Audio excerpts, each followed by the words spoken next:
got wireless.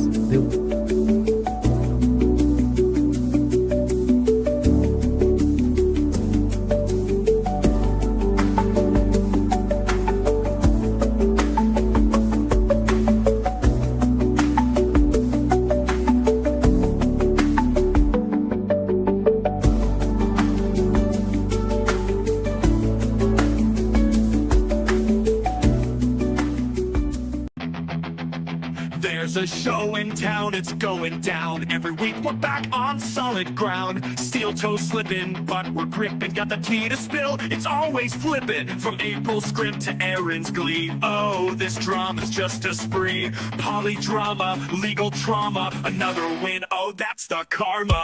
This little piggy went to YouTube. This little piggy's on Rumble now. This little piggy's begging for dollars. And this little piggy's breaking down loud. Every week we'll recap it slow. Tune in for this little piggy show.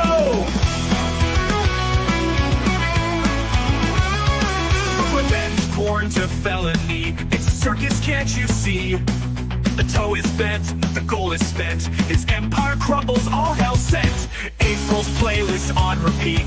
Aaron's lies we can't defeat. The countdown's on, it won't take long to see this piggy squeal his song. This little piggy went to YouTube. This little piggy's on Rumble now. This little piggy's begging for dollars. And this little piggy's breaking down wow. Every week we'll recap it slow. Tune in for this little piggy show. Oh, this little piggy ain't missing a thing. Just sit back, laugh, and watch the king. Hey everybody, welcome to This Little Piggy. My name is Patrick. That's Moody. That's Karl. You know who we are. You know what the show's about. It's a Steel Toe Show. Perfect host, Aaron Imholte. Yada, yada, yada. 2 weeks of stuff to catch up on today. It might be our last show. I hear we're dead. I hear we're been put in the grave. And as we all know, Aaron's been teasing that Tukey has quit the show. Cold feet. Ran away. As if Tukey was here for 1 out of 5 shows before. I will say this about the Tukey quitting the show rumors. No one is more into the Steel Toe Show in our private chat than Tukey, than Rocco. He watches live every morning. Live, I wake up to a million texts. You won't believe what he's doing today. It ebbs and flows with him, though, because he did lose interest for a while. And before that, he was constantly updating us on whether he's hitting the goal or not. And I think he's back in again. Yeah, he's definitely back. Well, he's been picked on a lot this week by Aaron, as we're going to see. I think when Tukey made that joke, like, I'll never do this show again. You're all fucking hacks. He took that as his in to play the divide and conquer game. He was making these overtures to Rocco, like, you got to get away. We'll get Rocco on this show. I'm going to interview him about, how'd you get into puppets? And remember, Aaron was going to start doing this Saturday interview show. We've seen one of these, Has he reached out to Stuttering John? I thought that was going to happen. What's going on with John? The big Stuttering John interview was going to happen. He wasn't just going to interview Stuttering John. Stuttering John was floated as a possible co-host, right, for the Steel Toe Morning Show. How do you sign a contract with Stuttering John? How do you with an X? It's like, yeah. It's like when the Hackamania 1 thing happened and Kevin was doing the thing like, I paid Ray DeVito $9,000 last year. I can't believe he's going to go to Hackamania and give up $9,000 this year. And it's like, you going to put that in writing, Kevin? You going to give any of these guys a contract? These people's word is worth nothing. I thought it was weird when Anthony Cumia signed Artie Lang to Compound Media. I was like, how are you going to make this guy come in every day and do a show? Like, how do you enforce that? But like Stuttering John, like making him your co-host, like what? I believe in Artie's contract, he did have to show up a percentage of the time in order to get paid his salary. They did stipulate that. I imagine. Yeah. But he was late a lot, right? He missed whole shows on his birthday. The best was their birthday show. They had it all set up for him. Like they had this big celebration for him. Artie shows up an hour and 20 minutes late. His nose is bleeding. And 20 minutes in, he's like, I got to use the bathroom. Never comes back. Yeah. Before we start, remember this is a goal-oriented program. We're not afraid to say the G word over here. Goal, goal, goal, money, money, money. Give me these dummies money. That's my main thing. And I was playing a premiere yesterday of Chad talking about Hackamania, and these came in, so I want to get them out of the way. I accept your terms. However, I'm still unsure if I should attend. Will you please send out this survey monkey link to your chat? If I get between 76.3% and 78.8%, yes, I'll go. Always needs a survey. He's always got to talk to people. Chad needs a please clap light up sign or he won't come. Well, I think we'll probably have to get that made. I guess you can get one of those old applause signs from the Applesauce. Yeah, applesauce. David Koresh. Chad went to Mersh's house. That should negate Chad's argument to perform second. I don't know. Like I said, I think we flip a coin if this thing happens. Sword and Scale. I too would like some protections and guarantees about not having to see Karl. The last time him and I hung out, he got deathly sick, I think. Yeah, he's coming this year. He's purchased a ticket. I'm excited. I've never met Mike Boudet. He's been a fan of this show. Nobody likes onions for a long time, so it'll be cool to meet him. I finally met him at Chrissy Mayer's thing. It was cool that he came out to that. We had fun. It sucked. Is that what you want to hear? It all sucked. If you want to have fun, come on out and join us April 10th through 12th in Las Vegas. Use promo code 10% to save. Use promo code NLO to save 10% on your tickets at hackamania.com. We'd love to see you at Hackamania. Moody will be there, God willing. Yeah, hopefully. Aren't you tired of these intercontinental flights? You sort of just, it becomes a liminal space after a certain number of hours, and you just go to sleep. I put on the Lord of the Rings, and it's almost like the 3 movies are almost the length of this, like the journey. The extended versions. He watches it. They don't. Every time he flies to the U.S. I don't really entire trilogy. I don't really watch the trilogy. It's just on while I'm sleeping so that I can wake up and then I know exactly how far away we are from the end based on how far the hobbits are from Mordor. That's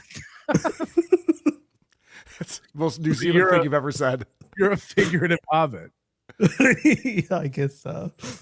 I like to start the show every day, every time I host by Aaron begging. It just sets the tone. It lets us know that during these trying times of Steel Toe, when sometimes Aaron's telling the truth, sometimes he's lying, sometimes he's in jail, sometimes he's home. We never know what's going on. We have to have a totem. We have to have something that we can rely on to be constant, and that constant thing is the goal. It is the drumbeat to which the show marches, and it never, ever, ever changes. This is a clip from So Thorough, Joe Burrow, and it's fantastic. It's danger when he's bringing out the lightsaber. All right, I got some Tim Pool shit. I know that you guys have some memberships. We've only had one gifted today, and we're 17 away from 500. So let's go. Let's get generous. You know, I know it's the Christmas season, too. So that's going to be a bit of a thing. In case this is your first Christmas with the toe, watch as Aaron attempts to guilt his audience into giving him their Christmas money. All right, guys. Who starts Christmas earlier? Costco or Aaron Imholte? Hit like, hit subscribe, hit follow, throw in a few bucks. We'd appreciate it. A couple of memberships. How many are we away? 17 away from 500. Let's get down to business. What do you say? I know you guys like the show better this way. I know the show's been doing better with the changes that we've made. Keep it possible for us. The changes he's made, and he's done this before. This isn't the first time he's come up with this idea, but just for people who haven't been watching, and talk about toe fatigue. I'm the first one to admit it. I haven't watched any toe in about 2 weeks. I was running around today. I've got some stuff going on, and I had about 2 hours to prep for this show today. And I'm just crunching through the Reddit, crunching through the clips. I've seen almost nothing. Of course, I see whispers and tidbits and people talking about it, but I don't talk about him on my show anymore. I don't like. It's driving him crazy too. He hates it. The onions nonstop. He's like, "Oh, the onions are seething." It's like we're not. We're making fun of Chad over here, idiots. But keep up. The thing he's changed when he talks about the changes that they've made, he's doing this thing where he doesn't say the word goal. Uh-huh. Now he still asks for money. He still says, "Guys, let's get that money in. Let's get those donations in." He also says, "I don't say the word goal," which is saying the word goal. So he's right. Well, he says He's the G actually word. he says the G word. He catches himself. So, like, He it's renames so it though. childish. He calls it the experiment. Well, Hey yeah, guys, he was doing the experiment first. Now it's the G word. yeah. He morphs it, but it's like if you do something and you make it take the place of something else, and we all still know what you're talking about, and you still stop your show to mention it or to mention that you're not mentioning it, Yeah. and all this. Like, it's Can I childish. can I radio nerd real quick? Yeah. When Howard Stern was going to Sirius, he was talking about it on the air nonstop on terrestrial radio. And so management goes, you got to stop advertising Sirius. So they changed it to, we're going to, and he would just constantly do that. So every single listener knew what he was talking about. And it actually drove it home more so because it was a funny bit that they did. So, Right. yes, replacing a word with another word doesn't change anything. Yeah, Also- it's Voldemort rules, but you're Voldemort. Right. And he views it as like a bit. He views it as almost like a segment for the show. So he actually brings it up more. Remember, guys, we're not saying the G word, and it's like, Yep. ugh. And it's not been going well, but that doesn't stop him from claiming perfect weeks. He hasn't missed a goal all year, according to him. Not one goal. And everyone knows that's not true. But He just missed one the other week. It was a Thursday and he missed the goal. And that was like the last chance of the goal. Stephanie. You're all Hey, haters. Stephanie and the Towboys and Steven and BM, all of them come out of the woodwork after the fact and Got it. and donate. These guys, the ones who donate the most money, never interact with anyone in chat and have no links to the community. It is insane. I think Go figure. SP's changed her name to BM beside me.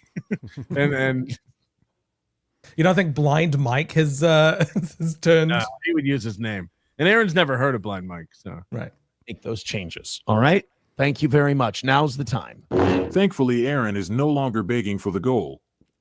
Now he demands it. All right, guys, I need you to throw in. It's been 4.5 hours and I haven't said a word. I'm liking that part of the show.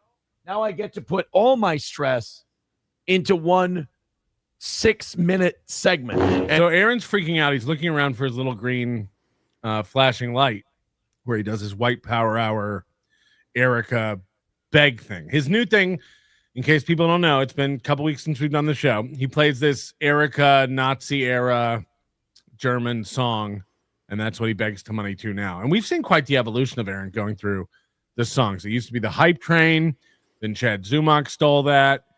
He's gone on to the gospel music, shaking the plate. We've seen, I mean, just the iterations. Come on, ride that. Yeah, come on, ride that bus. Yeah, a lot of stuff. going to be wonderful. My kids were playing with the siren over there.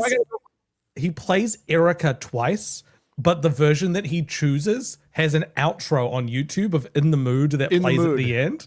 And so it gets to that. And It's jarring. I don't think it has that outro. I think it skips to the next. No. I found it. And Haley played it on Pretty Antisocial. There's like a 15-second outro of In the Mood. Yeah,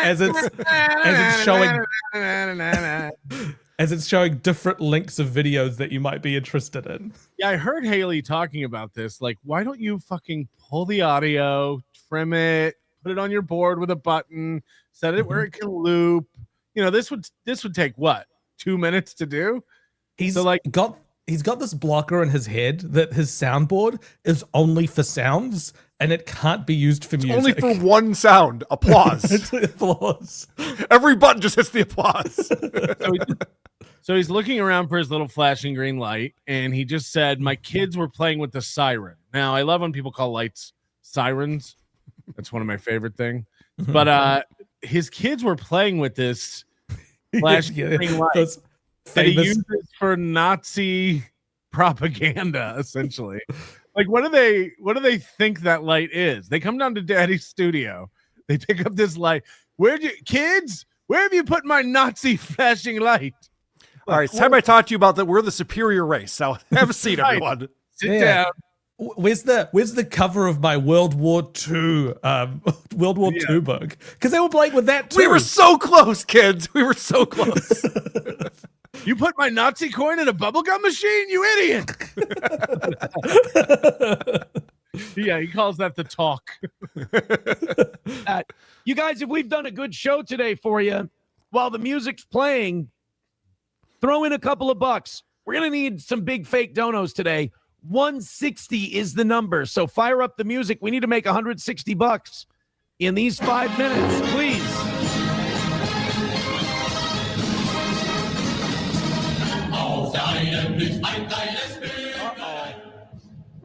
What's weird that I think is that the White Power Hour has converged with the Erica song.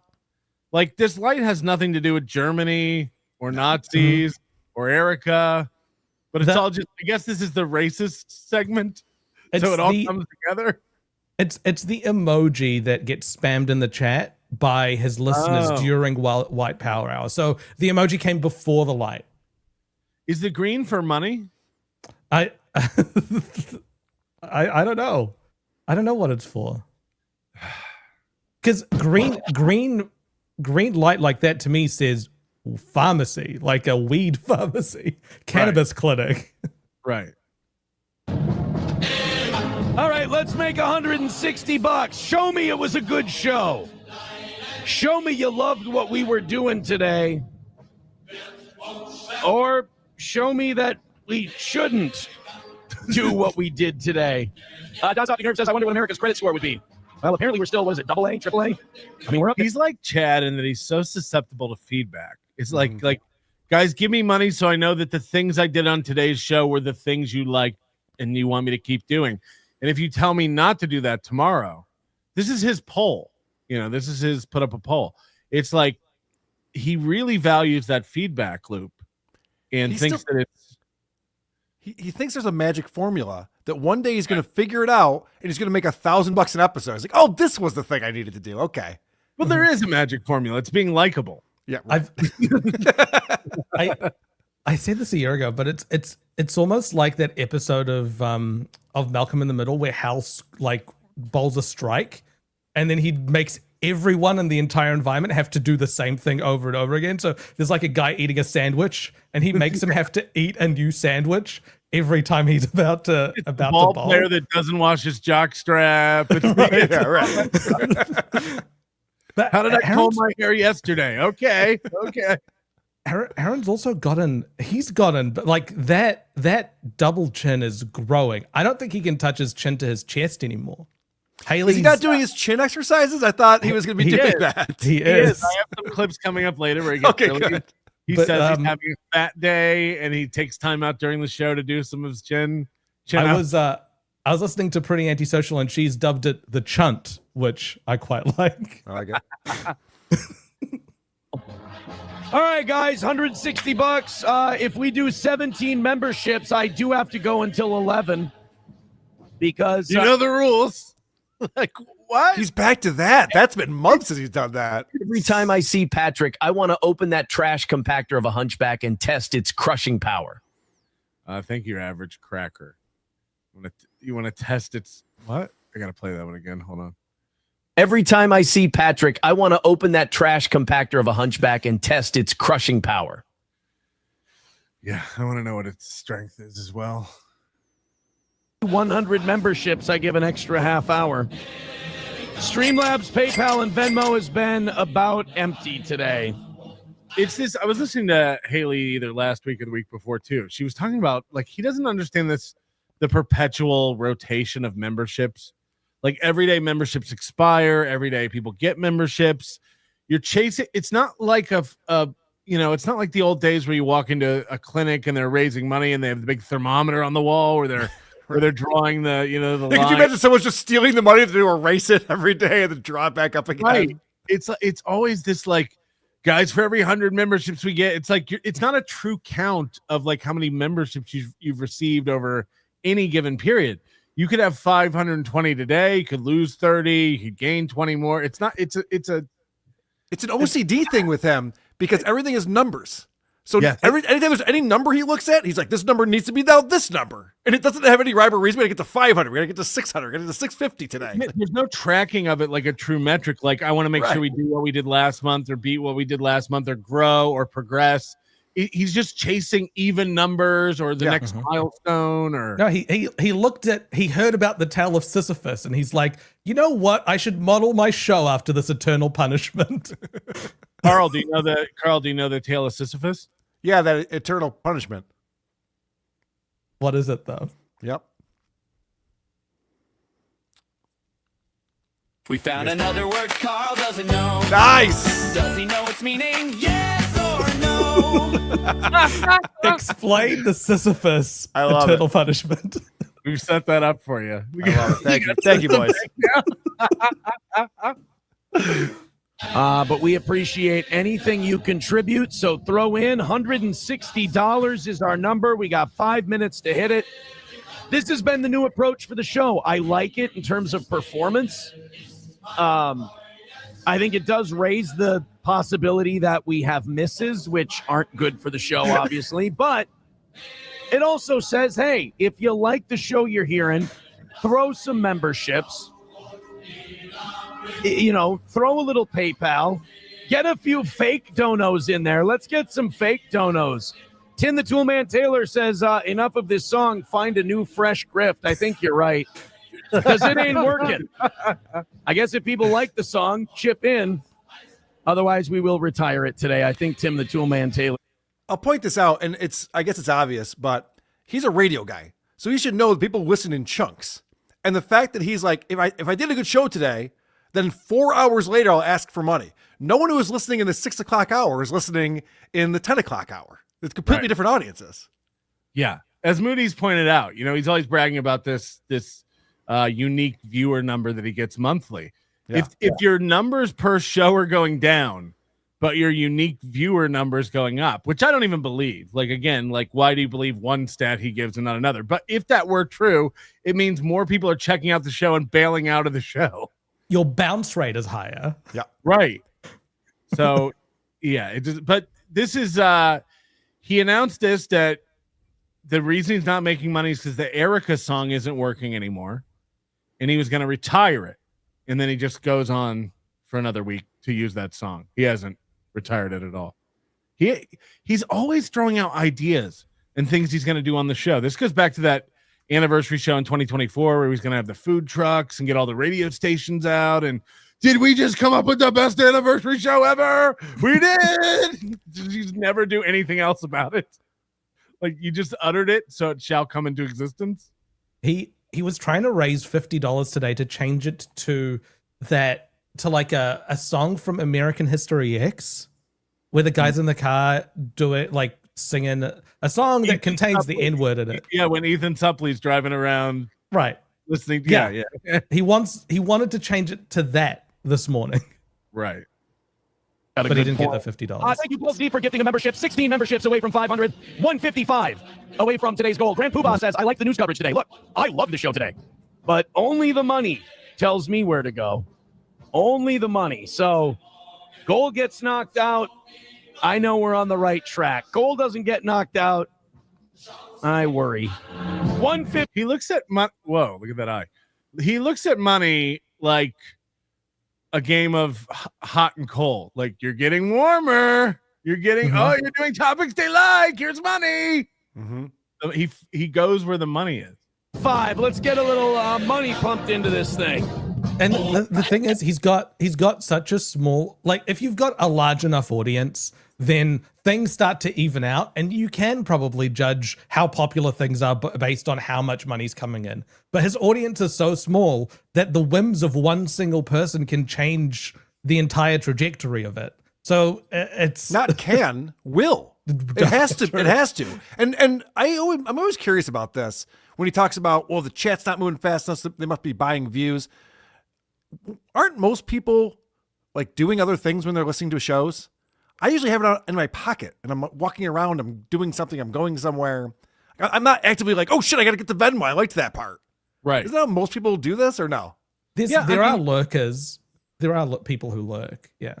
But there are also people who have it open in another tab or on their phone while it's locked across the room and they're doing something. That's what I mean. Like I would think that'd be the majority of people are not actively in the chat every 2 seconds going, Karl sucks, Karl sucks, Karl eats poo. I assume most people are just listening. Driving. Like whatever it is. Right, Grand Poobah with 5 gifted memberships. There we go. There we go. 5 gifted memberships. That's going to put us at 130, and it's going to put Grand Poobah in the top 5 with his $30. All right, guys, there's the first one. We got one more run here. Sandy in fourth, TDR shit show at 10. What the fuck? This editing on the fly of this crawler is insane. With 15. Sorry, I got to keep this going. Central booking. Red Fox Mad at 15. Grand Poobah at 30 is in third. All right, let's fire up the song one more time. Okay. We got $130 we got to make. First name is the first. Girl. Streamlabs, PayPal, Venmo, Super Chats, and Rumble Rants. He's not on. What? Was he still on YouTube back then? Who knows? Yeah, beginning of the week probably. Memberships away from 500. 11 memberships. $5 from You Need Me More says, I'm telling you, I need the reminders to donate or I forget. Well, there's your reminder. 125 away from today.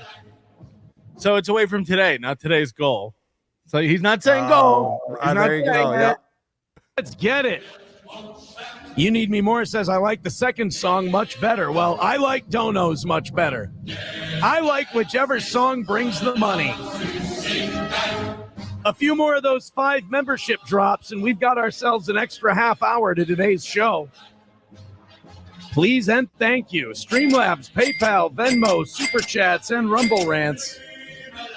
125 away. MSO says it ain't your day, champ. I worry. 2 minutes to go. Help us out. Help us hit that number. You guys are always perfect somehow. 125. 11 memberships away from 500. Fake donos, big drops. Fake donos, big drops. What do you got for us? Click one of the links. This is right after Thanksgiving when he had several days off. You know, before, well, he took a day and a half off and then Friday and then 2 days off. And his voice is like strained. And I wonder what he was doing. Like, or is he just getting sick or?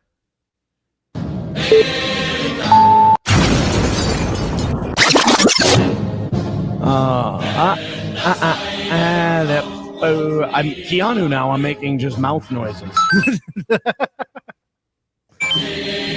Well, MSO's looking good, and 125 doesn't look good for us. That's for sure. So help out how you can. If you love the show, if you think we did a good job. Otherwise, I can change up the content tomorrow, whatever makes the money. We'll change our whole show tomorrow. What do you want? Mm-hmm. What would you pay for?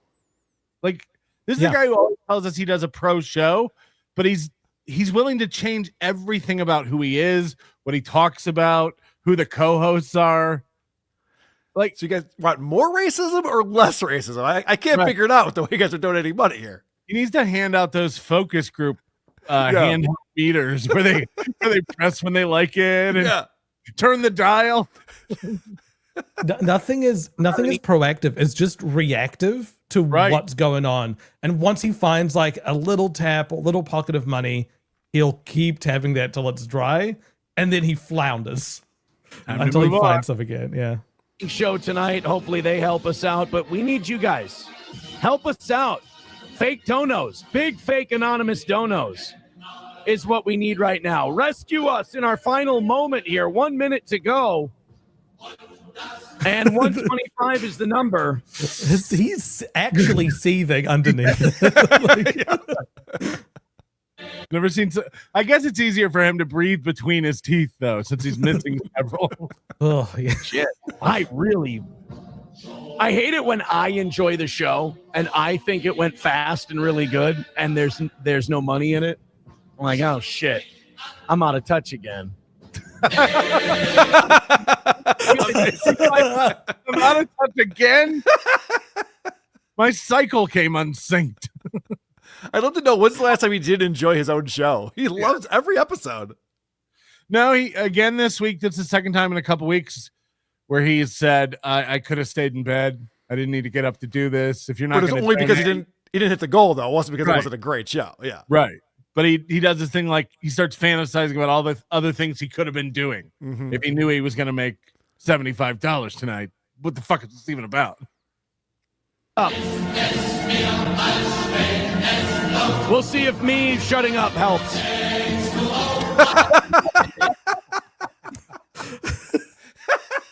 That's something I should have tried years ago. Look at this freeze frame. That's amazing.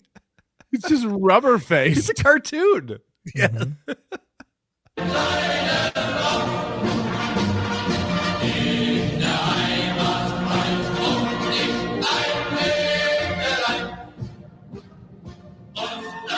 Can April get in a bikini or something? Come on, there's got to be something you can do. Right. Can we make Johnny stand? What's going on? Yeah, we need a stunt. By the way, this body language of this thing is something Chad's been doing a lot on MLC. Yeah, the phone It's like call. this is an uncomfortable, like, stimming thing. I think that people do. 11 memberships buys us another 5 minutes or 30 minutes, guys. We got 17 seconds. We'll let this run, and then it's a big hit to start the week. Joe Burrow, go fuck yourself. There we go. Anyway, fantastic. I just love it. I love that some things never change, and him hitting the goal is one of those things. It's fucking great. All right, where do we start? This was one of the most important things from last week that I wanted to play, and I've sped up a lot of these clips just because we have so many of them, and we'll try to get through them as quick as we can. So I hope you can take Aaron at 1.5 speed. Oh Jesus! We all okay with this? This is the first news we've heard in a while about the radio, terrestrial radio, wanting him back, and this is a big one. This is actually a big one. Welcome to the program. It's the Steel Toe Evening Show. It's the nighttime show, the B show, the show that is either settling into a new level of mediocrity or slowly dying a horrible death, or both. How is the show growing and the unique monthly viewers going up and all this stuff? If the night show, if half of his broadcasts are dying, like this guy works numbers like a crooked accountant. Like he cooks them. Yeah, he really is insane. This would be a great concept for a show if everyone was in on it. You know, Right. like a host of a show that really doesn't want to be there. It's like, guys, we just hate Everyone's this. in on it except Aaron. Here's the thing: it's like no one believes any of it. We all can see numbers. Like this is all just self-soothing. Yes, you can see Crazy. numbers at steeltoe.lol. Check out the new movie we're mod. gonna get to that after this. Don't fucking away. But while you're still here, we're going to die that death together. Welcome to the show. While one show ascends, the other one settles into the muck. How would that He's- even work? By the He's way, so insecure that he can't even. Why would you say that out loud? You're starting your show off. There's people that are watching. You're like, I don't know why you guys are here. No one else is. I guess we'll do something. We'll try to do something. because he knows they see it and he has to offer up an excuse, or like he did this thing last week where he's like, it's the day before Thanksgiving, so of course no one's watching. Like he always has there's always a holiday or a sport starting or another broadcaster going on or some big event. People wouldn't be looking at the numbers so much if we didn't talk about them all the time. And again, how can it be that one show, the morning show, is going gangbusters, gaining listeners, attracting new fans, and yet at night they go, meh? Like I understand the schedule. Like maybe people aren't available, but it wouldn't be so drastically different. Right. Because the three people that would donate probably have a schedule. Like it could be as simple as that, is they spend their evenings with their kids. But and so, honestly, the night shift. Right. But this is a Kevin Brennan parallel, because Kevin Brennan bragged about his numbers nonstop forever. And now he's sniping someone who goes, oh, I have twice as many viewers as you do. And Kevin has all these excuses for it. Oh, I do shows every day. That's why you don't do shows as often. It's just like now he has to cope over that. So like, why did you bring up numbers in the first place? Just do your show. And he also turn that into a strength. Like it doesn't need to be like, this is the show where we don't hit the goal and nothing goes well. Turn it into like the morning show is like the A show, and this is the show where we try different things. If you like wrestling so much, Raw versus SmackDown. Like, do a thing that's a little bit different and can potentially fail during the evening. Exactly the same, except less prepared for, I guess. No, that's a good point, Moody. He can make the audience feel special. Like, hey, these are the hardcore fans. These are the people who really get the show. And like, we're in a special club. We're in a special group together. We try new things here. It's the proving ground for the Steel Toe show. And then if a bit is good enough, then we bring it to the. I got to do that with the creep off. This is the show that no one likes except for all you really cool people. Yeah. Maybe try talking about Mussolini a little bit. Get off the Hitler stuff for once. Yeah, there were other guys. Yeah. Well, but I got some great news today. I can share what I know of it with you. It's not a lot, and it's still a work in progress. But last night I said there were developments on the radio front. I have received, and this is not one of the companies I've been talking to. I've been talking to two. This kind of came out out of office reply. Right. This was kind of just, hey, how you doing? Just catching up sort of thing. In 24, I heard from Sirius this week. They're offering me 3 months for the price. It turned into, would you like to come and do this? And I have not accepted it yet. To be kind, it's not exactly what I want. But then again, I do want a traditional broadcast portion of this show. I want all facets of media to be involved. Hell, if we could get a newspaper, why not that too? What? What a public access. The Steel Toe Morning Herald? Like, what is he hoping for? Steel Toe Times. I love what he flip-flops between loving and hating legacy media. He goes, legacy media sucks. Then he goes to jail and he's like, I love newspapers. Then he comes out, YouTube's going down the drain because Peacock is like Larry Ellison, goes to the same clubs as the head of Peacock, and now it's back to newspapers. I just don't like, he does this thing where it's like, look, I have a radio offer, but it's not exactly what I want. We all remember a year ago, Aaron, where you said, I'll come do your radio show for free. Any station out there, just let me come do it. I'll sell my own ad space. I'll worry about how to make money. I'll come work for free. I want radio so bad. Which tells you what this offer is, because I don't have access to Aaron's emails. Don't go like my guess. My guess as to what's happening here is that he got in touch with a radio station and they said, hey, we've got a slot open at this time. It costs this much per day if you want to buy this slot and do a show. So it's a show where he would need to pay to be on the radio. Radio does that a lot, like especially on the weekends. You hear those shows where they're talking about like, you know, auto parts or something. It's just like guys working at own an auto parts store who pay for the hour. That's the deal he had before. Well, kind of. He should be used to that. Yeah. He used to have to be the salesman for the ads. But now he wants to get paid by the station. He doesn't want to pay the station for the radio gig. Right. Or he wants it to be free. He used to believe in himself. He used to be like, oh, we can make that. Now he's just like, God, I just need a regular paycheck. This is hard. This is the first.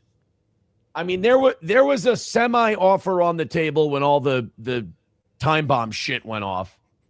There was semi-offer. It was a soft offer.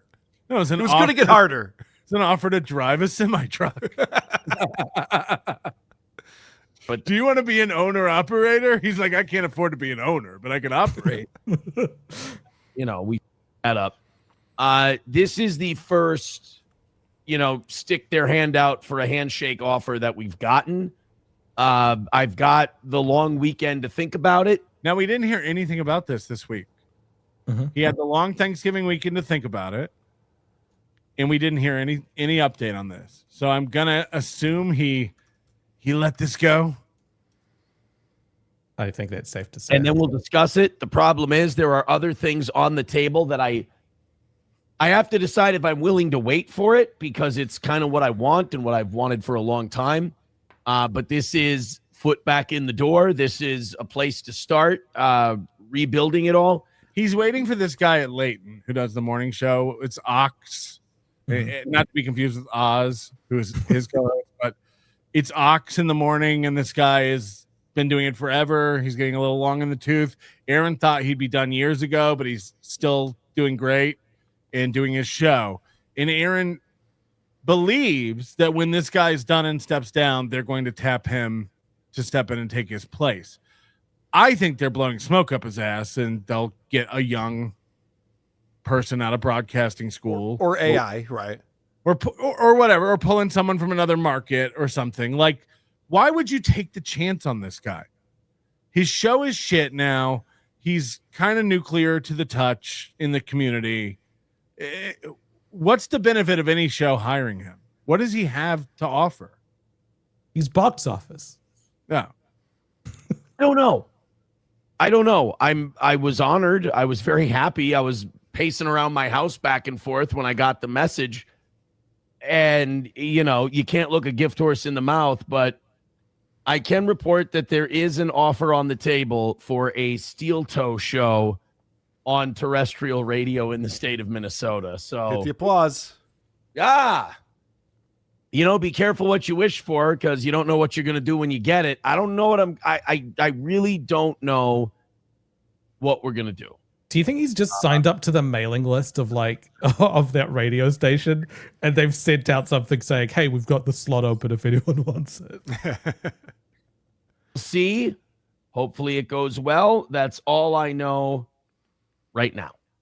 You now, well, I know more than that, but that's all I'm willing to share at risk of it up. 09 Canyon says, congratulations on being the new time and temperature guy every hour on the nines. No, it would be a talk show.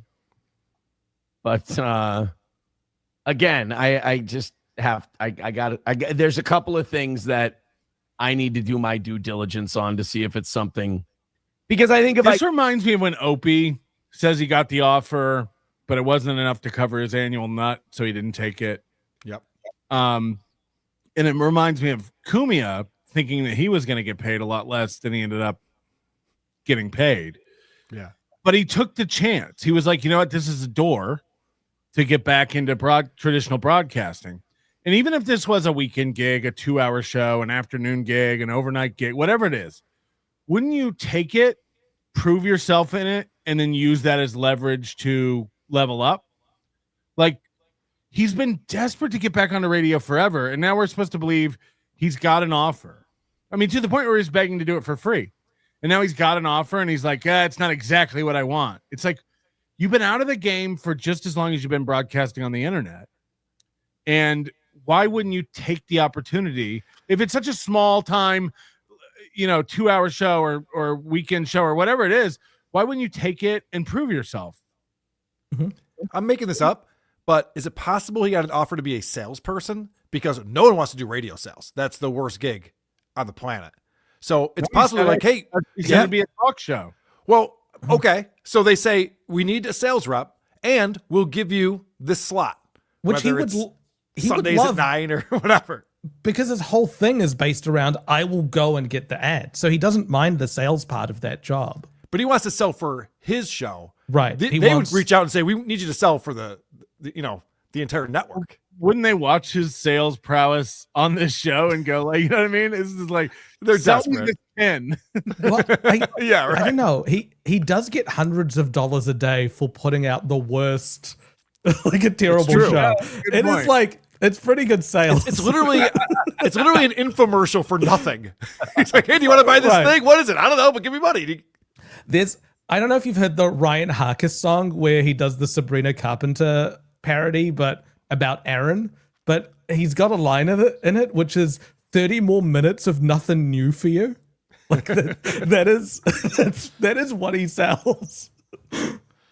To it kind of shoots in the ass the things I'm working on, and the things I'm working on, I'm willing to wait a while to get. But we'll see. Oh, by the way, yes, Virgin Bloody Mary again tonight. But I didn't put any hot sauce or anything in it, so it's just straight up Four Brothers Olive Bloody Mary mix. This is like non-alcoholic beer. It's like, yeah. What are we doing here? He said that he hasn't drank in a month, and people are speculating that something kicked in with his probation, perhaps, because that was kind of on the table. And the judge said you will comply with whatever your probation officer tells you to do. And that could include not drinking. We remember that the ambiguity in this court documents left that open, that would be a possibility. He also said, I haven't had a reason to drink, but the Vikings still play in the NFL, right? I'm pretty sure he's still watching football. So he's just pouring virgin Bloody Marys. He's just having some tomato juice. I guess. Hey, this is like people who drink glasses of milk like full time. I don't get it. I don't get it. You're an adult and you're just pouring yourself tall glasses of milk. Like, this is insane. Kraken slapping says Coke. Yeah, that will screw plans up, and it did. MLC podcast with 199 says 30 viewers. Oof. What are we looking at right now? 134 is our number according to Rumble. You're wrong. You're off by a factor of 4. Oh, no. Don't worry, Karl. It's going to climb steadily. Sure. I will say this. 5 minutes into the show, I would definitely hope that number would go up, but you almost got me. You had me panicking there for a second. I'm like, because of this clip, I clocked our show. There were 355 people waiting before we started. I checked because of this clip. He's like, well, I'm only 5 minutes into my show. So that's why we have 134. And watch this. 30. I'm not even talking to anybody at 30, but then I checked Rumble Studio here, 136. Oh, so we're climbing nice. It's 137, so we're climbing nicely. Jesus Christ. We're heading to another stratosphere, Karl. Don't worry. Okay. There's a lot of boomers who think that YouTube is the only place you stream. And these boomers don't understand, like, we're a Rumble show primarily. Rumble pays us by far way more money. By the way, this narrative that Rumble is his primary platform is 3 or 4 months old. Mm-hmm. Like, this is not something that's been steel toe canon than any other platform to stream. And YouTube is our second, maybe third. Maybe after third. What? Maybe after third. what? Now we're gonna get into Moody's new website and stuff here in a minute. So the 5 platforms, the 5 families he streams to are YouTube, Rumble, Facebook, X, and Kick. Okay. Mhm. Now Moody made a discovery yesterday that he hasn't been broadcasting on Kick for over 2 weeks. Yeah. Correct. Does he know So that? He's No. We don't think he does. Okay. We don't think he does because he keeps taunting that he's on 5 platforms. He has not streamed a Kick in 5 weeks, and when he does, he gets anywhere from 1 to 7 views on a video. He would know whether or not he's streaming to Kick or not, because he did show his he showed his screen. He showed his Rumble Studio screen this last week. And I've shared it here if you want to pull it up, Patrick. Yeah. This is what he sees from his side. So this is Rumble Studio, and then over here, these are the numbers up here of all the different platforms. So this is before he was banned from, like, he took his time off from YouTube, but Kick would be up here, but it isn't. Right. So he sees these and calls them 5 different platforms. And also, just for everybody's sake, explain X. So X or X or Twitter doesn't report live viewers. They report impressions, or if anyone's come across the video and it's showed up for more than 3 seconds on their timeline, then that counts as a view, and it doesn't go down. Past it and pause on it for 3 seconds. It counts as a view. And it's correct. It's cumulative, so it never goes down. It only goes up. It Correct. never goes down. So this is why while his show's going, he gets this bravado like, oh, we're building. Yeah. Mm-hmm. Chad does the same thing, by the way. Chad does the same exact thing where he's like, we're up to 300. Oh, we're up to 400 on X. Oh, we had 500 on X. Yep. Weird how that number never dips. You can add these numbers together. So 114 plus 82, that's less than 200. Plus 1 from Facebook. Kick would also have 1 or 0 if he was streaming on there. So there's less than 200 people, but the total, and he always says this, Rumble Studio is telling me that 315 people are watching right now. And that's because it adds the Twitter number on top. Wow. Just to be clear, if I was That's running this, insane. if I had any say in how this is presented to a user on a platform, I'd be like, don't include X.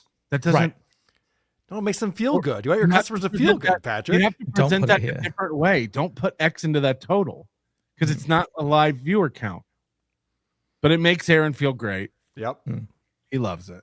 And so that number rises through his show. And that's why he always goes, we hit 800 today. It's like, yeah, you had 300 impressions on X. You really hit 500. And Moody's come up with a way to show us. Moody, announce your new site because you released it last week. We had a week off. Yeah. And So you and helped a new website to show everybody. yeah, I've made a new website. Just for payment for people who didn't because they didn't get this little piggy last week. So I put a little time aside for steeltoe.lol. So this website, you can go to it when Aaron is live, and it will report the live number that Aaron currently has. It goes on YouTube, it goes on Rumble, and as of yesterday, we've added X and Twitter. Now tell me you don't include that in live viewer number. Well, like a properly designed website, like if you're being honest about numbers, you don't include it in the total live viewers. So there's actually a little bit of text underneath the X/Twitter thing that says these are impressions, they're not live viewers, and you can see that in the yellow text. But are you including that number in this total? No, not really. No, I don't include it in there. So when you say total live viewers, you're basically aggregating YouTube and Rumble only. Correct. And so it will be underestimating his live viewers by anywhere from 1 to 6 viewers. Right. Because Correct. every time I've ever gone on Facebook, it's 0. Yeah.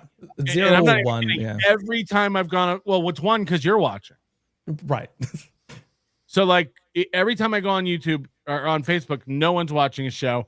Every time I've been on Kick, I've never seen more than one other person watching. And the numbers bear that out. You'll see, a week later, it'll have 4 views. And no one in the chat. So how is YouTube his third platform? Because okay, let's say if his Twitter show gets, and you'll see it at the end of his show sometimes, it'll have 235 views, total views on Twitter. So how many could be watching at one time? 10? On Twitter? Yeah. What do you think is true view count live? Anywhere from 10 to 25, somewhere in there. I think 2 to 3. Okay. No one interacts. You're right, with because it scrolls. with It counts scrolls. So yeah. And why would someone be watching on Twitter? Mersh put it in a really good way. Twitter is a platform you broadcast to remind people that you're currently broadcasting on other platforms, and then they'll go to YouTube or Rumble or whatever to watch and interact with your show. Yeah, Twitter's not for long form content. Aaron does 5-hour shows. So this keeps track of previous shows as well. So there's no live show right now. But if there was, it would be showing here. But you can go to previous shows and you can see his numbers here. Peak concurrent viewers, 506, 575. This is an evening show, 234, 609. He broke 600 here. And keep in mind, I think this is a very important point. Rumble is already inflating these numbers. So we're taking Rumble at their word. And Rumble is 4xing the numbers already. So these numbers are way less than this. Rumble does something that's an aggregate kind of YouTube and Twitter. So it's counting impressions and it's counting live views. It's 100% counting impressions somehow because, again, it's impossible for a show, and Aaron gets on his morning show 4,000 to 6,000 views on Rumble. So I looked into this one as well. So there's people who've put in some research as to why the Rumble viewers, so like the Rumble views are so high. So I'm not talking about live viewers. I'm talking about views after a show. And on Rumble, you could do this thing where you can have a video playing before you go live. And so if someone goes onto your page and this video can be like 5 to 15 seconds long, every time that loops and there's like 20 people watching, it will add 20 people to that view count. They'll count as viewed the show. It's more than even that, because when I used to do Rumble simultaneously, I would have hundreds of views on the show that hadn't aired yet, and I never set pre-roll loops like that. Yeah. So something else is going on. I hadn't even hit stream yet, and I would have hundreds of views on the video that hadn't occurred. I also have a theory about what Rumble does with when you broadcast through Rumble Studio. This is all like getting inside, but the numbers on YouTube and Rumble sometimes rise at the same time, which is something you wouldn't expect with two different platforms with two different algorithms. The drop-offs, sure, it's people losing interest when they see something that sucks, but as if like the interest gaining, people flocking to the show sometimes match up, and you can see that in some of these graphs. So here's his premium show, which was Rumble only. We didn't have the YouTube. This is members on YouTube. But It's members only on but 18 on Rumble where it was public. Mm-hmm. And 403 on a morning show. Yes. 584. So we can peg him in around this mid 500s level for morning shows. Occasionally he'll get a pop like this. But that's all Rumble. The 403 on the morning. When he was banned off YouTube. Right. So again, that's why 609. You're like, wow, you got up to 609. It's like, well, that's probably like 250. And that number that you had before with the low one on YouTube was a Rumble Friday before he was banned. And so you'll see if you go scroll down more, a little bit more, was it the 67403, 5 years with Aaron in charge? You open that one. Oh, you can click it. I didn't know. Yeah, this. you can click it. It shows you a graph. Oh, look at this. Oh, yeah, you haven't done this? So sometimes he goes on YouTube Live beforehand and then advertises the Rumble show. So you can see that. He does a 10-minute stream. Yeah. Right. So that's why it was low that morning. Got it. But you can still see over here on Rumble that he reached 403. Mm-hmm. Which is a low day. It's a low day, especially for a Rumble Friday. But that was the day after Thanksgiving, so that didn't that didn't count. And then today you've added something called Moody mode up here at the top. Now, can you explain to the people what Moody mode is? Toggle to see the stats the way Aaron does. Now, I didn't catch this live, so I don't know what it does. Right. You'll want to see it live. So next time Aaron is live, do yourself a favor, go to steeltoe.lol. You should have screenshotted this, or I've got screenshots. Well, something does happen when I turn it on here.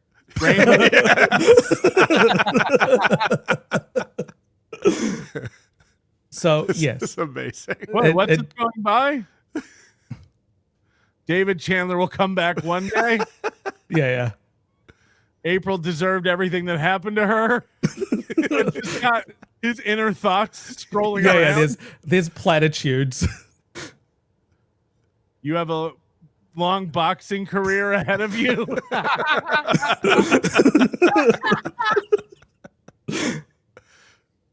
So you think in his mind, this is the way he's... I think this is how he sees the world. Correct.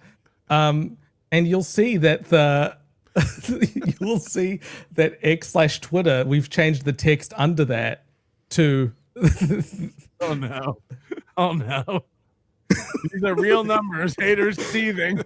and then we will now include the X and Twitter numbers in the total count. It will show up in the graph underneath. You are your children's favorite dad. It's the platitude.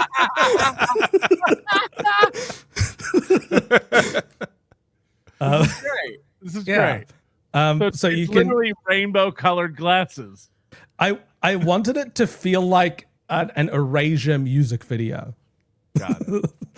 I might add a backing track, but this is what your safe spot will return any day now. This is great. Yeah. So and then when movie mode's on, it adds these numbers together for this number. And it is accurate. Like I was watching this morning just to make sure that it was working fine. And he was like, we're at 562. Let's see if we can get to 600. And the site was showing 562. In movie mode only. Okay.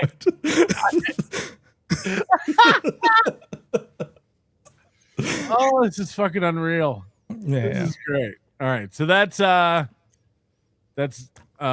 to code. It's fun. You get to do this sort of stuff. You vibe coded that, you said. Yeah, but I still had to know how to do that. I got you. Let's finish this up.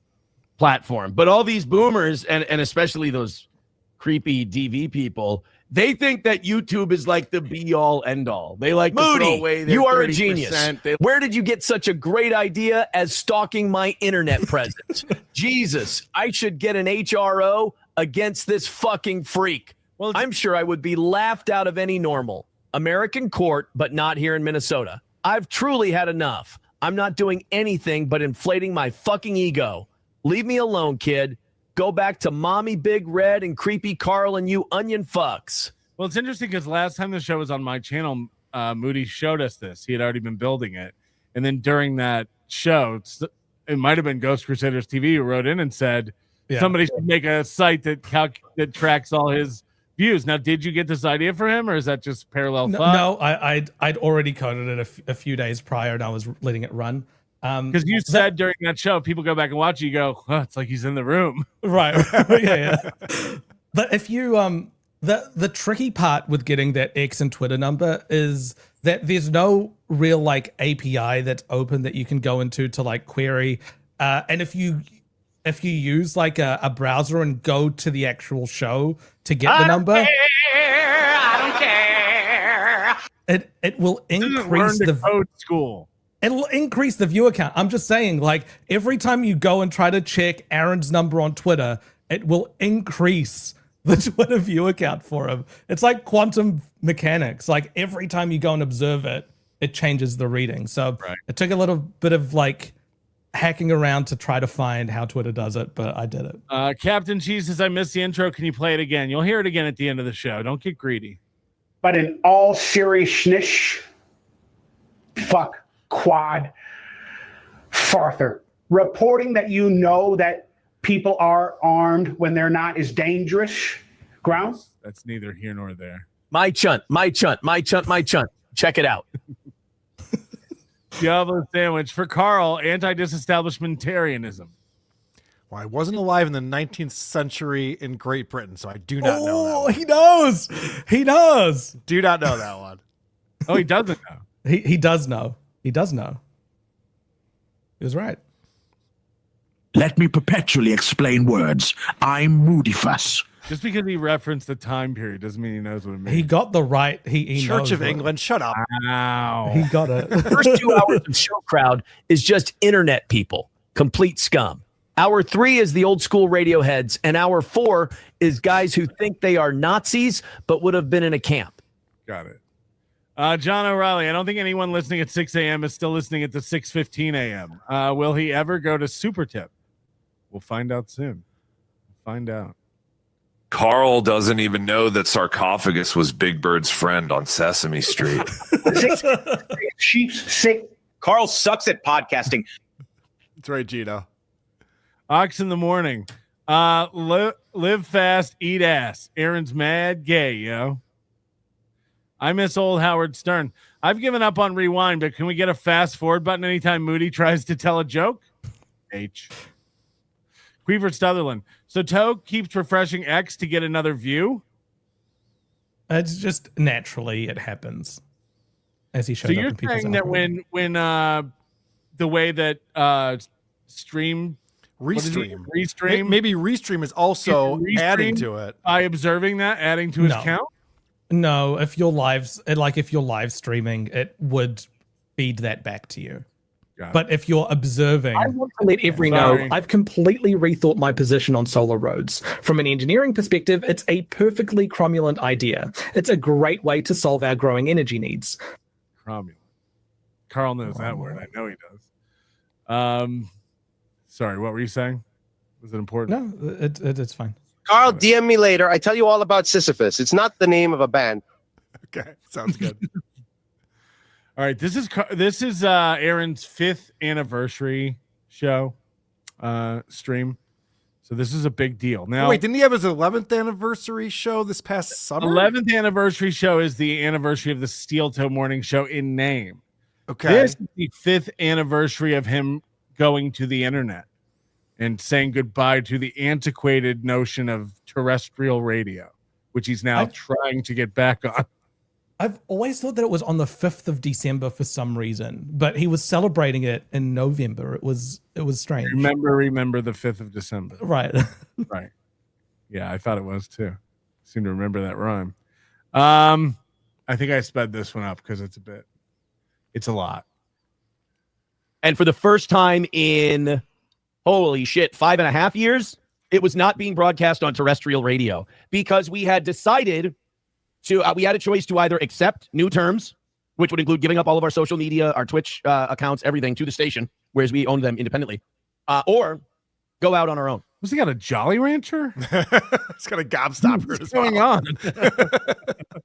Also, I've spoken to Gary, and he said that was. No. Do you have the tape? Oh, no, cut it I up. So we have an interview where Aaron was lying? No. Gary said not to record, so I respected his wishes. But he said that he was firing Aaron, and that this whole thing was him trying to like take his social media away from him, and Aaron would have been fired regardless. He was not given a choice. He was going to be fired either way. We're going to go out on our own, and we did it, and we've done it, and 5 years later, here we are, and we are celebrating today. Thank you, guys. It's like when April left him, he's like, I've decided it's too much. I don't want to go after April we anymore. saw the letter begging her to come back. Right. I didn't want that smelly pussy bitch anyway. You guys can, of course, send in your favorite moments over the course of either these last 5 years or the last 10 years. I'd like to keep it the last 5 because I feel like the one in August celebrates Steel Toes, like what was this year? The 11-year anniversary. So for 11 years, we've been doing Steel Toes since August of 2014. And then today we more celebrate just the going independent part because that's crazy. That's something nobody else has done. Nobody else can take away from us. Nobody has taken the show we had on the medium we had it on, completely moved it in like 2 days. We've held on. We've kept this thing going. And really from the very beginning, that's all I wanted. From the very beginning, what I wanted was I want to take what we built, maintain it, keep it going. He's had this lie for a while that he's the only one who ever did a terrestrial radio show, took it onto the internet, and has made it successful for this long. Mm-hmm. Like, what is he talking about? It's so insane. I bet there's 100 of these guys we don't even know about, like Aaron. He adds qualifiers. So he sometimes says in the sort of market that we have, completely independent, like he'll add. I'm the only broadcaster who ever took a show off of radio and moved it to the internet successfully for 5 years who's eaten cum. That's probably not even true. And so far, so good. We've done that. We've grown through Rumble. We've grown through the creator program, which I think we have to thank Corey for that. I think Corey introduced us to Rumble. And then people are right. Scorch did it. Anthony Cubia did it. Using that now when we get a suspension and all this shit from YouTube, it doesn't matter. We just hop on Rumble. We do big numbers. When Corey first told him about Rumble and he tried it out, he was like, I hate Rumble. Yep. The views are fake. the stats, I don't trust it. Again, YouTube is my platform. The date is burned into my mind. June 19th, 2023. You can go watch that show. And he talks about how the Rumble numbers are 4 times inflated. Rumble's not even worth rebroadcasting to. Their platform sucks. Their app sucks. Their chat sucks. The player sucks. It all stinks. Weeks later, he got suspended from YouTube. And that's when he said he reached out to the Rumble creator guys. And Rumble's awesome. They're so supportive and responsive to our needs. So it is whatever. It's what we've always said. It's whatever he needs in the moment to be true. Mm-hmm. The reason YouTube sucks is because he's not doing well on YouTube. That's their whole reason YouTube sucks. No, you're a boomer. You don't get it. YouTube sucks now. Come on. No one's on YouTube. Oh, sorry. Over there, our profile raises over there, and then when we go back to every time we get suspended, more. You're right. It's only the boomers on YouTube. Right. Shift over to Rumble, and the audience share stays the same. Like the amount of audience stays the same, but the audience share shifts. I mean, Rumble's been our #1 platform for 2 years now. Yeah. No, 2 years. No, not even close. Holy shit! Wrong. It's been months, but also Rumble is way more of a boomer platform. Yes, than good point. YouTube. Yes. Have you seen the ads? Yep. The ads are all scams. It reminds me of Fox News. Right. It's Fox News. It's Alex Jones. It's aimed at out of it boomers. Love it. And then the creator program, just extra revenue, just shooting into your pocket. You know, you can bring Oz back. You can lower gold. You can do all that shit. Oh man, we can bring Oz back. The money we're making off this Rumble platform, it's the land of milk and honey over here. It's just been an amazing ride. So amidst all the ups and downs, amidst all the other stuff, thank you guys so much for sticking with us. Thank you for hanging out with us today. Thank you very much to Joey Caravello. He did 2 ad reads today that I saw. One was for crypto.com where he was quizzed afterwards like, do you know what DeFi is? Like he didn't. And another one was about cannabis, like a cannabis clinic as well. And he doesn't smoke weed or anything like that. Right. Well, he doesn't shoot guns either, but Midland Armory hasn't hit all their wares on his program. Two, he saes, I hope you had a nice Thanksgiving. Remember when he sold coffee and he's like, I don't like coffee, it upsets my tummy? Yeah. Remember, like, he produced his own coffee and he's like, I wish I could try it. You have been very strong not to cry about going to jail. You're a big boy now. Oh, speaking of going to jail, something that, we're celebrating today for people that love Steel Toe. We're celebrating today for people who really enjoy this show. But I got to throw the haters a little something, right? I mean, what is it that Tampa Terry says? My haters make me famous. And I got to tell you, smacking the shit out of you guys at my lowest point and then continuing to smack the shit out of you after and watching you lose your minds about it, it feels really good. But speaking of going back to jail, you want to see what I got yesterday on my way to Shoreview? Watch them lose their mind. Ready?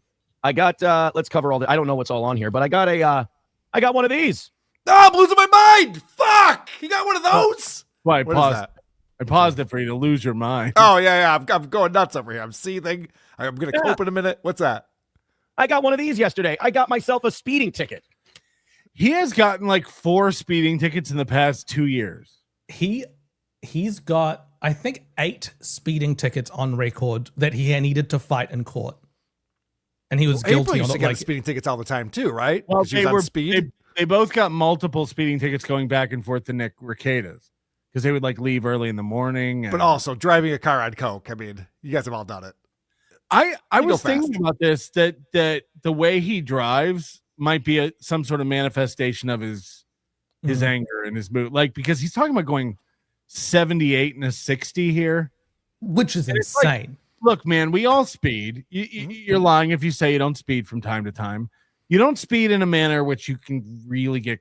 Like, I haven't had a speeding ticket in maybe 20 years. I've been pulled over in the past 20 years 3 times and gotten 0 tickets. I've talked my way out of them in every instance. No, I was let go with just a warning. So, and not even like a printed warning, just to like, all right, be safe out there. Like, so. We've seen in one of the tickets that we saw the paperwork for, he kept calling the cop boss. So he's like Kevin Brennan, where he mouths off to these cops, I think, and tries to argue his way out of it. The first thing I do when I get pulled over is roll down all my windows and put my hands on the steering wheel and just admit what I did, apologize for it. If there's a situation, I explain it. Hold on. You don't ask them if they're going to go to a donut shop after they're done writing you a ticket like Kevin does? That's a pretty good joke. Ask them if they're born in this country. Are you ICE? For anyone on the metric system, he was going 125 kilometers per hour in a 95 kilometer per hour section. Like it's a lot. That's a big difference.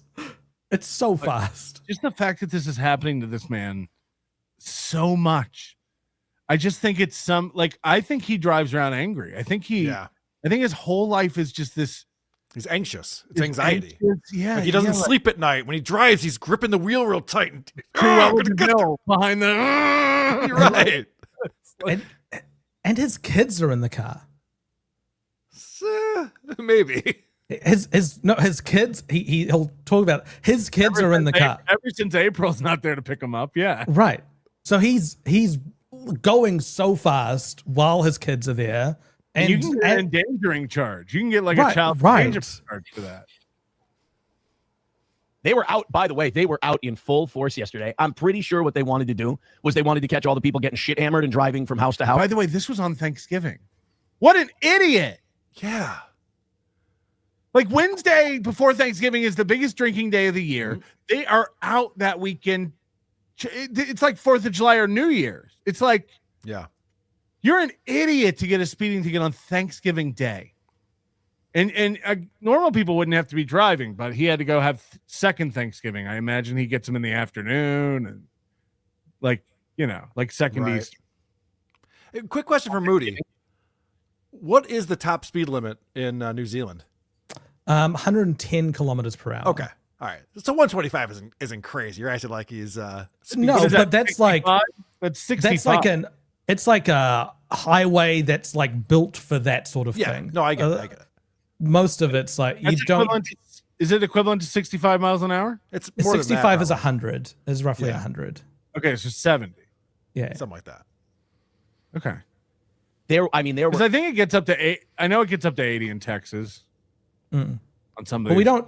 Who hasn't thrown out their 7th speeding ticket while speeding to pick up your slow kid because your crackhead bitch of a wife is too tired and strung out after spending all night fucking a different Minnesota radio man who has never even been on the radio? And I'm actually fucking his wife. Don't check now. But yeah, like who hasn't done that? Yeah, good point. It's kind of, it depends on the road as well. Like there's roads where you can go a lot faster and it doesn't really matter so much. But if the speed limit's dropping from 70 to 60, it probably means that the grade of the road has changed and you need to adjust your speed accordingly. Yeah. Well, somebody did it for some reason. Right. I mean, that's all you need to know. It doesn't even matter. It doesn't matter if there's no reason. And they were like, I bet we can get some tickets here. It's still the limit. And he knows these roads. He's been around them his entire life. Yeah, he's going to explain that to us. As far as the eye can see. And I mean, look, we can complain about speeding tickets. We can try to talk our way out of them. But sometimes they do have you dead to rights. And on this one, on 94, around Maple Grove, it goes from 70 miles per hour to 60 miles per hour. And I was going about... This is worse than the weather talk. Yeah. You know, on 94 over by Maple Grove, next to the old mall, across from the Walgreens, you know the one, by the BB&T Bank. 879. Like in a township where they probably say, turn left at the 60 sign. You know? Right. When it goes from 60 to 70, you got to be cognizant of that. You got to bring it back down because nobody's going to pull you over for going 7 or 8 miles per hour over. Hell, everybody is. But if you're going 17 or 18 miles per hour over and it's Thanksgiving and there's barely anyone on the road, so I'm in the car with the kids. An unmarked car pulls me over. I'm like, shit. And I'm like, what? I didn't understand. I'm like, what the hell are they pulling me over for? Are you going back to jail, Daddy? These poor traumatized kids. Their jailbird dad. A sign that says speed limit 60. And like, I can't make an excuse. I grew up in this area. I grew up down there. I made the 94 drive from St. Cloud to Minneapolis millions of times.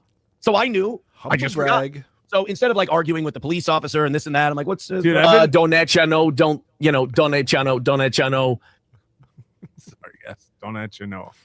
Sounds like a town in Saskatchewan. Like, well, and I looked and I saw this. I go, oh shoot. And I told the police officer, I'm like, I forgot it drops down to 60 here. I'm so sorry. Blah, blah, blah, blah. I was nice. I show him by the way, having the insurance card on your phone, so much better. I love that. So I show my insurance to them. They cut me a break.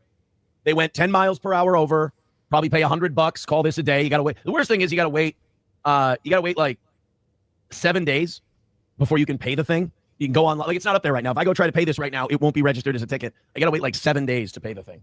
Hate that. I like to just get rid of them. But anyway, yeah, got a speeding ticket yesterday. And I figure the second that I announced on the show that I got a speeding ticket, I figured I would break the brains of all the message board people and say, hey, he's going to go back to jail because he got a speed. You don't go back to jail for a speeding ticket. It's funny that Aaron's explaining to us how the law works. I know. When he hasn't understand how the law works this entire time. He didn't understand the difference between him reaching a plea deal and the judge signing off on it. He doesn't understand the difference between lawsuits and criminal charges. And now he's like, you idiots, let me explain something to you. You don't go back to jail for a speeding ticket. No, duh. Like, who said that? Nobody said that.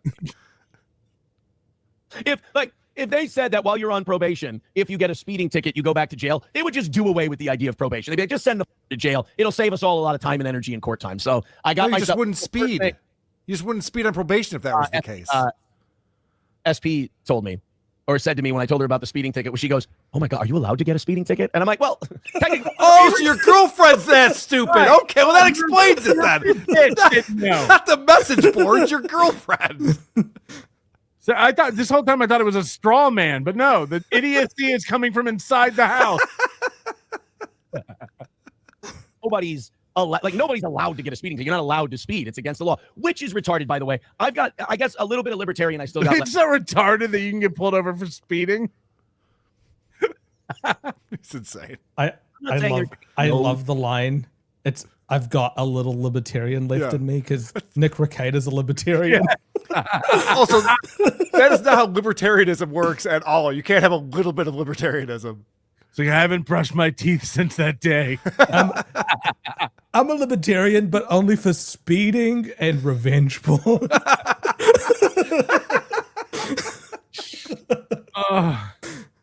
No stop signs, no speed limits, nobody going to slow me down. But it's got to be different because now it just seems like such a revenue generator, you know? And I know that's that kind of the hack talking point, but like I was driving about 78 miles per hour. Everything that happens to him, it's like he pulls out the biggest hot takes. Like, do you think that these cops have a quota and this is just a revenue generator for the town, man? You know, he told the cop that he pays taxes. You know, he told him that. Right. You know, you actually work for me. Yeah. And when it switched from 70 to 60, the amount of people on the road didn't change. The amount of lanes didn't, like nothing changed. I'm still going the same speed. It was safe then. And apparently it's not safe now. And like, I even told the officer, I'm driving safely. Nobody's in danger. I got 3 kids in the back seat here. It's, you know, it's honest. I wouldn't say that. Don't say that part. We watch these body cam videos all the time where it's like, these people don't understand the difference between the executive branch and the judicial branch. And it's like, the cop can't hear your argument for why this speed limit change is inappropriate or unjust or what. Like, he's not like. But also, the cop doesn't know who you are. So when you say things like, I'm not, like, my kids are in here with me, you're thinking it's like, of course I'm not doing anything unsafe. My kids are with me. He hears this guy is doing something unsafe and he's endangering his kids. Right. First of all, 4 of the COs in the jail knew who Aaron was. You don't think this cop knows who Aaron is? Right. I think Mikey said there were more than 4. Probably why he was pulled over. They saw how much he was hitting the goal lately, and they're like, here's some revenue we can generate. Slow down, radio man. Whatever. They made it 10 miles per hour. They made it 10 miles per hour over, but speeding ticket, still a speeding ticket. Kind of sucks. $1. They wrote on the ticket, if Gray Duckling wants to pay this, he can send the money to. Yeah. Look, like, Mr. Toe, even the cops have their own goal that they need to hit. I'm not saying I'll never get another speeding ticket. It's just insane to be getting this many at this stage in your life. When you're an early driver, fine. My car goes 0 to 60 in 3.6 seconds, and I don't get speeding tickets. Like, trust me, it's tempting when there's an open road in front of me to fucking floor that Tesla and feel the wind, baby. Yeah, but I'm fucking 46 years old, so Last speeding ticket I got was in 2019 when I went from like a combustion engine to a hybrid because I couldn't tell how fast the vehicle was going compared to before because the engine was a lot quieter.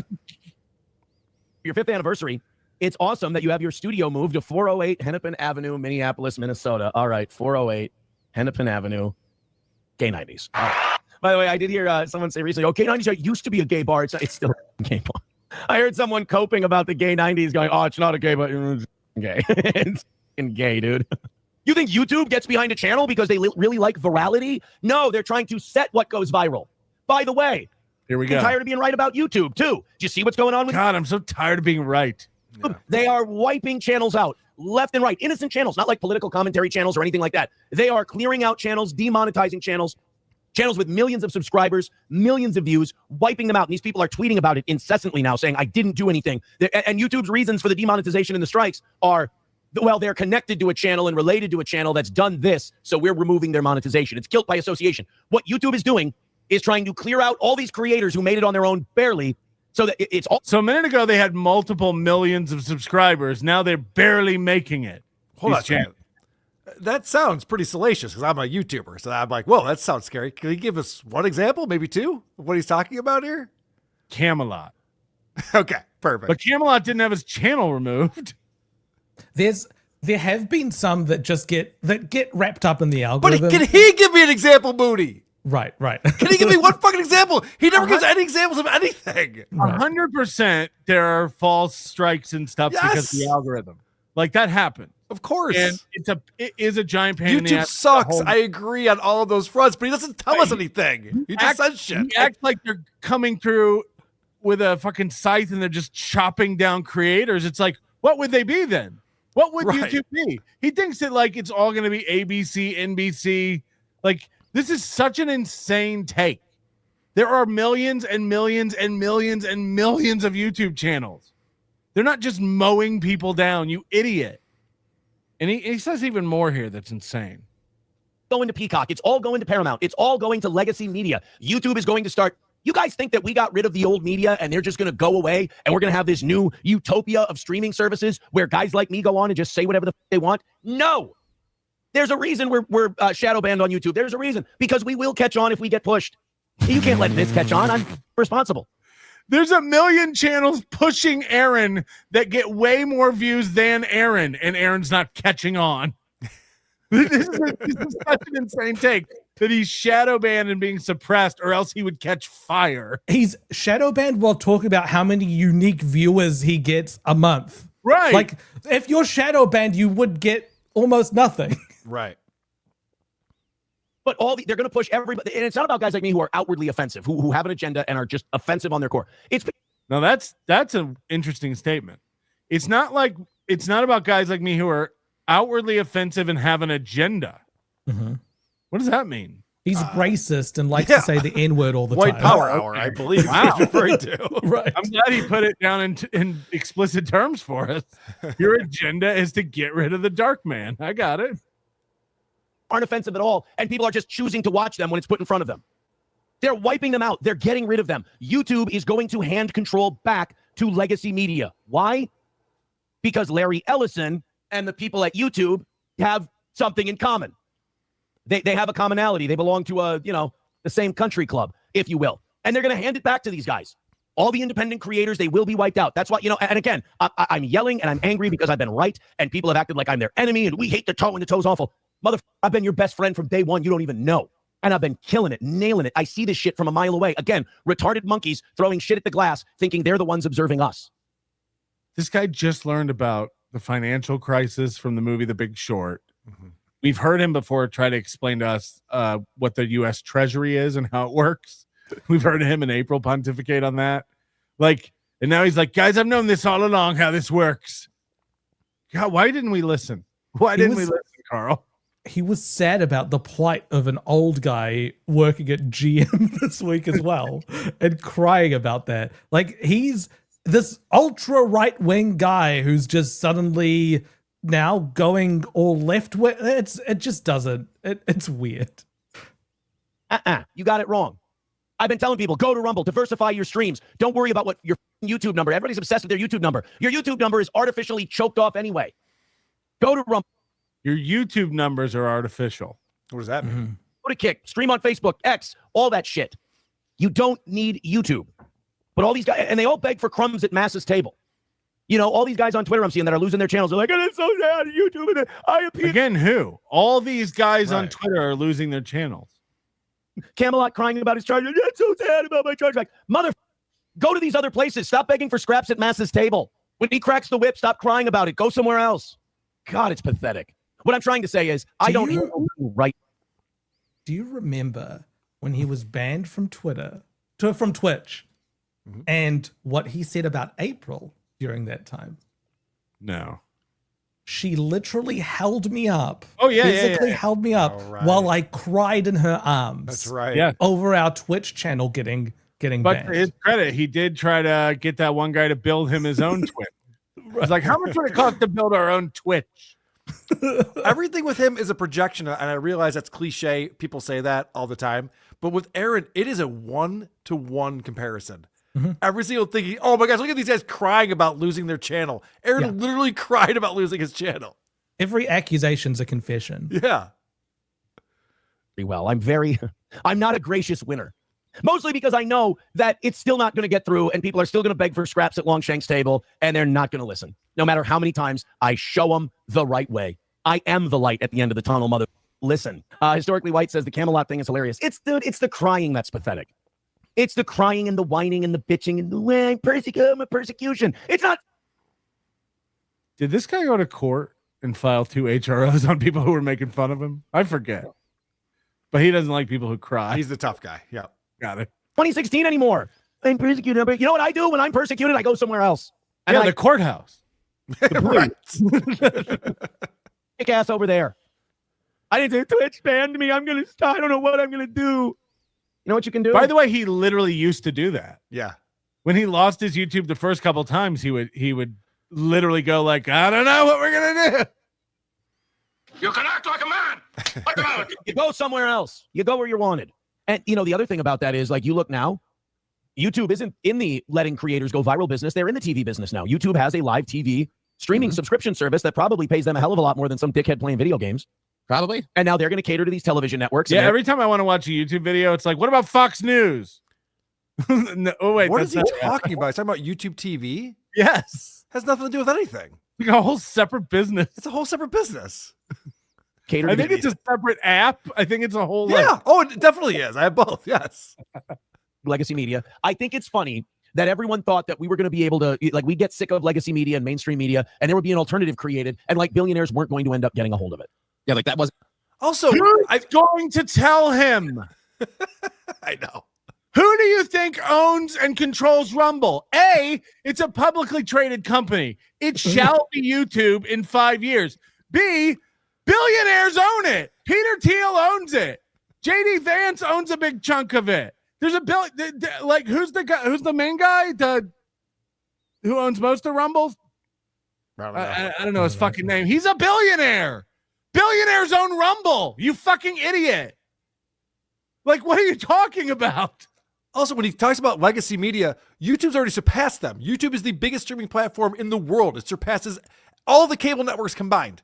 So the fact that he's sitting there and the networks and everything like that, so the fact that he's sitting there and going like, well, they're all going back to legacy media. Yeah, no, that's already happened. Yeah, they're the legacy media now. Chris Pavlovsky. He's a billionaire. What are you?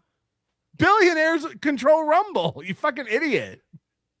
Going to morph into or just be absorbed by the legacy media people. Right. Yeah. And it's going to be, and it's about to. I mean, we've already come so far from the Wild West freedom days of like 2010 YouTube.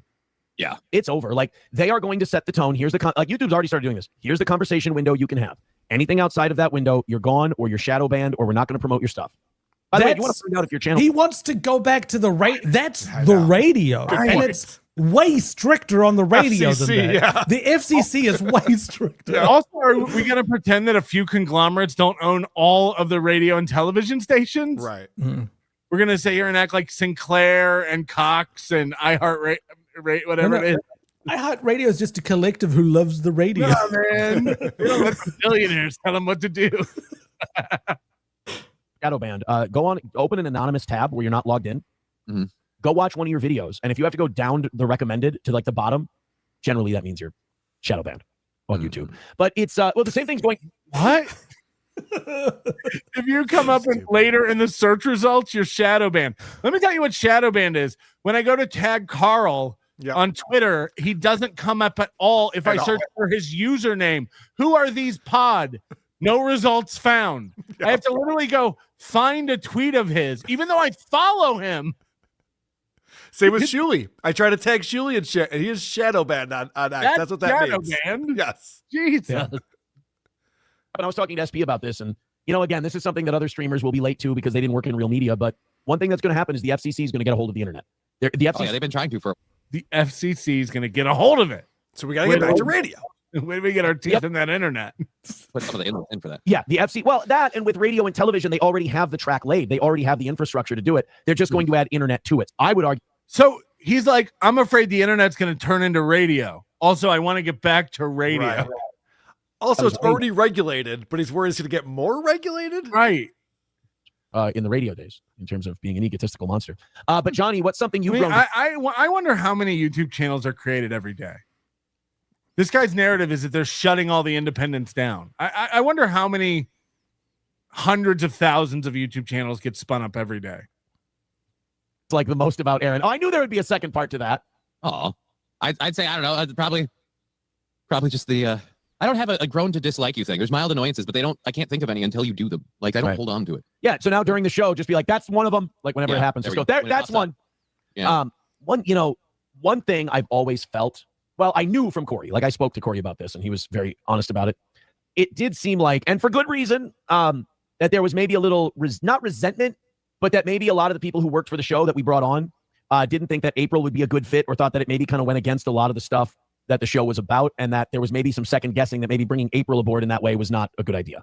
Yeah, I had that opinion at first, but after we moved out of the garage, I just decided that it was obviously going to be a thing you were doing. So it's your show. I didn't really. The more I think about it, hold on, what Johnny just said. He goes, "Yeah, I never thought April was good, but I knew my opinion didn't matter. You were going to do whatever you wanted to do, so whatever. I just went along with it." This rescuing April from the factory thing was all about control. Yeah, for Aaron. Yeah, like he wanted to be the savior, but he also wanted to have his thumb on his wife. Like, it's so insane. I was very neutral on it. Also hasn't said anything publicly for over a year. November last year was the last time she spoke on her. And he's been Twitter. trashing her more than ever. Right.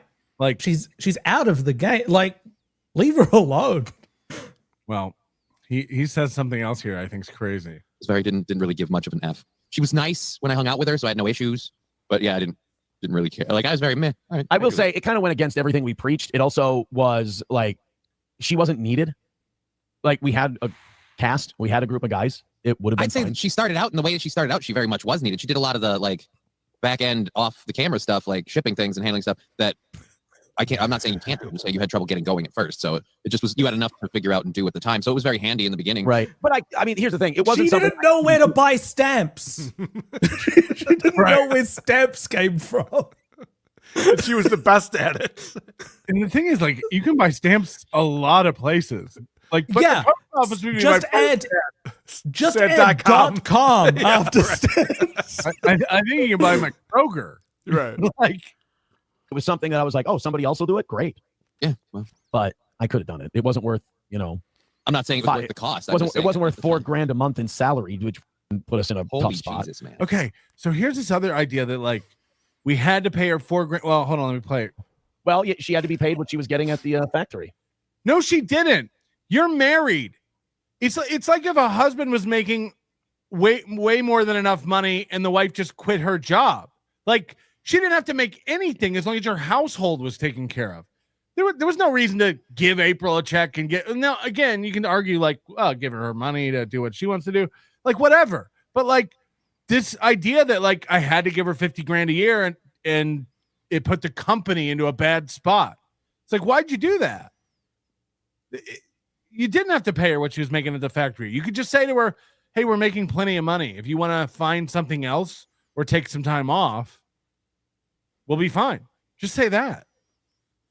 And it also goes back to the mentality that you were talking about, where it's like, why wouldn't you just take a job on the radio and then prove yourself and then build from there? So if with April, I told him this, the time I was on his show and he interviewed me, I'm like, why do you have so much overhead? You know, you're on the internet, you have all these people you have to pay. Like, why not get your show going, make a bunch of money, and then start bringing people in? Maybe you can't tell, Karl, but that sign behind him is lit up. No, I know you can't see the lights and you barely remember they're there. But electricity ain't cheap, buddy. That's right. In order to leave. So there is a thing. Like people with ADHD. You're doing the and I think right now. People with ADHD sometimes have trouble focusing, and so they need to create like artificial, like they'll either like add something new or interesting to something that they're doing to motivate them, or they'll create a sense of urgency around something that doesn't have it. That's essentially what procrastinating is. Procrastinating is waiting until something becomes urgent due to time, and then you become motivated to do it. I think Aaron has that sense of urgency, like he needs that urgency, but with money. He can't do any work unless he's running out of money. Yeah, and I understand this. I was at the post office this morning, last minute sending stickers. Right. I mean, there would have never been a reason to make any cuts to anything if we would have just cut her loose. Like there would have been, you wouldn't have been, but you know, the past is you learn from your mistakes. And that's why they happen, kids. Honky says April. It would have fixed everything. Like if she would have had just even a part-time job outside of the house, their relationship would have been better. Their financial situation would have been better. Bringing her into that show was the dumbest. It's worked a handful of times, and the rest of the times it's just bad. Yeah. And the handful of times it is working, it might not end up working in the long run. I'm sorry to report that Mike Kelto is no longer doing a podcast with his wife. So. Right. Right. Because you can't call her dumb for so many episodes in a row without it affecting your relationship. She hates that. Yeah. What do you mean you've never had a Big Mac, you stupid bitch? The reason I started watching, Blonde was cute, not gonna lie, but after Chad told her she ain't no mother, was the moment you should have pressed the ejector seat on her on the show. Yeah, the internet got to her, which is understandable. I get it. Not all of us can be sociopaths who just disassociate from all of it. Well, also, I think when you realize, like, not everybody can handle it cool as a cucumber like Aaron. Water off a duck's back. This isn't a shoot that you're performing. I think you got to get that in your head too. You got to be like, you're performing. They're not yelling at you. They're not shitting on you. They're yelling at your caricature. Yeah, they're shitting on the person. Hold They on. think they're shitting on you. Why isn't Johnny going, why are we talking about this right now? We've been over this a million times. Why? This is old news. Yeah, because Aaron can't afford better help anymore. Okay. That's exactly what this is. It's therapy. I think part of it as well is just like spending time away from each other, doing your own thing. And if they are working together on the show the whole time, and then they live in the house together when they're not on the show, And then they're both fucking the same guy, right? right? Yeah, it's you never get away from each other. And you know, Aaron, one of the reasons Aaron wanted her in the house is because he's insanely jealous and insecure. And her ex worked at the factory. And so I don't think there was much time ever where they were even in separate rooms. Right. Or had their own hobbies or interests, or even if you're a couple that both works from home, if you've got separate work, at least like you're working on different things for a while, they would be aligned. Like he'd be on the show, she'd be in the chat. Her life revolved around him. No hobbies that were separate. If Aaron wanted to watch a movie, she had to come watch the movie. If you know, if they went out, I bet they always went out together. There was nothing she was interested in and went and did, or he was interested in when did. They everything was together, everything, including cheating. Like it just well, hunting she went and did by herself. Yeah, but that was cheating. right. But in reality, they're shitting on the person talking and the guy talking into the microphone. You know? And they'll never take the time or mental wherewithal to realize those aren't the exact same people. Some of them do. A lot of them do because we've conditioned them over the years and to understand that. I think the ones that come from radio get it. I think the ones that are on the internet, they put too much of themselves into it, so they can't believe for a second that somebody else doesn't. And it's also, I get it. Like to them, it probably sounds like those people are being like, I'm better than you because I don't live here. So they kind of see that as you going like that. I get that. I understand. I empathize with that. They take it a wee bit personal that way. It's not intended that way, but it's how it comes across. So yeah, we were talking about how we would have never been able to. Oh my God. What? The way this is set up. He's got Zoom. It's running. And squashed both together. We do a pro show. The Matt came back the very next day. Going and get it onto the internet as quickly as we did. If you didn't have a studio set up in your garage, and then did my I stupid podcast I did. Now did we we still ask for that to come back? Oh my God, yes. Well, I mean, you had life events that got in the way of that one. A little bit, yeah. A little bit. Oh, by the way, I think I've said it privately, but I think publicly on the show. Congratulations on getting married. Oh, thank you, sir. I hear Thank the you. second ones are the easiest. Huh? I said I hear the second ones are the easiest. I hear the third time's a charm, sir. Oh, that's right. This is your third. Yes. Yeah, no, you're gonna be fine. Jesus. Yeah, the second one's The first one I was young and dumb, went in, had no clue what I was doing. There are 5 divorces between these people. Yeah, I know. That's what I was just thinking. That's insane. But what a good friend Aaron is. He's just like, well, this is your second wedding or second marriage, so you'll be fine. He's like, no, that's my third. And the only reason Johnny hasn't been married is because he can't walk down the aisle. Family and like, yep, clock's ticking, had that feeling, and that went all wrong. I don't know. I'm not saying experience. I know what I'm doing. I'm not saying this is your experience. I'm just saying in general, those second ones sometimes tend to go a little insane.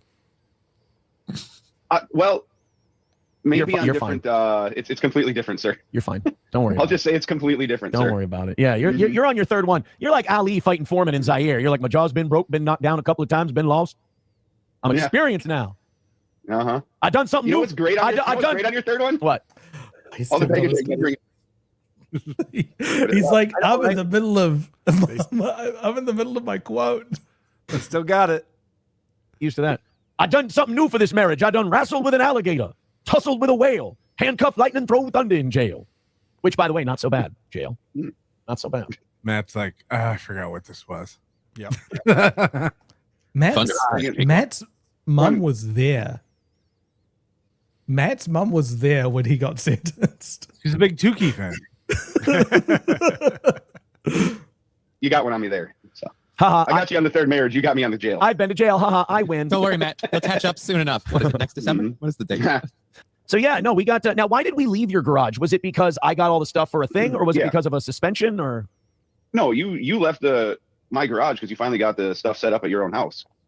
That's a pain in the ass for you to come over to my garage. Remember, it's way warmer in your house, especially at the beginning. Well, you had a key. Like there's this weird thing. Like I still, by the way, I still have. Would allow. I still have a key to your garage. That's all been changed. Don't worry about it. I had to break into the garage to get my shit back in the day. Don't worry about that key. No, I remember in the beginning though, like just like Aaron's tires. I had another key made. Don't worry about it. Go piss in the bushes. Oh yeah, that's right. You guys couldn't get into the house. April had to do her redneck shit and go pee in the bushes. What? Holy shit! I'll say one thing I did not. I'm guessing like they had a key to the garage, but not the rest of the house. Yeah. She's on the side of the house doing a squat. Right. Flower bed. Like as in the backyard, they said. But I mean, if someone goes out hunting or grew up on a farm, it's easier for them to like. It's. I can't believe April's mom didn't take a picture and put it on the internet. Right. They probably all peed on trees out there. Yeah, of course. Or on themselves when they go hunting. That's interesting. You don't meet a lot of ladies that are like, yeah, that's fine. I'll just go do that. Well, she did that when she hunted too.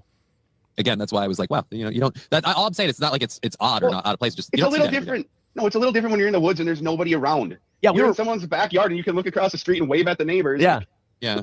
I used to live like a block from here a couple of years ago, so it's a little weird. She's like, yeah, I'll just mark this tree. I'm pretty sure I walked my parents' dog by that tree.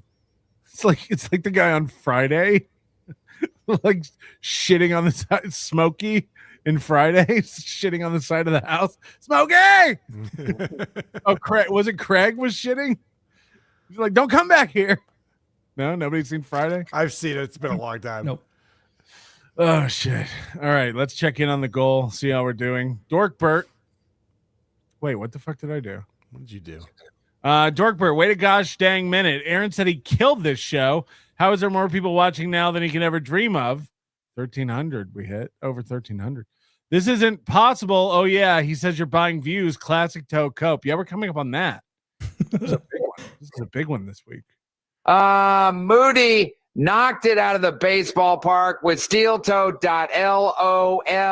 The toe doesn't like it, but I haven't been this excited since Tatiana jerked me off in the champagne room. Moody, can you pull up my super tip panel? Sure. No, but seriously, what if the solar roads were made out of some sort of strong lucite plastic and it could withstand the weight demands? Right. I know what you're thinking, Moody. If you drive over the solar panels, they'll crack. But what if they're made out of some sort of like really strong lucite? Yeah, with dirt that can go over the top of them. Definitely not Sword and Scale. After watching Aaron for 3 years, are we fans? The horror. You got it? Yeah. You run this. All right. Me and Karl are out of the show. All right. I start, sir. This is Mersh's girlfriend. Bubba was on Twitch years before Steel Toe Morning Show came on. Yeah, but Bubba was like a big personality. No one's done it in the size market that Aaron says he's done it in. It's like there's always qualifiers that he puts in there, and those are the ones that you need to figure out. Chad Zumimic, where is Johnny? That's like for someone who loves. It's not the same. It's here's Johnny, but like for someone who loves who loves dropping quotes whenever and doing drops, I don't know why he doesn't have the here's Johnny from The Shining in there. I feel like that's that's the perfect one. All right, I'm sure there's gonna be a a gummy chainsaw edit at some point with Johnny Crutches trying to get through a door. It's just knocking on it. Captain Cheese, Aaron's too soft for weed, guns, and coffee. God, what a bitch. Well, he's he also gets sore hips. that's something. he's got so many ailments. Slam Peas Forever Mummy says, I missed the start. Any hey-to today? Love you. I don't know what hey-to means. Do you know? Yeah, I missed the start. Any hey-to today? No clue. Diablo Sandwich, crushing it with gold, COPD, and reverse mortgage ads. Yeah, that is what Rumble is. And they're like ads that like kids can make better ads today on their MacBooks. Like they're really rough. Karl, I never found Melton to be pulchritudinous, but now I fear he may be too corpulent to ambulate. God, you should have saved that one. Save it. Put it back. I don't pre-read him. With the way those scanners are calibrated, you can easily go up to 5 over and they would barely be able to detect it. If they persist, you can ask when it was last calibrated. By the way, I'm not going to pretend to know what pulchritudinous means. I don't know either. So I'm going to keep it 100 over here. Karl, I never found Melton to be pulchritudinous, but now I fear he may be too corpulent to ambulate. Corpulent, I got. Pulchritudinous is a new one. It means fat, someone said. Now, we have to create a code that will inflate my streaming numbers. How about every time I stream, you create an app that will add Anthony's Compound uncensored views as my own? Wouldn't that be great? Doy! Listen, kid, am I a hypocrite? Yes, now ask me that while I'm doing my successful internet radio show. I'll say no. Did you hear the cope Tim Pool was saying? That everyone's numbers are down. Yeah, he's a Mossad agent. I'm a big boy and know that YouTube are against me for my fence-sitting political takes. God, there's so much to cover. Karl, I never found Melton to be pulchritudinous, but now I fear he may be too corpulent to ambulate. We found another word Karl doesn't know.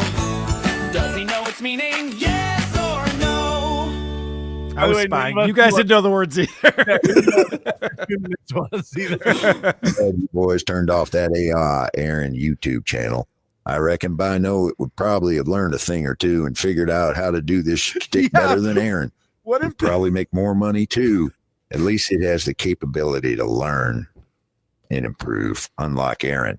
My God, is society fucked? There's millions of Aarons out there, aren't there? What if the AI Aaron channel was like, what am I doing? And just started like show.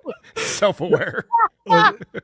It starts to make shorter and shorter like responses and spending time with its kids. you tell it like you have child support and a truck payment and a mortgage, like you need to earn this much, and it like actually uses that information to convince itself it needs to improve the program. You should have had Cabby on this show. He'd get a boner from all this cop talk. Treat those civilians like the pieces of shit they are. Yeah. You can't put me and Cabby I got together. pulled over and the kids were super freaked out. Fortunately, it was just Mikey in a stolen cop car. He just broke out of jail and wanted to thank me for my guidance. Gonzo, please play Aaron Faux crying about an 88-year-old working. It's so good. I'll get it. No one hates you, Aaron. You're just a jizz-eating douchebag. It's true. Chad Zemimic. The British cigarette had better pray this is a character because this is delusional times 1,000. Yeah, this is just a character who pretends like he's doing well on the internet. Karl, guess what? Your dinner is ready. Yay! Bye. That's you a good and I point. both wish Gar Saxon. That's a good point. Aaron always says that I do a character online. So maybe when he's talking about how he's beating everybody and his numbers are so great, it's like this is all part of the character. It's lies. Oh no, it is. Honestly, that's what it is. And by the way, the character that he plays sucks. It's unlikable. He's trying to be like a heel, but a heel character only works in small doses. Right. You can't just otherwise you're just downtrodden. Right. When Camelot's whore wife got arrested for blowing that charlatan, Camelot had to step up and show these billionaires how to do a real, very real, serious local / international radio / internet show. Yeah. 3 words, Karl. Review girl April. Make it happen. Smart. That'd be so good. She might not. I don't know. Like, would she come back for a little bit of money? One day. Yeah. Once enough time passes, I think anything's possible. Hackmania 4. Yes. Frank Neighbors, Melton, what, if anything, can you tell us about the restraining order stuff? Any milestones coming up in the case? No milestones coming up. And can I say what I know? Yeah. Okay. So obviously, Aaron ate an onion live on his show, which means that Aaron has won the HRO. It's over. I don't know. I just can you imagine if a lawyer acted like a teenage girl and ghosted everybody in the conversation and wouldn't talk? It's happening to me right now. Huh. Maybe it's more common than I thought. April would have found another Nick if Aaron had told her she could get another job if she wanted instead of working in the factory or for his show. Excuse me, my very big, successful internet radio show. Get it through your head, Gramps. But yeah, I needed to keep April on a short leash because I have a small dick. Right, Nick? Moody. What's smaller than micro? Nano. Pico. Pinto. All right, enough. I have a small dick. We get it. I still have 3 kids, you fucking incels. Maybe the money's run out on the lawyers on the other side, so they're not doing any work. Interesting. Maybe that's the reason he can't get back on the radio. Is he's so caught up with lawyer bills that he can't afford the lawyer's slot. like, please deposit another coin. You've reached your token limit. Dimpled Balls, lack of vocabulary is why Karl writes songs with no lyrics. That is correct. The Ice Stones tomorrow night at Rock Holiday Village will be performing in downtown Rochester. Blah, blah, blah, blah, blah, blah, blah, blah, blah, blah, blah, blah, blah. Thanks, Mike. Good stuff. Blah, blah. Cosine, cosine, cosine, cosine, cosine, cosine. Blade, blade, blade, blade. I get it. Blade, blade, blade, blade, blade, blade, blade, blade, blade, blade, blade, blade, blade, blade. Here, wait, cosine. Blah, blah, blah, blah, blah. Venmo, PayPal, Rumble Rants, Super Chats. Way! You did the Wii right. I love that. When someone's rich enough, they can just we mess need a with sort you. of scale tax. Crowdcat, thank you for gifting a membership. Kilo, thank you for becoming a member. Ewa gifting 10 Nobody Likes Onions memberships. Look at this. This could have been yours, Chad. You really blew it. Bob Sacramento, thank you for the 10 Nobody Likes Onions memberships. Madam Priest, also throwing in a membership. Appreciated. MG082. Sinbig read the link. Every week, she is the best egg. This show would never end if we had more people on it. We're trying to get rid of Karl, and he doesn't get the message. And she's got an exclusive coming up tonight with Pat Dixon, who can finally talk about Gino. Oh, nice. Gino's jaw. So if you want to hear that, pretty antisocial on YouTube. Nava down south. Probation officer saw the drinking live stream. Probation officer saw the drinking. But that's why Aaron's saying he hasn't drank in the last month. Or maybe he's trying to in case they are watching early on in the probation. Imagine, David, you did all the training to become a probation officer, and then you have to watch steel toe as part of your job. Brutal. Kilometers. We don't use that commie gobbledygook, Moody. You and Brunei, I think, are the only 2 countries who Right, don't. freedom. First of all, United Kingdom still uses miles too. They're fucking retarded. Yeah, it's like, but people there know what a kilometer is. Yeah. Yeah, they They've do got both, which is stupid. Saskatoon is a city in the province, and the province is Saskatchewan. Sorry. Yeah, how no, many? what How happened many? was I started saying Saskatchewan, and then I changed it to Saskatoon, so I ended up saying Saskatchewan or something like that. It's all nonsense. Yeah, How many- none how of many, this like- is going to be pulled up in court. The Chargers. How many barley corns are there to a furlong? And it just doesn't. Everything is 1,000. Like it makes way more sense. About right now. Here All we right. go. It's time to talk about the onions. It's finally time to talk about the onion. This was the pinnacle of the week. If it'll Thank you guys very much for an amazing, one of the best months we've ever had, viewership wise, unique viewer wise. Look, it's a shell of what it was. We were so all stupid. there. It's so We dumb. were all there. You used to get over 1,000 watching on YouTube alone. You could go to his playboard. He was looking at his versus Tukey's the other day. You can go to his and see the peaks and valleys. He's so stupid. How insane! How he's always improving, and yet the numbers keep going down. Even with every single platform, count impressions on Twitter instead of views. That number doesn't go anywhere near what he was 2 years ago on YouTube alone. Yeah. To be better. I'm trying to be a more gracious winner. I really am. But now apparently the anti-steel toe community has been so destroyed and so He wrecked. reminds me of a guy, like in a job interview when they go like, what do you think your greatest, what do you think your biggest weakness is? And he's always like, honestly, my strengths. It's like, Yeah. like all the time. He's like, I probably win too much. I'm if a anything. I'm a perfectionist. Like I get too many perfect weeks. Right. I really can't relate to people who lose. If I had to say, I guess it's that I never let anyone else win. So that they are now seething and coping to themselves by saying, he's got to be lying about his unique viewership. I got to find a way that it's not true. It's like, guys, I'm not bragging about the number. Okay? No one thinks he's lying about unique viewership. I do. I think he lies about everything. He takes unique viewership from Rumble, adds it to unique viewership from YouTube, and puts them None of those together. people are the same people. Right.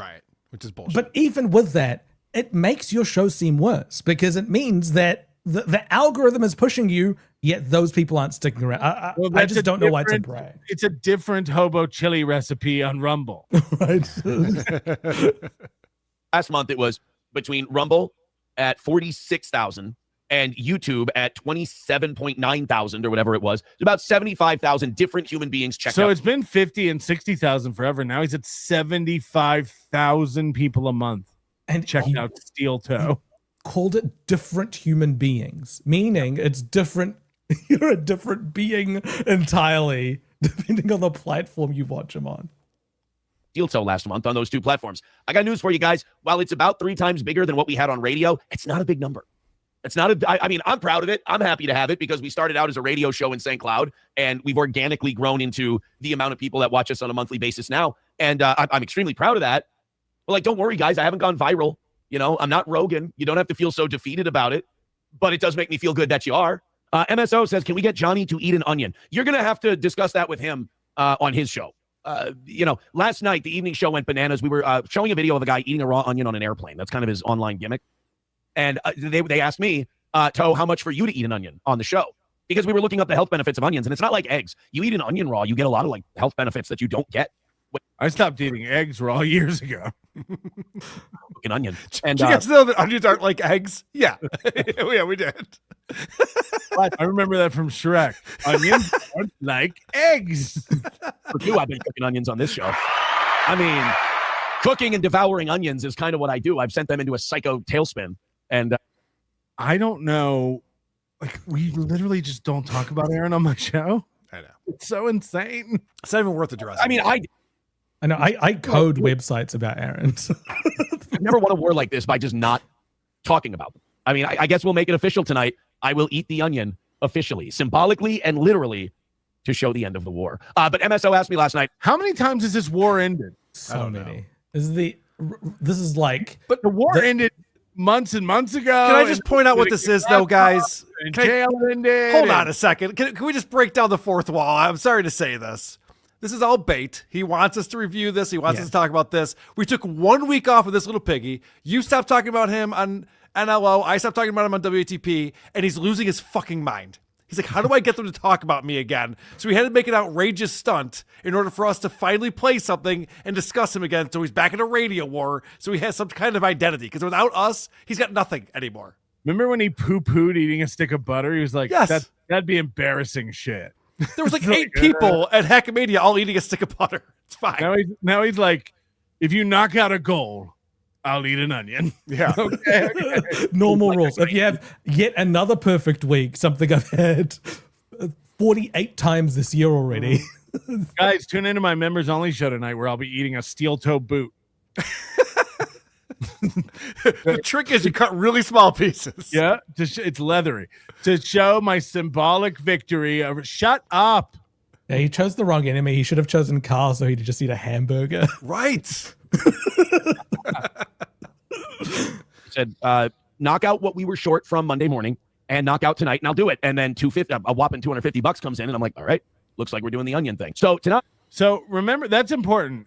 They said, how much to eat an onion? He said to knock out this goal and tonight's goal. Just remember he said that. That was the price for the onion, knock out 2 goals. At the end of the evening show, which is kind of the more round B show anyway, I think it's perfect content for that program, we'll eat an onion.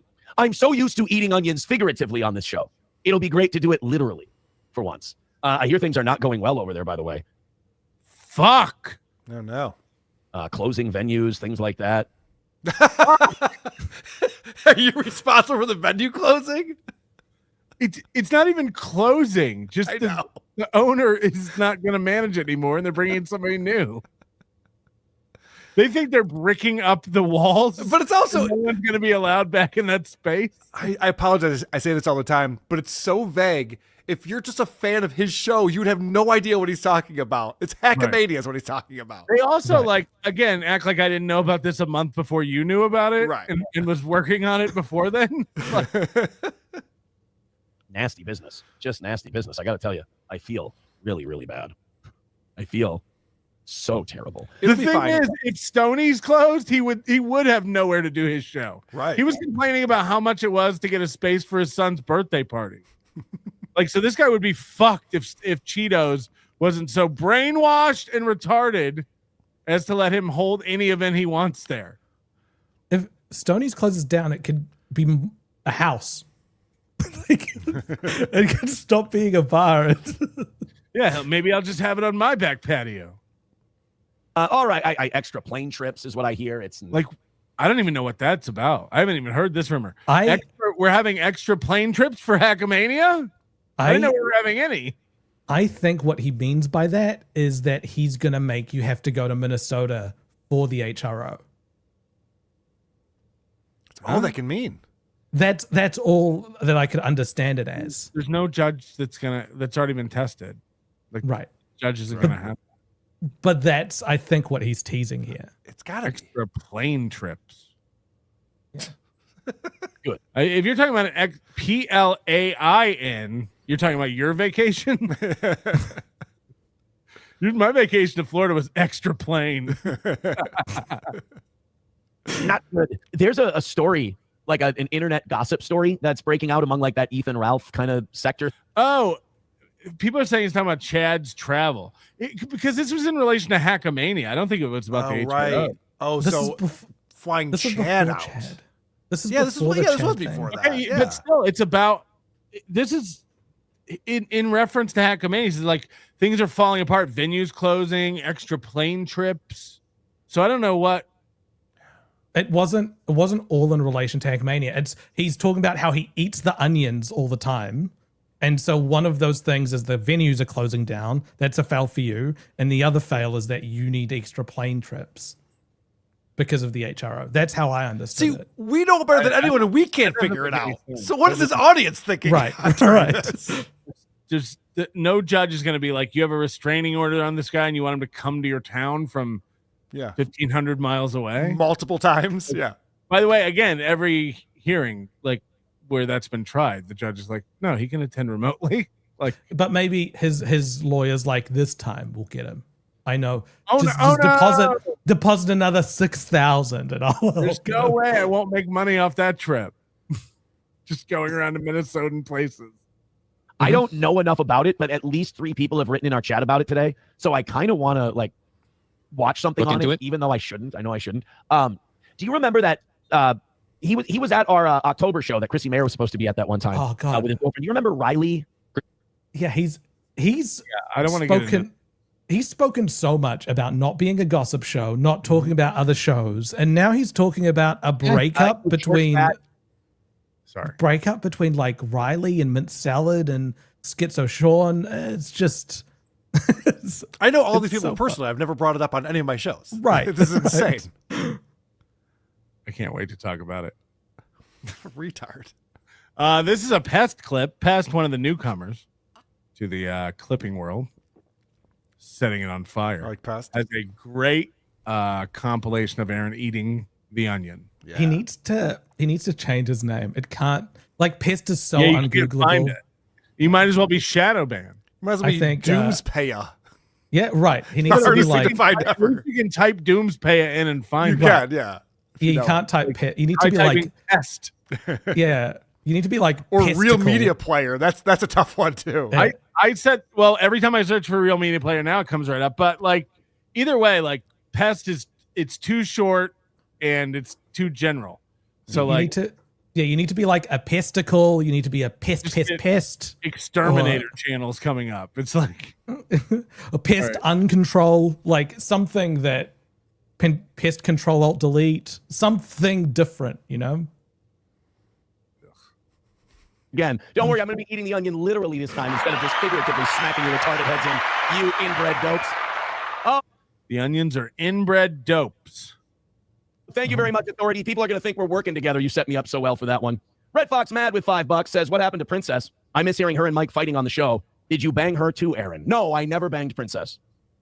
Not that she was ugly or anything, I'm not insulting or anything, but when someone wears dresses made of red flags, you tend to take notice. Redbird with $1 says, you're setting a dangerous precedent, allowing us to pay you to put things in your mouth. I have said a lot. Every time people ask how much to do X, Y, or Z, I always give them a number. That's not correct. So does But Darkside Phil does this too. This is a total thing right out of DSP's this playbook. is Locale University. But what I'm Yes. saying is, when he was asked about the butter, he said, "I'll never do it." Right. He didn't give some outlandish price. He didn't do any of that. So I always tell you guys, you ask me, I'll give you a number. Somebody said how much to do the Carolina Reaper thing, right? And what did I say? $5,000. Why did I say $5,000? Because I don't want to fucking do it. But if you guys, threw it in, I'm a man of my word. he ain't come for free. So like, he's usually pretty. No, it cost him a wife. Oh yeah, but he hated her smelly pussy ass anyway. Right. We got my lost interest. She was only worth like eating cum or his kids. That's the two things he would trade for his wife. Fuck you, dude.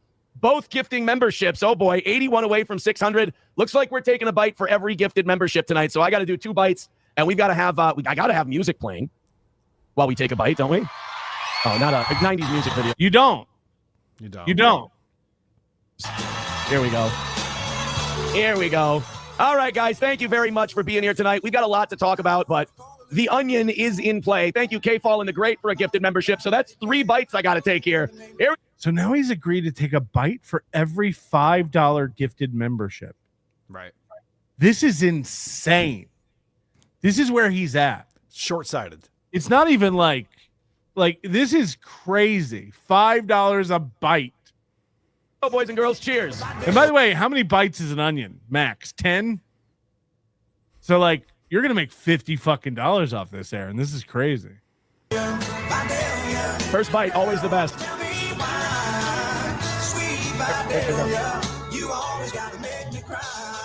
It's not bad. Like I really do like onions. Like this. Wait for it. Yeah. Bad at all. It's gonna get bad. Oh God.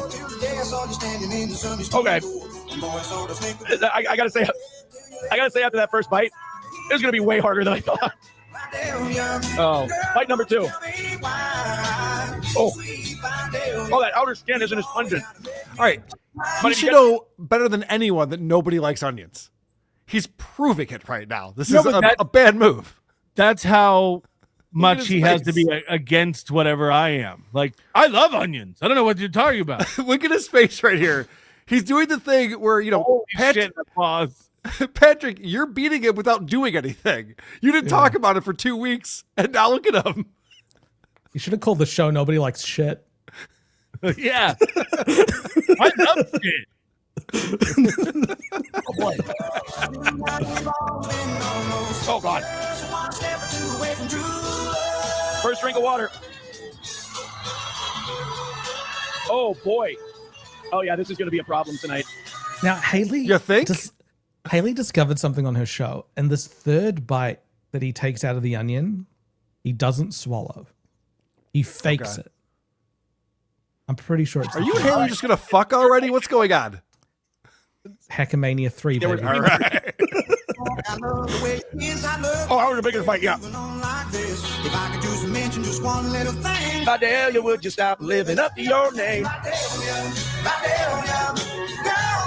Oh, sweet Vidalia. You swallowed it. It wasn't that one. There's another one. Yeah. Oh, yeah, I did see something on Reddit that he spit it out or something. He spits it out and then pretends to chew and then swallow and then says, I did it. Okay. Another song for these next two bites. Oh God, every 90s country song is better. Okay. Bottoms up, guys. Oh. Damn locker room joke. This is what winning looks like? Yeah, I said the same thing. I watched this late after I did a show one night, and I was just like, hold on, this is getting me? This is sticking it to me? It's crazy. I had tacos that evening. I don't know. Ah. Oh. All right, that's one. Oh God, this is going to be coming out of my pores. Don't talk about your fans like that. Oh.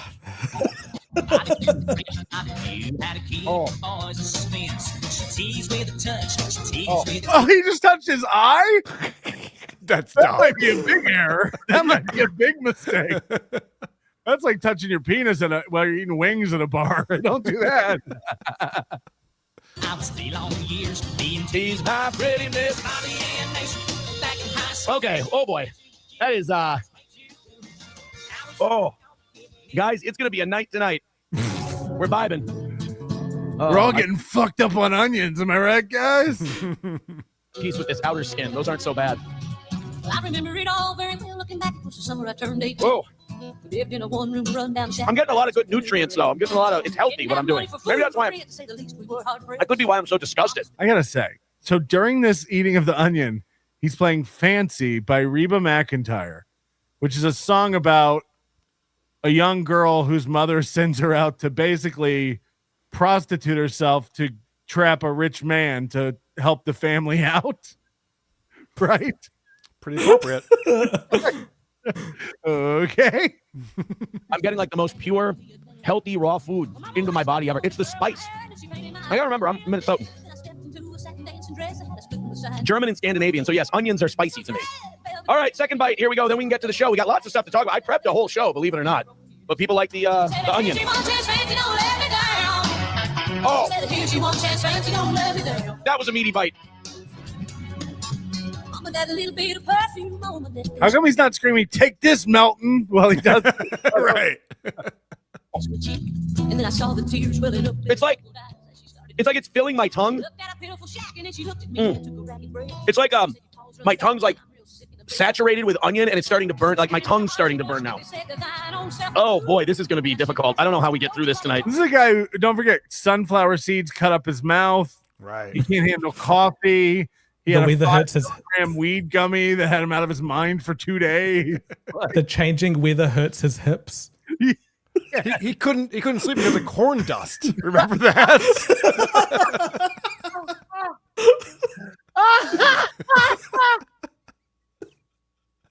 There's so much lore built. We know way too much about this man.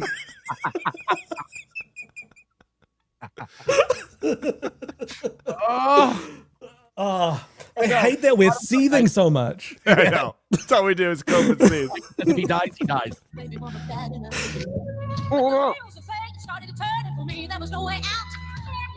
is the one I think. Oh. What I had to do when I made myself this song about. I was gonna be a lady someday, though I didn't know when. Ah! But I couldn't say Motherfucker! my life with my head hung down in shame. You know, I might have. I gotta switch to milk. That was weird. I didn't see him swallow. You're right. No. There's another. There's one more after. If somebody installed this bottle opener upside down.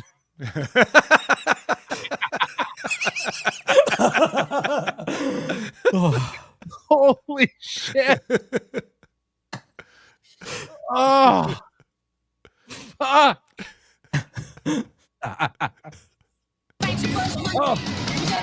I'm watering up. I'm watering up bad. Oh, now I see why that guy was like dribbling boogers and I can't believe he keeps touching his eyes. I know. This is gonna be bad eventually. Shit. I haven't even gotten like to the core of this thing. I'm still kind of eating around the edges. The core.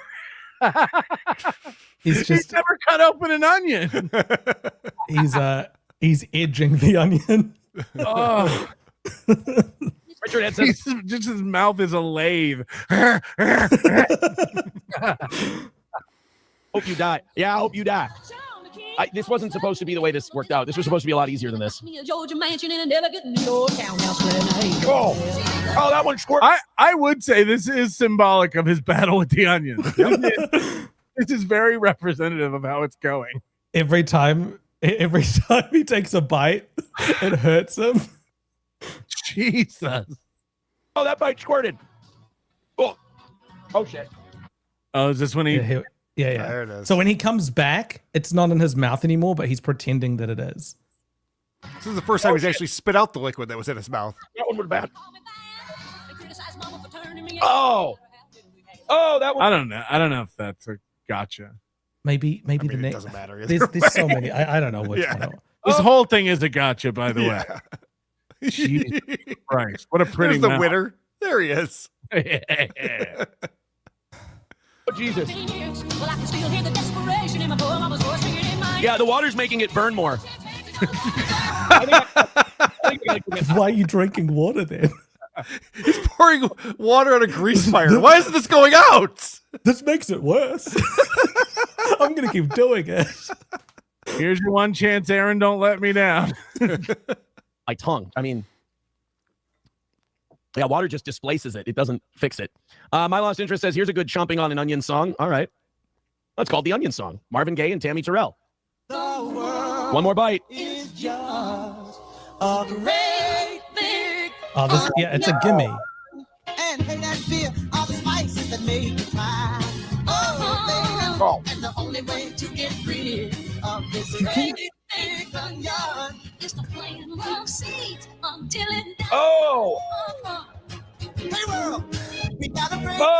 So you chose to get involved with an onion, and it's making you miserable and poisoning your body. Yeah, that is seems about right. One of the things worth noticing here is that he is chewing with the front teeth in his mouth. Yeah. Keep an eye on that and remember it for later. Yeah, he's missing a few. I think Moody's gonna have a photo for us. Okay. Oh, I'm not having a good time anymore. I am not enjoying myself. So you fought with an onion, and the onion won. Chevy fan says, no YouTube. No, we're banned for a week for hate speech.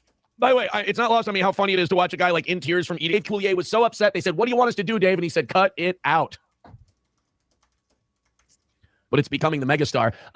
207 on Rumble, 321 total for tonight. Hey, guys, thanks. Keep hitting like, keep hitting follow. If just me eating an onion can grab us our biggest evening show audience in the last couple of weeks at 320, imagine what a real show could do. Or how embarrassing would it be for me. He had fewer than 200 people on Rumble, and it was 120 or something on Twitter. So this was happening also during a show that Patrick was live during this time to over 1,000 people. And Moody, I just want to correct you. He had 0 on Twitter. I know we're trying to give right. him that. It's 0. But I'm trying to say he's saying 320. I understand why he's saying the it's number he's below saying, to right, it's 0 on Twitter. Yes. Yeah. Eating an onion does better than our actual regular programming. That's onion. I mean, did he hear himself? Yeah. Eating an onion does better than our actual programming. Yeah, because your takes on things suck. That's right. And by the way, Patrick's doing over 1,000 people at the same time, not talking about Aaron. Aaron's like, well, he wouldn't have a career if it weren't for me. Meanwhile, Patrick hasn't talked about him in weeks and is doing, 5x? Show your picture. All right. So this, Aaron's been... This video from past is 40 minutes long of him eating the onion. I'm not getting into that. So Insane. he's been doing a few jaw exercises lately, so we've been seeing the inside of his mouth more often. And you know that he's missing 2 teeth on the bottom row. Those we know that they're missing, and they've been missing for a while, right? Well, we've never really gotten a view at the top of his mouth before. Oh no. So, what's going on there? Why is he missing teeth there? He's missing a molar on the top. It's like he's got his part of wisdom mouth. tooth, but he's missing 2, baby. For it. This isn't a wisdom. This is a molar would be. Yeah, because he has teeth behind it, so it's not a wisdom tooth. Yeah. No. I know what I'm saying is he's missing the molar, but he has the wisdom tooth coming in. It's It could be a back molar. Yeah, it could be. But and he's just got a wisdom tooth poking out that he never removed. So That's what it looks like. So I mean, I he's have my wisdom teeth. I do They too. impact in place. All right, mine were impacted. I had to remove them. But there's a tooth missing here. There's a gap. Oh yeah, for sure. At least one. When he chews food, he needs to chew with the front part of his mouth. Or else they just go into that gully. Right. And otherwise he's gumming no. it. Could you imagine what his breath must smell like? Oh, fuck. That's why when he's chewing that onion, it's all happening in the front part of his mouth, and he's doing it like a chipmunk. A rabbit. Right. Yeah. Could you imagine going to dinner with this guy? He's trying to impress you. So it's at least 3 teeth he's missing. Yes. And this is he can't eat steak. Right. He orders a milkshake. I'll just have a smoothie for dinner tonight. It's How do you like your steak? Blended? Yeah, right. Yeah. Through a straw that he Liquid, pokes through the please. side. He calls that pocket the flavor saver. Oh, gross. Probably saves time on brushing his teeth though. And flossing. Kind of jealous of that. What gets him down? He's 1/32 less time. Yeah, but added up over time though, Moody. You understand how this works. Yeah, he wasn't sucking Nick's dick. He was flossing. Holy shit. They just go on their podcast looking at my teeth. Talking about my dick. Oh, fucking hell. This is when he gets into the battle with Tukey, So for a couple weeks after the Mikey interview, he tried to get Tukey on side. Yeah. Again, just from the DMs that we have with Rocco, it's not working. But here we go. I wish it would work. Sorry? It would be so funny if it did. I mean, Rocco could play him like that, I'm sure. Bro, that's what I mean. Yeah. If Rocco was like, yes, I will accept your offer of being taken under your wing. Those guys are cornballed. I can't do it anymore. Teach me radio. Just now. I want to apologize to Tukey. He took something I said very personally. And you can always tell when a guy's trying to be a cool guy, but there's some seeth to him. So now he's turning on Rocco because Rocco's kind of rebuffed him, I guess. Comments about people buying viewership because their chat moves the same speed mine does, but it says they've got 1,000 people.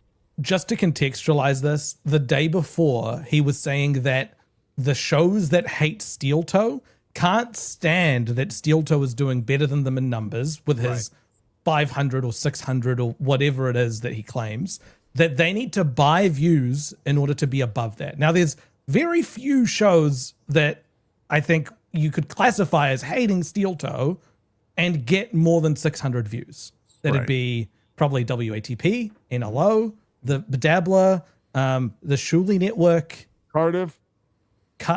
Nah, not. He doesn't talk about steel toe. 900,000 sometimes. He doesn't talk about steel toe. He doesn't talk about steel toe. Like yeah. he's not. I wouldn't classify him as a hating steel toe show. But you know? this show, this little piggy, yep.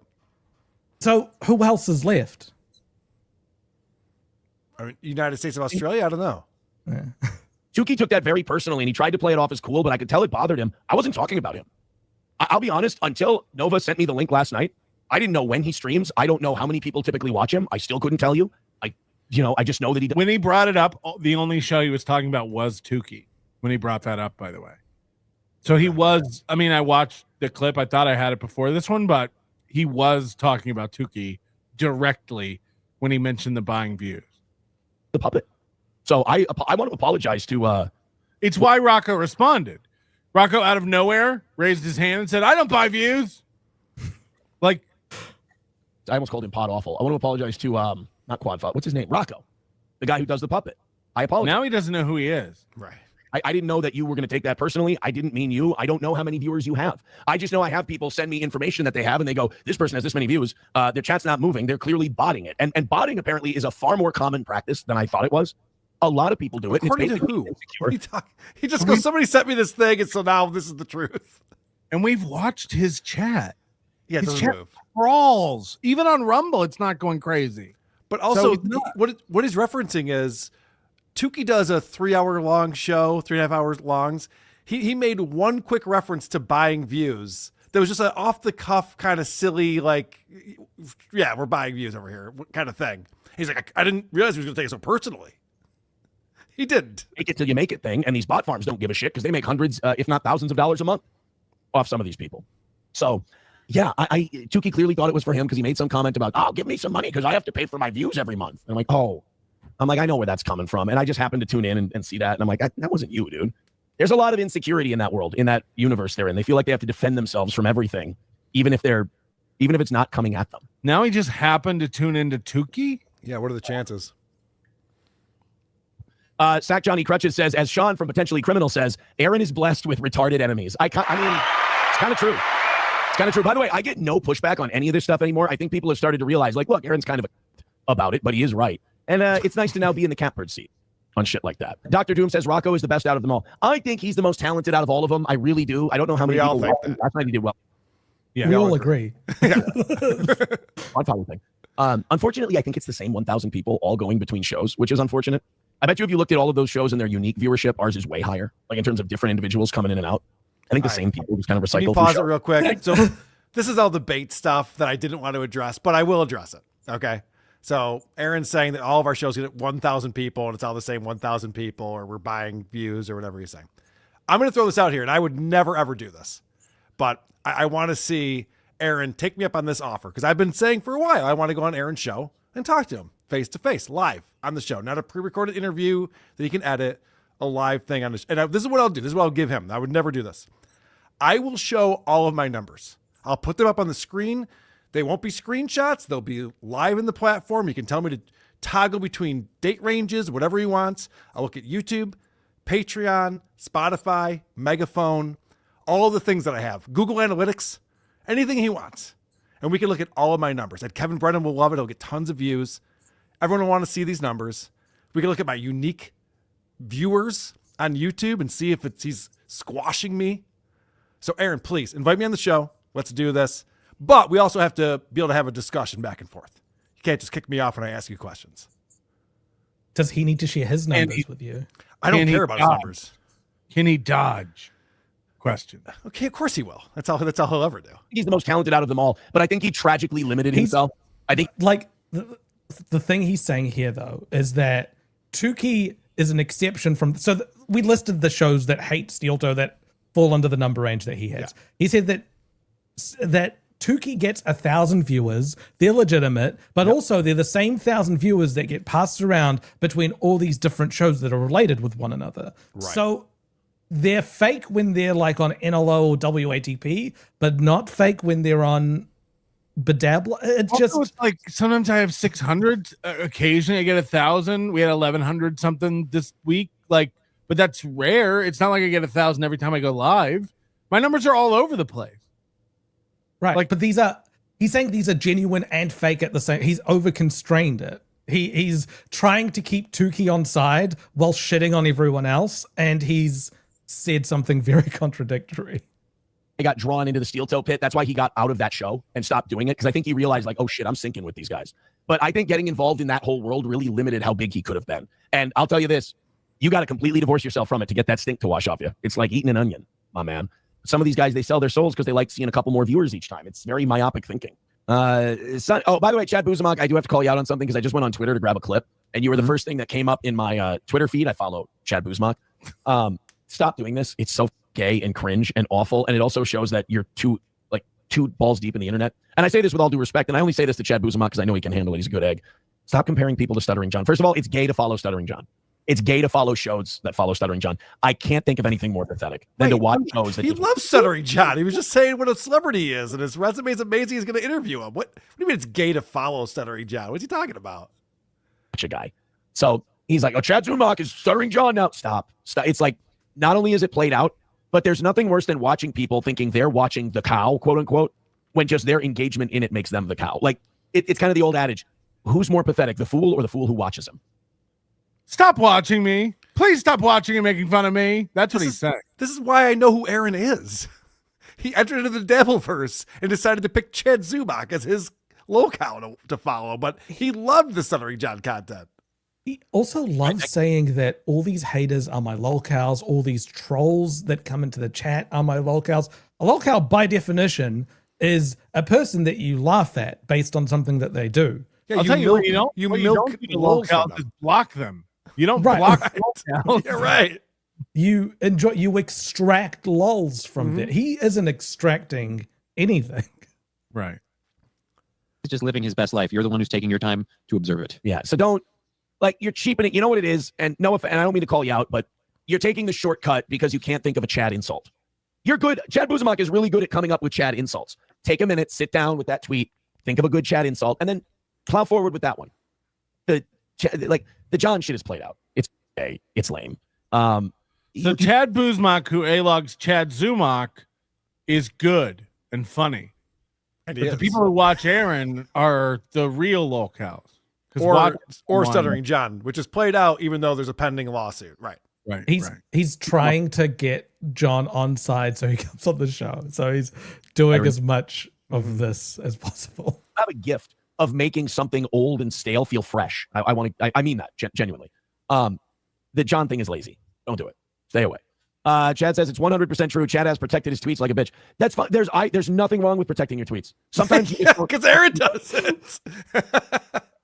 You can't comment on Aaron's tweets. Yeah, you need to quote tweet Aaron in order to respond. Matter of fact, this morning in our chat group, Rocco put a screenshot of Aaron's Twitter post of his show this morning after the show was over, so over 4 hours long. And the only person who had liked the tweet was Rocco. And he wrote one lonely like.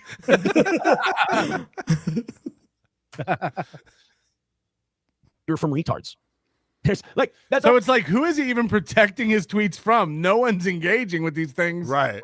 Like using so you can like a tweet even if you're blocked. I guess. Or even if the responses are limited. Sorry. Yes. The replies. But Aaron has no interaction on his tweets. And he tweets out his morning show like 3 times during the show. Hey, we're still over here. Gets me when people are like, this guy won't let me say shit to him. Oh, well, what were you going to say to him? Did I hate him? And I think he's wow, I wonder why he doesn't want to he turned off comments. Right. Or just ignores them in general. I wonder why he doesn't want to talk to you. It is kind of psychotic that you would go, I got to tell this guy I hate him and he won't let me. He's a loser. Wait, hold on. Now, early on, Aaron blocked me when like in early 2023. And then people started calling him out for it and he got self-conscious. So he unblocked me. And then now he's locked his tweets down so nobody can reply. So again, he's one of those guys like Chad protected his tweets for like 2 hours and then unprotected him. It's like Chad gets in his feelings and takes actions, blocking people, unblocking people. I've been blocked and unblocked by Chad Buzamok 10 times in the past 2 years. It's crazy. Like it's mad behavior. It's unhinged. Right. It's what are you doing? Mm-hmm. And then if you tweet it, I don't tag Chad in tweets. And he'll, within minutes, screenshot my tweet and tweet out about me. And it's like, so he's coming onto my thing and finding my tweets still, even though he's blocked me. It's like, it's crazy behavior. Loser, because he doesn't want a psycho screaming at him. That doesn't. Here's a disconnect. Abandoned his chat. Well, what happened? Why did he ban you? Oh, because I kept telling him he's a stupid cuck and his show sucks and I can't wait for him to fail and die. I like Buzmak, and I think he's better than that. And like, oh, he protected his tweets like a bitch. Well, like, you got to remember Buzmak. Like, you hound and harass and shit on this guy all the time. I would think there's something wrong with Chad if he didn't protect his tweets from you. I'll be honest with you. Like, maybe we just come from two different places. I would be. I've never seen a Sharpie or a pen that Aaron hasn't chewed the fuck out of the top. By the way, about, you know, just that little nub where he's ripped off the clip. Chad being like, what's the one where you like getting beaten? A masochist. I would worry that Chad was a masochist and had something wrong with him if he didn't protect himself from Chad Buzmak tweets. I think there's plenty of space on Twitter or X or whatever for Buzmak to shit all over Chad and Chad to hate Buzmak and them to do it from each corner of Twitter. I think they can both do it. The internet's large enough for you both. So Chad Buzmak should be allowed to make fun of Chad. There's nothing wrong with that. There's plenty of room on the internet for this stuff. But again, didn't Aaron file HROs where he's like, these guys should stop talking about me on the internet? Yep, that's what he wanted. Because they're psycho stalkers. It's different. Right. Why does Aaron even have a take on this? How is this Aaron's business? What's going on? Well, he's not in the Dabbleverse, so what's he even talking about this? You're only allowed to go to Minnesota to one of his court hearings if you bring a puppet with you. That's when it's not stalking. Yeah. But if you neglect the puppet, then you get an HRO. That's your mistake. Take that up, Zamak, with all the respect. I'm still confused what the show format is here. What is this, like a Dabbleverse recap? What's he doing? Because I do like him. I just we have a different outlook on these things. Buzmak says, I've never done any of those things. I have called him out on his shit. Yeah, okay, yes. But you understand this is called empathy. You understand that from his point of view, from his perspective, you're just talking shit about him. Like, also, all this happening with the word futanari on, like, what is going on? Like, Karl, play it. We found another word Karl doesn't know. Does he know its meaning? Yes or no? Give it a go. What does futanari mean? I don't know.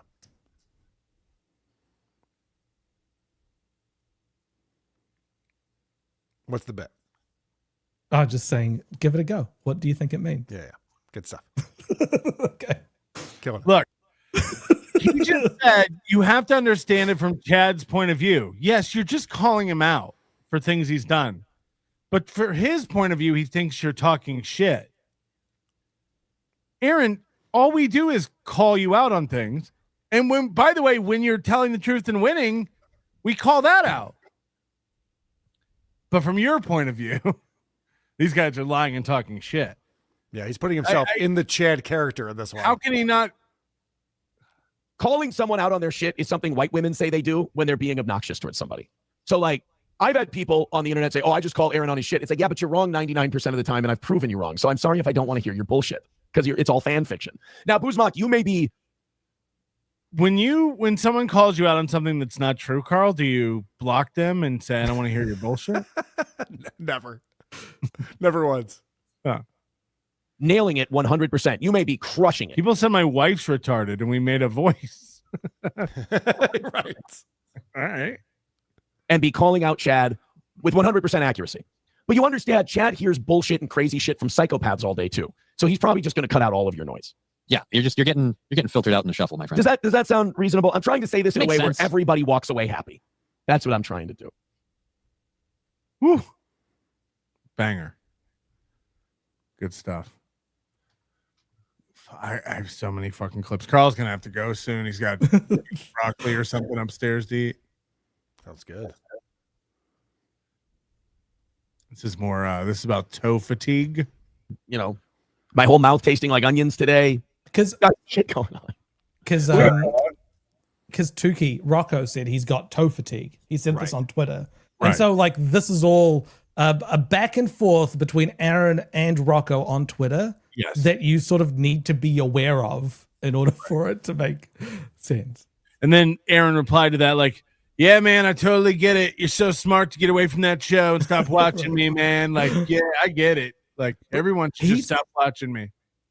He watches the most out of all of us. I know. Also, isn't this the day after he ate the onion and he's still reeling from it?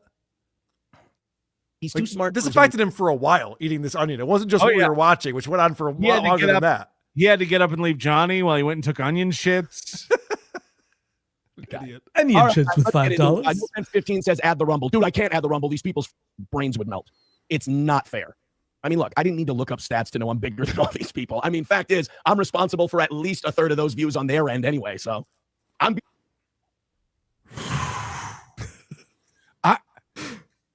It's bait. It's just bait, Patrick. We're responsible for more than a third of your views. It's just bait, Patrick. He's baiting us. It's so crazy. It's retarded. I'm a generous and forgiving God. We'll grab a beer the next time he's in town. I liked it. I've got Arbakowski. I've got Lazy Train. All of them mad. Their goal was to end the tow. And we didn't have the heart to tell him. Careful. Aaron said he would have a beer with me days before he filed a restraining order. So I'd be careful, Rocco. They started. Carl, sometimes bait is a nice snack, especially when it's attached to a hook that's not very big. Yeah, true. That's a good point. Attached to a needle. Right. Like, I needed a toothpick. But they wanted to see it play out. Now they know the tow isn't going anywhere, so they're scrambling to come up with their excuse. The latest tow. Oh, tow's boring now. A tow has tow fatigue. We got tow fatigue now. You know what that means? Aaron won, and we're out of tricks, and we have no answers for the guy. So stick around, enjoy the show. He's made his show so boring. Why not? Can you imagine if George Lucas is like, oh, you guys don't like the prequels? Oh, that's because you're just jealous that they're so great. Like, no, they suck. Yeah, he's going scorched earth. He's salting the ground as he retreats. Okay, I'm not the first. I've been doing this a long time. They've all come and gone. I've been doing this longer than everyone on your screen. Yes. This thing he does where it's like, I was around before all these guys and I'll be around when they're gone. Nope. Karl's been on the internet longer than this guy. What are we talking about? Moody, I don't know what he does really, but I've been on the internet since the MSN gaming zone when I was 11. So I don't know what that means. Bye-bye, bitches. Bye-bye, bitches. Was that it? What's going on? There's a longer one. It's hard to watch Richard Leland Neal.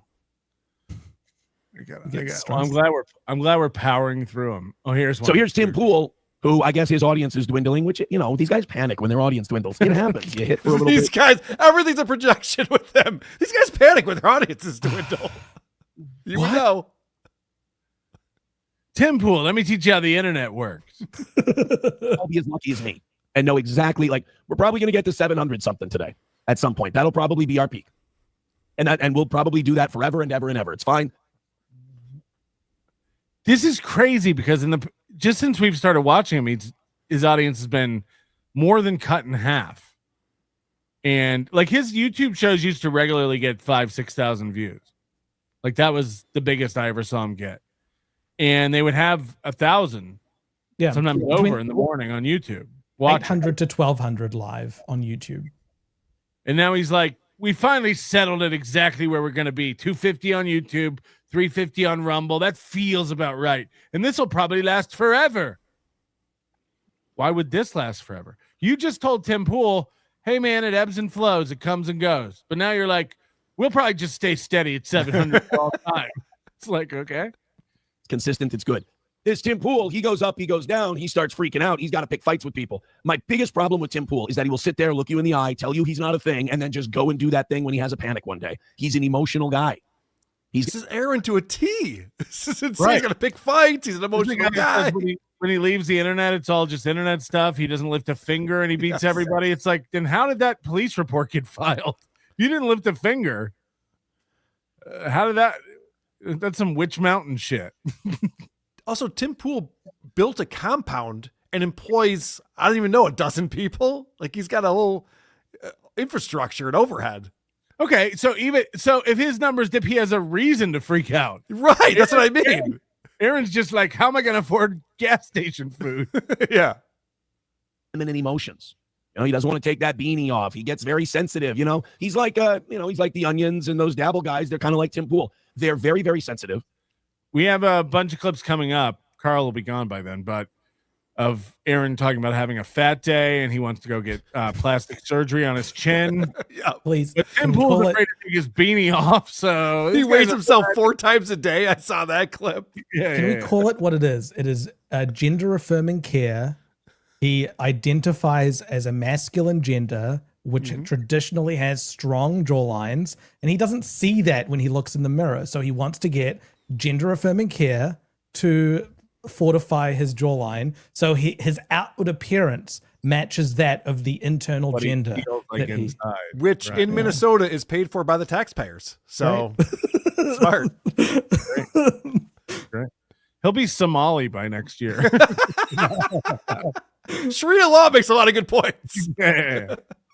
They don't even dish it out that well, but they really can't take it. I mean, they can't take it when you do it like with a smile. For them, for some reason, they have like this fetish where it needs to be serious and bruh. So when he's doing all this, it's important to remember Karl's not doing shows about him. I'm not doing shows about him. These are voices in his head at this point. It's been 2 weeks since any of us have talked about him. You want to talk about winning without doing nothing? We've literally just dropped the ball, abandoned the bases, and gone home. And he's just running them. He's just look how good I'm doing out here. Like, what's going on? And when you giggle at them, they don't handle it well. Like I was complimenting that Tukey guy, and it clearly got to him. He was tweeting about it last night, and it's just like, buddy, you probably have a real life outside this. You're gonna be fine. I thought you had toe fatigue. Ignore me. Don't let me get to you, because I'm gonna tell you a little secret, and this will prove whether he's one of those unself-aware dabble folks or whether he's the talented guy I think he is. I'm gonna tell you the secret, and if you keep playing into my hands, I'll know that you're just one of these dabble guys who doesn't have much going on up here. But when I'm just kind of shitty, and what did Redbird call it? Smug Aaron. When I'm being smug Aaron, I want you to tweet about it. I want to get in your head to the point where because I know that feeling where you're going, nope, I shouldn't give him the attention. I shouldn't tweet him. I shouldn't do it. You know, I'm very good at it. But as soon as I see you put that tweet out there, it doesn't matter your contents. You can think you're shitting on me as hard as you've ever shit on anyone. It doesn't matter. Once I see that tweet, I know I've got you. Got me a Marlin. So it doesn't. He gets this. Rocco gets the same feeling every time he drives by a KFC. He's like, I shouldn't, but yeah, that's true. That's true. He gives it easily. Right. Don't do it, Rocco. That's bait. Said Colonel Sanders' call of the wild. I complimented you yesterday. I was very nice. Any criticisms were very tongue in cheek. Don't let me get to you, kid. I mean, if anything, I could take you under my wing. I could show you how to do this. It was one of his boys who got him in trouble anyway, saying, Aaron, Tukey way better. He got more viewers. So I went on Social Blade and I said, you know what? I'm going to give this kid every benefit of the doubt, right? I'm going to give him my secondary platform, which is YouTube. I'm not going to give him the #1 platform, which is Rumble, because he can't compete with that. So I'm going to tie my hand behind my back. I've been suspended for a total of 4 days now on YouTube. I'm going to give him the last 30 days. He's great. He's amazing. Whoever has more views wins. I've got twice the subscribers and 12,000 more views in the last 28 days. Rocco does on average 1.2 shows a week. Yep. And Aaron does 7 to 9, depending. Aaron does 9 plus. He also has clips and shorts and like all sorts of other things that he puts out. So it's a lot more. And Rocco's not quite beating him. So this is a victory for Aaron. They're equitable. Like one is 85, one is 92. That's roughly the same as far as like numbers go over a month. But he also decided to go with views, which is very telling because remember he told us unique viewers was the most important metric. Right. And then when he's comparing himself to Rocco, he goes by views, which if you have more things to view, you'll have more views. Right. It's like I tweeted about this. It's like a man boasts about like cutting a small cake into many small pieces and then says, look at how many portions I can serve. Right. Compared to normal sized cakes. Mm-hmm. I just pointed that out. And I'm like, respect, game, recognize, game. I get it. But my secondary platform is beating your only platform. That's why I always say, like, you know, like, if SP's real, like, how retarded is this bitch? Yeah, no shit. Like, because this doesn't stop. This doesn't stop on the show. He's like this about everything. We heard from Nick Ricada. We've seen the text. He never stops bragging. I'm about to go back to radio. I actually have this many views. How long can a woman with a brain put up with this nonsense? It's very it's why like Gino and Manu are perfect for each other because they both are just like, yeah, we're doing great, babe, right, babe? Yeah, babe. It's like, okay. We're having It's fun. it's an Ouroboros. It's like the show is about how well the show is doing. And so if it ever stops being good or stops doing well, which all shows will have peaks and troughs, as he said before, it's going to get into a death spiral, which it clearly is now. Have a good show and don't rely on the numbers as your content. And you might stumble onto a winning formula. I pointed out, and out came the copes and the tweets and the anger. Don't let me do that to you, because that's all I'm doing. All I'm doing is going, and just seeing if you'll react. You were right to have toe fatigue. You were part of that absolute dud of an interview that killed that whole brand and that whole show. Guys, that's me. We got over 1,300 a day, and I'll admit when it's on Karl's channel, we get even more. Karl sometimes gets up to 1,600. It's true. Like, and he's the one that totally ruined the Mikey interview. And gets the guys, most views out of all of us. And that's just live viewers, which for some reason, because I think because he's a radio guy, I think that's important. These shows get 14,000 views when it's all said. By tomorrow, yeah. Every single time. It's ridiculous. You were right to tuck tail and run when that happened. You should have stayed that way. Now you're letting the toe guy get inside your head. Walk away from this one, son. Ripley says, he's saying he gets toe for.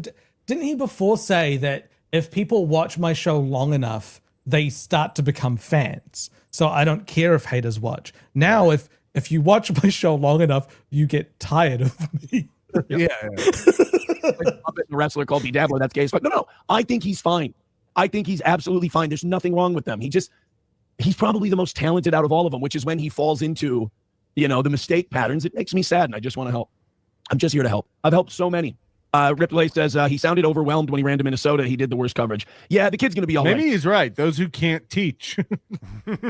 Dude, I helped so many podcasters get big. Yep. Huh? He's also been using the word kid and son to talk to people older than him. Yeah, Right. He can't say it to his own children. So right. It's he's got too much potential to fail, and I won't let him. I won't let him fail. In fact, my goal This is how he was talking about Karmic for a while. Yep. To get his only broadcasting platform to beat my secondary platform. I need this guy to beat my secondary platform. Now, granted, he's never going to touch our numbers on Rumble. It's okay. Now, I don't know what his unique viewership is. Unique viewership is important. What I was saying is, even before this show, I went and checked his Rumble. His morning shows get 4,000 to 6,000 views, whatever that means on Rumble. 5 comments, 87 likes, 120 likes, 45 likes. It's mathematically impossible. Like, it's not possible to not get comments. Yeah. People watch stuff and want to say their piece. Like, fuck. Even he beats the numbers per show, even when movie mode is turned on. Like, he's like that switch and you see the numbers. But Dabbler gets more than that every show. And with total views. And with total views. You could add his Rumble and his YouTube together. It doesn't touch what any of the big Dabbleverse shows do. Yeah. But even if he doesn't, like him doing, like Bedabbler doing a show to like 200 people at a very odd time, it's still a very enjoyable show. But who cares? Why does he give a fuck about this? Like, why is this your content? Right. That's the main thing. It's like, why is a giant portion of your show every day dedicated to calling out individual anonymous people in chat, spiraling into a 20-minute tirade about how you're right and they're wrong and they're seething before you block them because you're hurt, and numbers? That's all his show is about now. Oh, I know those guys are mad because my numbers, blah, blah, blah, blah, blah. It's like, fuck. It's guys. I've had friends who've like been on the Twitch front. I've said this before. I've had friends who've been on the Twitch front page, and before that, to their community, they said, "Don't mention the numbers. Like, we're gonna get over 100,000 people watching us. Don't mention it, because the show can't be whenever someone tunes in as we have 100,000 people watching right now. Because if you did that, every time someone tuned into a front page stream, it would be Jumbotron, like Jumbotron era stuff. It's like, oh yeah, I'm up on the screen. It's 102 now. Fuck. Right. Don't move. Do the show. Tell people, like, show people what it's like when you're not there, and maybe some will like that and stick around. It's the old man getting up to adjust the rabbit ear antennas on his TV. Like, okay, it's working now. Don't move. Everybody freeze. Everybody freeze where you're at. The reception's really good right here. Just whatever we're doing, keep doing it. Paul got like, oh, we've had 100,000 people or 100,000 views the last 30 days. But I have this theory about these dabblers, and I think I know I'm right. Well, it's not a theory then. If you know you're right, it's not a theory. Well, scientifically, yes, but the theory of relativity. Look, I know I'm right. Theories of facts. Theory of gravity. So it's the law of gravity, actually. That's not a theory. That's a law. There are gravity's theories a and laws in science. Gravitational. Yeah, there's laws and theories, but theory is as close to fact as you can get. You could say that, but there's a lot of theories that people could probably debunk and have been debunked many times. Let's call it a hypothesis. Fair enough. Hypothesis is different. Like us, who covers a lot of topics and is very wide appealing. We have way more unique viewers. I mean, last month between Rumble and YouTube alone, we did 75,000 different people. I worry that these guys have like 2 because it's such a small community and it's so limited. I'm worried. Is he talking about me? Hold on. Is he talking about me again? That I have 2,000 unique. Yeah. Again, Aaron, have me on your show. I'll show you my stats. I'll show you everything. Anything you want to see, I'll show it to you. I literally never go look at my YouTube analytics. I have no clue what my honestly. I didn't look at a lot of my analytics until he was saying all this week, and I went, all right, I don't even want to address this, but I'll go in. I've never looked at my Patreon numbers. I've never looked at, I don't look at Google Analytics. Well, Karl, we share all the same fans. What are our unique? I know. I'll let you know what it is. I was looking at this shit. I'm like, I'll show my screenshot. If Aaron will have me on his show, I will show him all of my numbers on the back end. It'll be. I don't think available. he means 2,000. I think he means 2. I think he's more than 2. Got to see their unique viewership videos, it wouldn't be anywhere close to 75, but it's like it might not even be close to 10, which all it shows is the same guy is watching you over and over. And I think that's the dirty little secret of that universe. So I'm sorry, yummers. Which would, if the same people are watching you over and over again, it means they like your show and they're hooked on it. Right. He's like, dude, people check us out, they leave, they never come back. We get new people checking us out, they leave, they never come back. That's how you do it. Nobody makes money on return business. Doing your best to defend your side, but once again, another win for the toe. It feels good, like a chiropractic cracking. Let's start the show. Thank you very much. Let's go ahead and start. Guys, I've been shown to so many people on Tinder this month compared to. Has anyone swiped right on you? Nope, not a single one. The matches have never been lower, but they showed me to a lot of people. Yeah, that's great. Dude. I have more. My left swipe analytics are off the chart. Look, they're interacting me. They're touching the toe every time they swipe left. Are things that's like it's like breakfast. It's a sugary cereal. It provides no nutritional value. It's just it's got a toy at the bottom of the box. Oh yeah, this is another cope that I've been hearing. This is another cope that I've been hearing from DM and people like that. But the guy only goes live twice a week. I can't help it that I have a better work ethic than him. Stream more then. I mean, if these numbers pause it. This goes obviously completely against the touch grass, get a life, get off the internet. He's so retarded. So then they're just like, well, that Tuki's online as often as you are. He's like, well, then get a better work ethic. No. Tuki actually has a family life and has a job and does things. He plays ice hockey. I don't know if I'm speaking out of school right now. Yeah. But it's like he has hobbies and shit. Like all of us actually do things outside of streaming all day long. And now that's a bad thing? When did that start? He has full custody of his he does. Yeah, right. He's actually the one that unplugs a lot. Oh, my friend Catherine, who was at Hackmania 2, we all met her. Apparently gravity is actually both a law and a theory. You'll have to look it up for yourself. I'm not a physicist. All right, fair enough. Hackmania? Hackmania. Do you want to explain the difference between a law and a theory, Karl? Well, a law, I believe, can't be disproven through experimentation. I don't know if I said that right because I'm not a scientist. A law explains what happens. A theory explains why it happens. So it's answers to different questions. So gravitational law, yes, but a gravitational theory explains why it happens. And so let me try. A law can get you 8 days. In fact, I just fact check them with mine. If you're so desperate about the numbers and everything, stream more. I can't help it that I'm better than you because I have a better work ethic. I the reason these guys don't stream more is because they know if they did, the gimmick would wear off and less people would watch. So I get it. I understand. But like, guys, your copes just make me stronger. I love them. I absolutely love them. Phil Slit says, Aaron, did Karmic at least send you a thank you letter for putting him on the map? No, he didn't. In fact, I've heard from people that Karmic doesn't even like me, which is maybe he doesn't know where to buy stamps. It's a real prodigal son type shit that he's got going on. Dr. Doom says, is Karmic still alive? I kind of assumed he was. Did something happen to Karmic? Has he not been? I noticed a lot of those guys aren't going on as much anymore. I don't know what happened. I feel like it's my fault. Like, we just started doing our show and succeeding as we always have. And hold on, you've been on 5 years and you just started doing your show? That's a slow start. Kind of the only reason they had for living and making any money. And now I take responsibility. You guys don't believe the guilt. How many of April's old bottles? He's got like pink and he's got all these like feminine colored right drinking vessels. How many coffee mugs does he have in his cabinet? He doesn't drink coffee. He's got all April's old shit. You can't let it go. He probably took that mug to the lake. Going on every day, doing the show, having it be successful. 5 years too. I feel bad because a lot of these people, they're angry, they're upset, they're mad. I don't mean to do that. They're worked up. I don't like it. He hates it. He hates it. Karl, what's your countdown? How long we got you for? I don't have any plans tonight.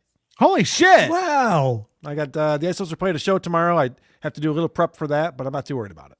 I'm stoked. Karl and I think Pat Dixon and Rocco, they're all coming to Vegas for PulperCon. Oh, I'm looking forward to being in Vegas. 4 days. 4 days. Four action-packed days in Vegas just to celebrate Pulper.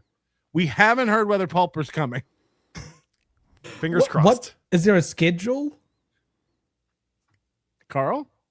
Yeah, I arrive on the 18th, leave on the 21st. That's it. That's it. That's the schedule that I have so far. What are the events? Like what are you I'm doing? going to play poker. I'm going to play blackjack. I'm going to eat sushi. Okay. Maybe one of the events. Dinner. I'm going to take everybody out to dinner one night. I'm in.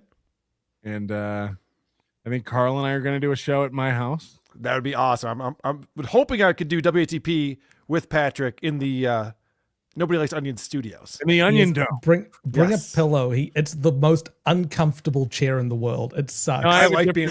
I have like a uncomfortable chair chairs. that I give to other people, Moody. That's funny. I hate that chair so much. I haul that out of the garage for you. I used to it stand sucks. when I podcasted back in the day. I like being uncomfortable. It's fine. And now people can't stand for it. See what you did? Waka waka. Wait, what is it? Hey Toe is my Steel Toe Hendrix parody, not AI. Steel Toe Hendrix. Yeah, so like, hey Toe. Not that. That was the wrong melody. That's Hey Jude.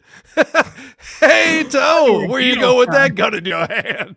You're a Beatles guy. I am. Oh no, my horse. I miss my horse. Wow. Wow, indeed. Frank Neeblis. Wait, so first he ate Nick and now Melton? Eating dudes. Do you think when he ate the cum he reacted like that, or did he go like He touched his eye? Oh no.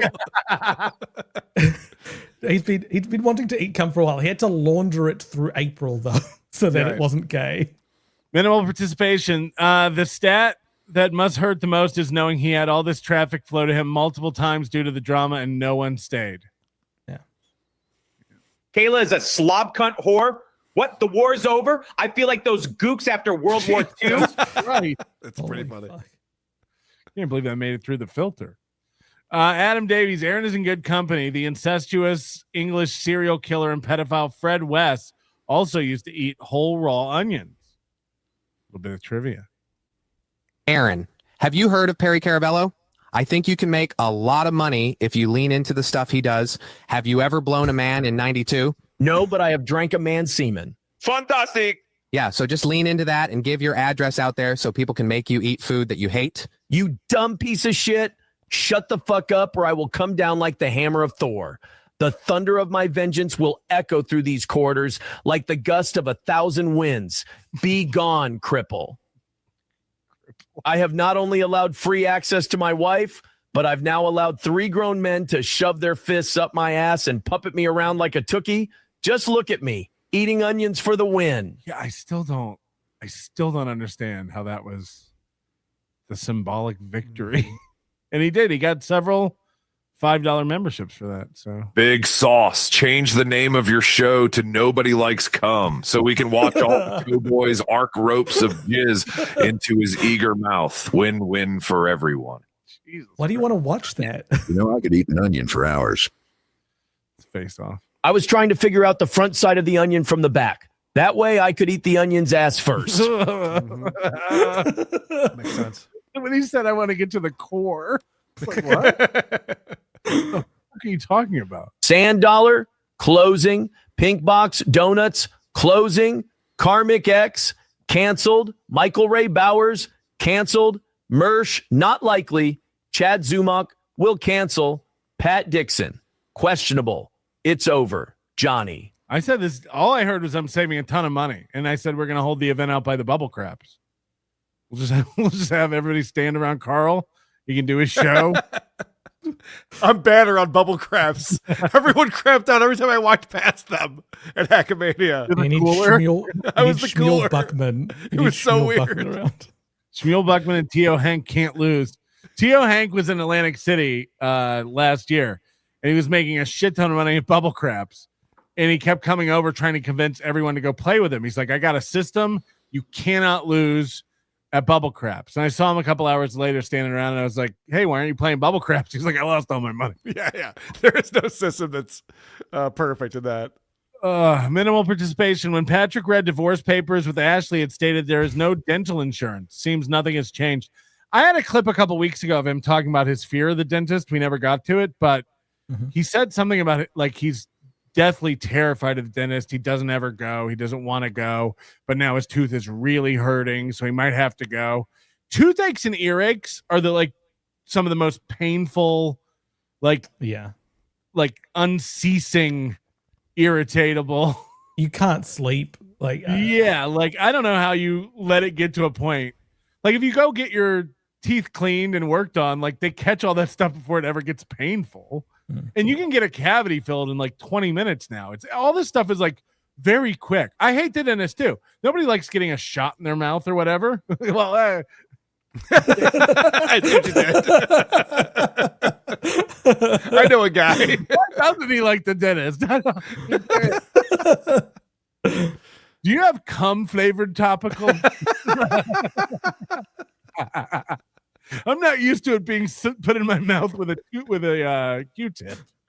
This is odd. I needed money. Bit the onion. I ate the raw, but the raw won. I ate the raw, but the raw won. Well done, Laverne Mystic. Is it a raw or a theory? Should have been Ray DeVito. J10, can I get a free Hackamania ticket? Thank you. No. What do you think I smell like? Rogaine and shame, the mist on a Minnesota morning, and the smell of diesel and a delicious gas station taquito with hints of fruity energy drink. A musty kind of self-doubt. I don't shower all that often, but hey, that ain't my problem. Why waste the water, you know? God, I shouldn't have paid Gino and Kiki so much. I think I smell good, baby. Dracker Noir, they call it. I got it at the fancy department store with April. She was all over it. We was all over a lot of things. Don't tell Chad that Gino and Kiki made $3,000 come to Steel Toes event. Chad could make way more from Aaron. Weird comment. Come on, he doesn't know who Blind Mike is. Clearly, it's Rocco. Who now? Yeah. Soon I'll be. He never heard of this. Karl, is it? Yeah, right. When he goes, what's his name? Pod Awful. Aaron uses the exact same tactics the hack radio jocks used when they tried starting a beef with the ONA show. Linger longer. Sorry, what were you saying about not knowing who you are? He was trying to figure out who Rocco's name was, and he goes, is it Pod Awful? Yeah. It's not even the guy's name. It's the name of the show. Who's the guy that does the puppets? Yeah. Annie Orion, LOL. Hey, Annie. Chad Buzmick, rewrite that tweet and then don't let anyone reply. That's what a real man does. Right. Yeah. Lonely is the like when you got no one to watch. Chat is moving slow tonight. Bet the viewers must be bots. Lonely is the like when the chatter's all been blocked. Toes to cowardice to fight. Like his wife, it's all a loss. And Lonely. Fuck that guy, Karl. Not needles. Whoa. Please just put the Novocaine on your chest. I'll take care of it.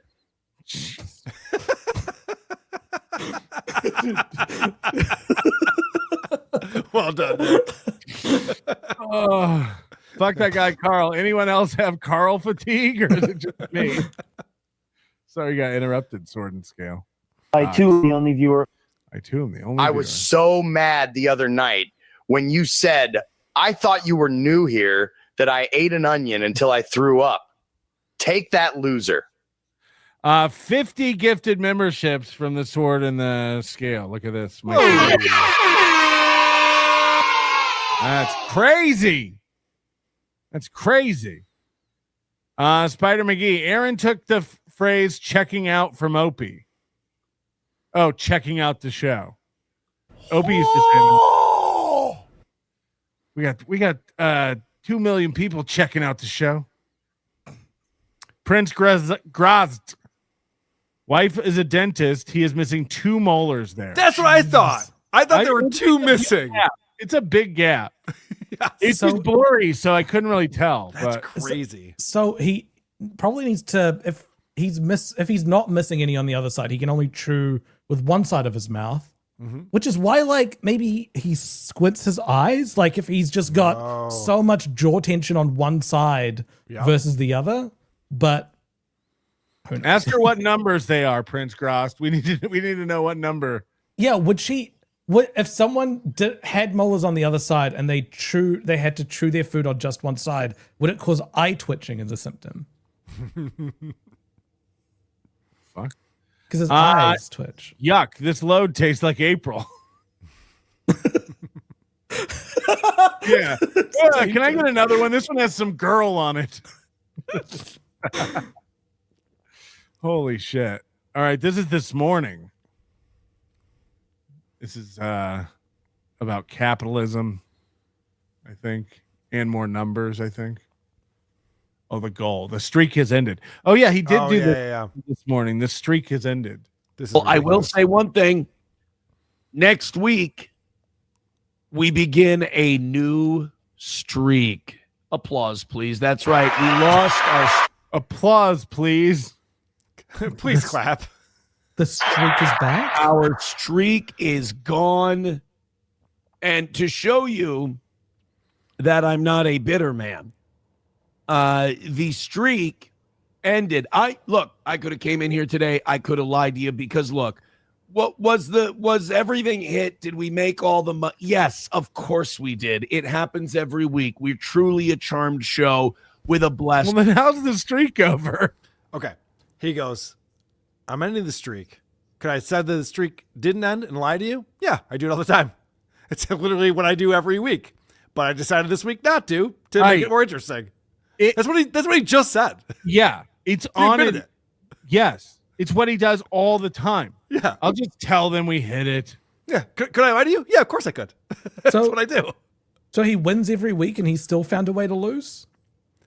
Because he's trying to change things up now. Right. Because I'm telling you, this guy is spiraling. The fact that we're doing this show is breathing life into the tower right now. Mm-hmm.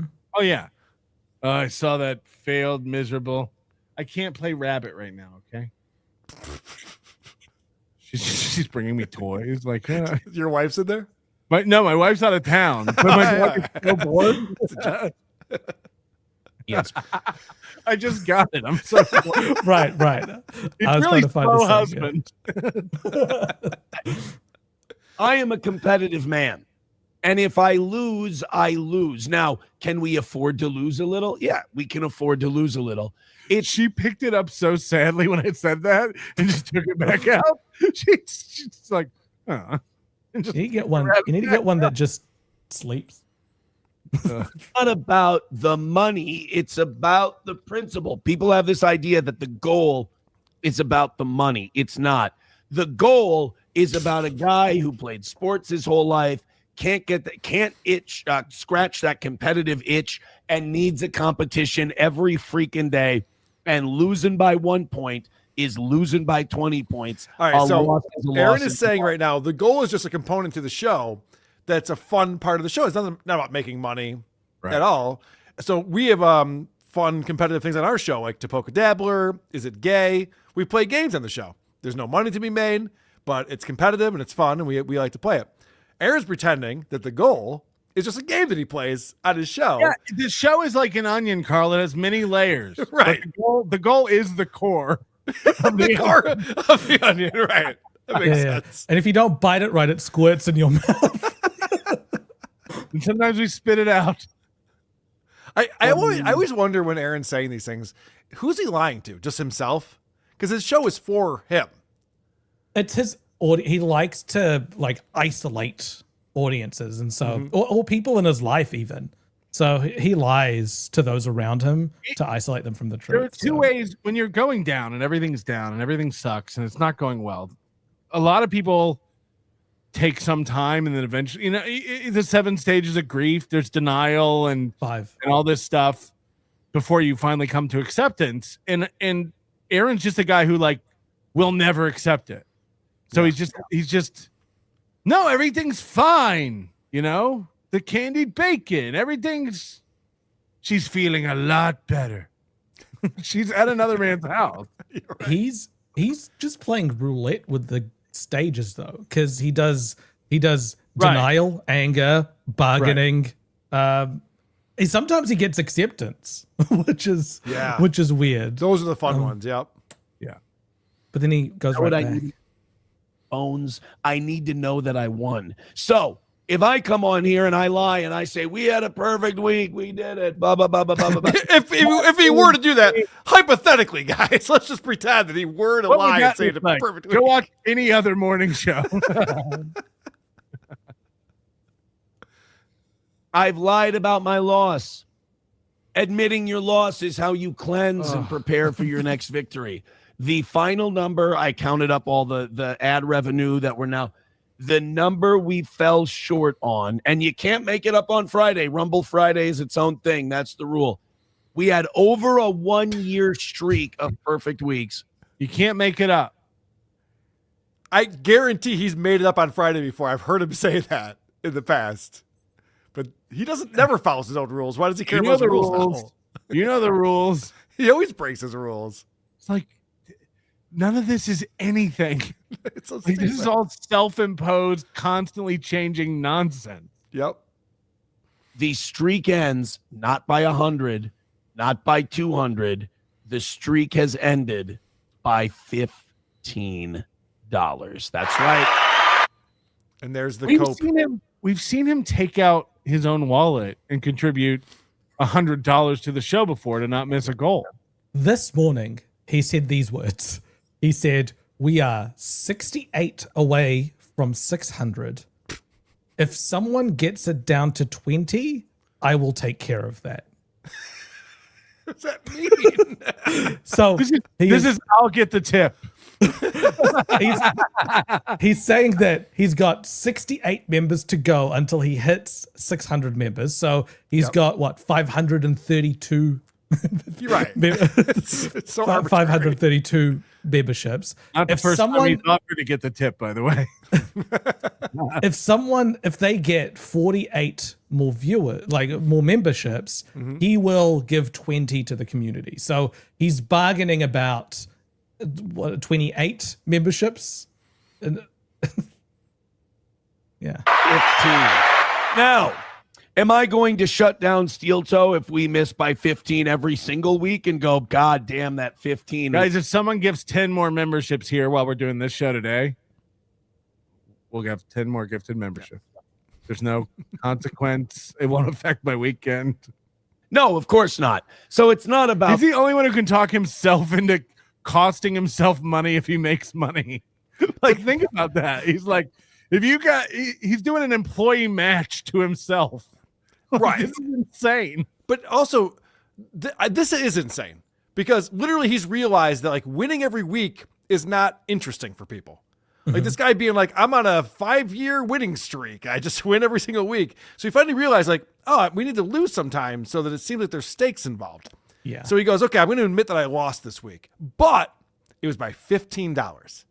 Yeah, So it's absolutely exactly right, Karl. Like he is controlling what aspect of his life he loses in so that he can minimize how big of a loss it is. Yep. It's almost a technicality that he's losing on here. Right. Like, but you guys will probably give me a pass, but I'm not giving myself a pass. Right. And so that he can say anytime someone accuses him of constantly winning and denying reality, he'd be like, no, I self-imposed a loss last week. I didn't need to do that. Money, it's fine. It's about the competition. Everybody has their psychosis. Everybody has their thing that makes them insane. No, psychosis is rare. Like that is not a common diagnosis. People cook turkeys and drive them 2 hours all the time. And I lost the competition this week. It doesn't matter if you measure it in currency or likes or views or all the above, like every week. Whatever that number is, the fact that it's and money, daylights and sunsets and midnights and cups of coffee. How do you measure a win? The loss. Report cards? Like he read his daughter's report card this last week.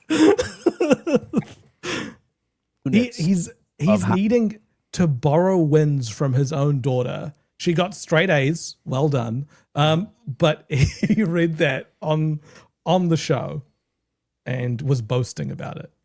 Do you think she got straight A's, or do you think he just fudged it and was like, let's just change? I'm sure she got straight A's, but this is totally out of Stuttering John's playbook. Stuttering John brags about his son going to Harvard as if he did that. Look, she got B's and C's at school, but on the way home, Stephanie kicked in. And it's all up to A's. Like she's what 11, 12. Like if you go to school and pay attention, like you can get straight A's. Yes, yeah, but like good on her. Like that's good. But he also said that they had a reporting system at their school where they get reports every week. So they get a report card every week, which is strange. Weird. She got 100 in gym, 100 in like the home ec, which seemed like one of those like pass fail ones where you just if show you up. turn up, they'll give Right. you 100. Right. But it's not show content, though. If your kids, when they're 11 or 12, are doing well in school, that's not content for your show. Well, especially when you're claiming that people are obsessed with your daughter and you're fearful for her safety. Right, if you have an HRO out against people because you're worried for your daughter's Let's read her report safety. card on the show. Right. And it's how IQs work anyway. If your parents are retarded, your children will probably be smarter because it wants to get back to the average. That's like, true. That's how. My nephews are very smart. So we start a new one. It starts on Monday. Today, it's Rumble Link Friday. Here's what I want you guys to do. Hit like, hit subscribe, hit follow. Let's have ourselves as the Flintstones would say, a gay old time. I was going to say a yabba dabba do time, but he went Right. gay. Is it gay? Is the old time gay? Right, that would have been Are a good. the Flintstones gay? I know. Sorry, Megan. We're stealing your thunder here. That would have been a solid one. Tells a lot. Barney Rumble. Who says, you're still winning, Toe. Hey, I get to perform for this audience every day. I can't believe how blessed we are with the way Rumble's been treating us lately. I feel like I'm still winning. He thinks he's a big fish on Rumble. Yep. Like they're having meetings about him. Like, look, the third quarter was down, but we've got this rising star who maybe can bring over a lot of people. He had 18 views peak on his Rumble only show. Honestly, Moody, if you go and look at his Rumble channel, he's putting out all these video segments. And so he's taking segments from his show and he's putting them out there, which is what he should have been doing all along. And they're getting 4,000 views, 2,800 views. He's getting some views on it. So I'm sure he's making some ad revenue from that. It's probably hundreds of dollars. And to him, this is amazing because it's making up for all the fake goals that he never actually got. And he's finally being able to say, like, well, we missed the goal this week by $300, but I made $280 in the Rumble content partner program. We sold some shirts, so that goes to lowering the Right, goal. right. I used to say that. Right, exactly. He It's like, absolutely does count them. it's He says he dozens of takes dollars. He takes the ad reads from Rumble out of the goal, Yeah. or like what goal they need to hit. But we're not talking about large amounts of money, and he's so excited about it. He said he leaked it one month. He said it was like $400. Right. It's like this is a goal. Found a new refrigerator. Oh, this got me. Now, Karl, did you get a new dishwasher on Facebook Marketplace? No, I purchased one from the Home Depot. It's going to be delivered next week. Yeah, I think dishwashers and washers and dryers, you don't want secondhand. No, probably. you don't. I recently got a fridge from Facebook Marketplace. Nice. To convert into a curing chamber for charcuterie. All right, that makes sense. I'm drilling holes in the side. Like it's not being used as a fridge. Okay, if you want to turn it into a smoker, okay. Right. I did. And I saved God, I probably saved $1,400 to $2,000 Okay. This is crazy. on the refrigerator. It was fantastic. SP found it for me. SP found a fridge. It's going to be delivered, the whole deal. I went market. Imagine the depression of this bitch. She's like, my husband or my boyfriend can't afford a fridge. I got to go bargain hunting. I got to help him out. Did he say Facebook Marketplace? Yeah. Yes. And it's getting delivered for him? I guess. That's odd, right? Maybe TaskRabbit or something. Don't you have to pick that up usually? If you're like, yeah, I'm selling my thing, come get it. And the people never turn up. It's the worst place to sell something. I hate it. I get it. Like I don't have a car or a truck or whatever that can haul that kind of stuff. And I bought like backyard patio furniture from Ashley Home, and then they have an app where guys will like, it's like just moving stuff like Uber, but like, so maybe like, if you don't have a hand truck. Yeah, but it's just people. There's also don't turn up. Like I was selling paving stones on there, and it was like they just. But he has a Tahoe. He should be able to load it in the back and strap it in. And there's also like when you buy a big appliance like that, there's also like a removal fee. Like if you get a real company to just come and install your refrigerator, and then they set everything up and they get your filtration right and everything, and they take the old thing and they get rid of that for you. Like it's just so much easier. You're overestimating him. You think he's got a water and ice dispenser on this fridge, Karl? I would think so. Yes. No, 2025. no, not a Facebook Marketplace fridge. He's not doing that. Okay. There's a cum dispenser. He's on a bitch. It makes the cloudiest ice cube. Ed, I went marketplace. I hate the idea. I am a never go full marketplace. a giant child. And as a giant child, I hate buying adult things. Hate it. It's disgusting. So when the fridge broke, I'm like, no, I don't want to spend $2,000, $2,500 on a fridge. I hate that. Now, if it were $2,500 on a trip to Clearwater, attorney fees, to Las Vegas. Oh, I thought he was going to say attorney fees. My bad. I found a great attorney on Facebook Marketplace. Yes, it was a buy one get one, which is appropriate because I needed two. Hey, sign me up. That sounds great. Love it. It's a permanent immaturity that I suffer from. But SP found a few marketplace things, found a here was my thought process. 6-year-old brand new fridge, or 6-year-old brand new fridge. I'm sorry. Right. 6-year-old fridge. It's fresh frozen. That is Here's Aaron talking about 6-year-olds again.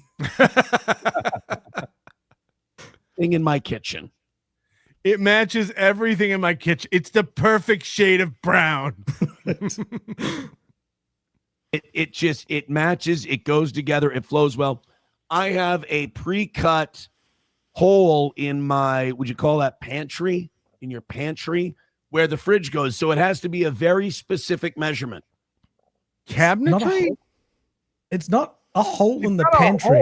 It's the place for the fridge in your cabinetry. I have a pre-cut hole. Everyone does. What is a cabinet but a pre-cut shelf with a door in front of it? This is insane. You call that your pantry? What is? Huh? He might be streaming too much if this is his content. This is not. This one is about 1/8 of an inch wider than my other one, but it turns out it'll work. So she finds it. That's not how 1/8 of an inch works. My brother's a machinist. He's just like, close enough. We That's got what it. April said about Nick. Yeah. It's wider, but it'll work. $600 and they'll deliver it. We'll bring it in the house, the whole deal. Oh, I'm in. So now it's I don't have to do anything. Oh, year-old refrigerator. The one I have is 19 years old and it went to shit. So my idea was he doesn't have. You're right. There's no place for the water. You're right. 19 years old. All right. Right.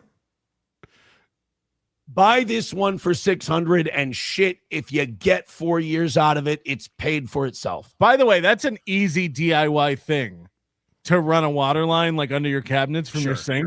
Yeah. Like that's super easy to do. I don't do it, though. I would hire someone to do that. Yeah, for me. I I mean, I hired would someone to do it. 100% do it. It's very easy. You turn your main water off. You get the splitter. Yeah, You fucking you've already lost me. Whole saw through your fucking cabinetry and be done with it. I'm usually against buying like appliances and stuff off of Marketplace. I usually like to buy them new. But when I got the info on this one, But a refrigerator's not an important appliance, so whatever. And he I says he was hates it and he wants to get 4 years out of it. So in 4 years' time, you're going to be doing the same thing that you hate again, Makes sense. rather than in 19 years. you know what? I think I'm sold on this Marketplace deal. Well, he's got a hot take about it because if Aaron loves anything, it's hot takes. And here's what he thinks about these appliance makers now. Because I went, if I get 4 years out of this thing, that's another win for the toe. And if it goes to 20, if it goes 14 years, that's a huge win for the toe. But now, Jeez, he's counting wins from his refrigerator in the future. It's insane. Everything is wins and losses with this asshole. I hope this makes him go on a shopping spree on Marketplace and have to deal with people from there constantly. and by the way, my voice is coming back a little. I think you can tell it's not all the way there. I'm going to sound like an old man here. They are making this shit now for it to break.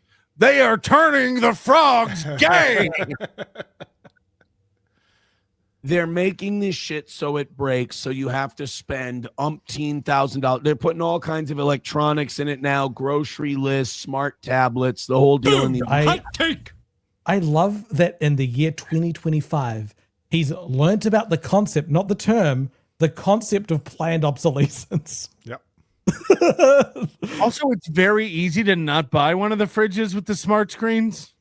Yep. Yes. I make a ton of them. Like, yep. When I moved into this house 4 years ago or whatever, like I had to go buy a fridge for it. And I was like, this thing's just going to break. This is stupid. I'd rather have they take up more space. Like, I don't need an Android calendar and notepad and grocery list and automatic ice dispenser and water dispenser. That's all I need. Yeah. It doesn't need to be anything more than that. I like ice, so I splurged for the one with the top and the bottom ice maker. Oh, I got the top and the bottom. Yeah. I'm with you, Patty. Like, but that's it.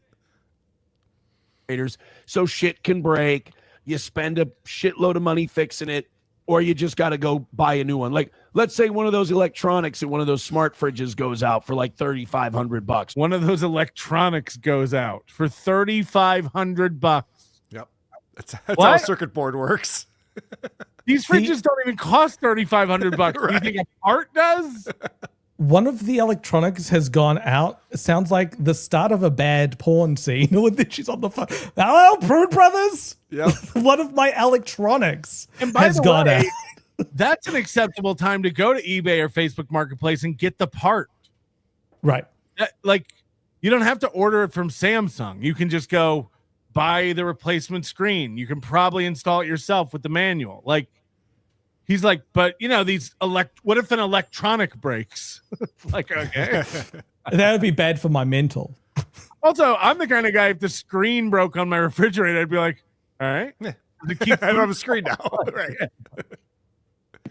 Oh, well, it's an electronic piece. We have to order out.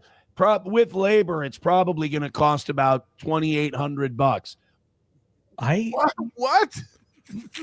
We have an espresso machine, and this thing's like 10 years old. It broke like about a few months ago, and I opened it up, looked up the part, found the component that was missing, desoldered it, and soldered in a new one. It's still working today. No one told me there was going to be boasting. Right, you can fix electronics when they break. It's possible. Oh, you might as well go buy a new fridge for that. Like, especially with YouTube and Reddit, like you can, if you want to do it yourself, it's never been easier to figure it out. Like, if you have the problem, 100, 1,000, 10,000 other people have had the problem, detailed how to fix it. Like this guy doesn't like to do anything. April fixed the roof. Yes. He brags about cleaning. Like, he doesn't want to do shit. He's a homeowner who doesn't want to do shit. All of this is self-cope. He's justifying the fact that he bought a used refrigerator off of Marketplace. That's what all of this is. This isn't for anyone but him. He's telling himself in the mirror, like, this was a smart decision. I hate to be the old man saying they're making things shittier than they used to, but they're making things with an eye on quicker replacement. You know, can I just point out? So he's talking about a thing that happened 100 years ago. GE decided to make light bulbs that broke, so they would sell more light bulbs. They could last forever. They're like, let's not make it last forever. Then they won't buy new light bulbs. House, and they said, "What are we doing here, guys? We got to make sure that this happened 100 years ago." And Aaron's like, "I just figured something out, guys. You know what they're doing." They've done it with LED bulbs now. LED bulbs used to be like, these will last 30 years. It's like, you know how many times I've replaced LED bulbs around my house in the past year? Yeah, they're making them break. I'm so mad because I tell my wife, I'm like, it's an LED. We'll never have to replace it. And then like a year later, like, what the fuck? I look like an asshole. He's almost, for this week, again, rediscovered capitalism bad. Like, that's a connection he makes. Like yellow refrigerators that your grandparents had and they ran for 40 years. They don't do that anymore. And it's not capitalism, it's greed, man. What? This fucking know-it-all is the dumbest guy I've ever met. They want to make a lot of money. We just need to figure out a way to have capitalism without greed. Right. That's how capitalism works, you idiots. He'll drive this Tahoe to 300,000 miles and be like, yeah, because these new Tahoes, they make them where they break down. And if an electronic goes bad, electronic. He and I were watching this documentary on this Ponzi scheme guy in Hollywood. It's called Hollywood Hustler or something like that. It's on Amazon Prime. It's about this guy, Zach. And this guy, Zach, just came up with tens of millions of dollars, just got tens of millions of dollars. And he's living high on the hog and he's using it to like produce this acting career of his. And he employs all of his friends. And his plan is, I'm going to hit it big on this acting deal, and then I'm going to pay back all of these people in the Ponzi scheme. It's foolproof. And you're watching it, and you're watching all the lies this guy tells to keep the thing going, and you're just like, this isn't ambition. This isn't a hustle. This is just greed. This is just a man being greedy. And then hold on. This guy is using other people's money to keep a thing afloat that he knows is eventually going to collapse, and he's just being greedy? Is it called Steel Toe Morning Show? With an A. This guy thinks he's going to make it big one day. So wait, people on the radio. People give this guy money and get nothing in return? And just keep giving him money and get nothing in return? What kind of scheme is this? You're just taking their money with hopes that one day he's going to make it big. Guys, it's not like he started a VIP program where he told people that, hey, if you sign up to the VIP program, you will get free merch every year. And then he used the proceeds from further people signing up to the VIP program to pay for the merch for the previous people who joined the VIP program. And then it all fell apart one day. Yeah. And he used the latest round of money to do nothing. It's amazing. The projection is amazing. He and I started having a conversation about what these streaming services are now doing to kick I out. can't wait for him to learn about Sam Altman-Fried. Oh boy, is that going to blow his mind? Independent creators, because they're making way for legacy media, and the new boss is going to be the same as the old boss. And I said, and it all happened at once. Who? Larry Ellison with Paramount. Netflix He's just really on brought, this Larry Ellison thing. Like, Netflix just bought out Warner Brothers Discovery. Like they own everything. Like, what are you talking? Right. What are you talking about? New media's not. What are you talking about? Weiss and CBS, YouTube now not ratioing, choking off the reach of everyone all the way up to Ben Shapiro. And just he doesn't seem to understand that legacy media can become new media. Right. Right. Also, Like, what's the business model of YouTube that they're throttling everyone? How does that work? I put in a search, there's 0 results. Yeah, they don't want any videos on their platform. Right. Just Jimmy Kimmel. Huh? Idiot. all these people out and making way for CBS, ABC, NBC, Paramount, all these places. And they're just going to hold on. They need Aaron's channel out of there to make room for NBC. Correct. Who's using all the bandwidth? This Steel Toe Morning Show gone. Hey, we're gonna need $100 a day from Camelot.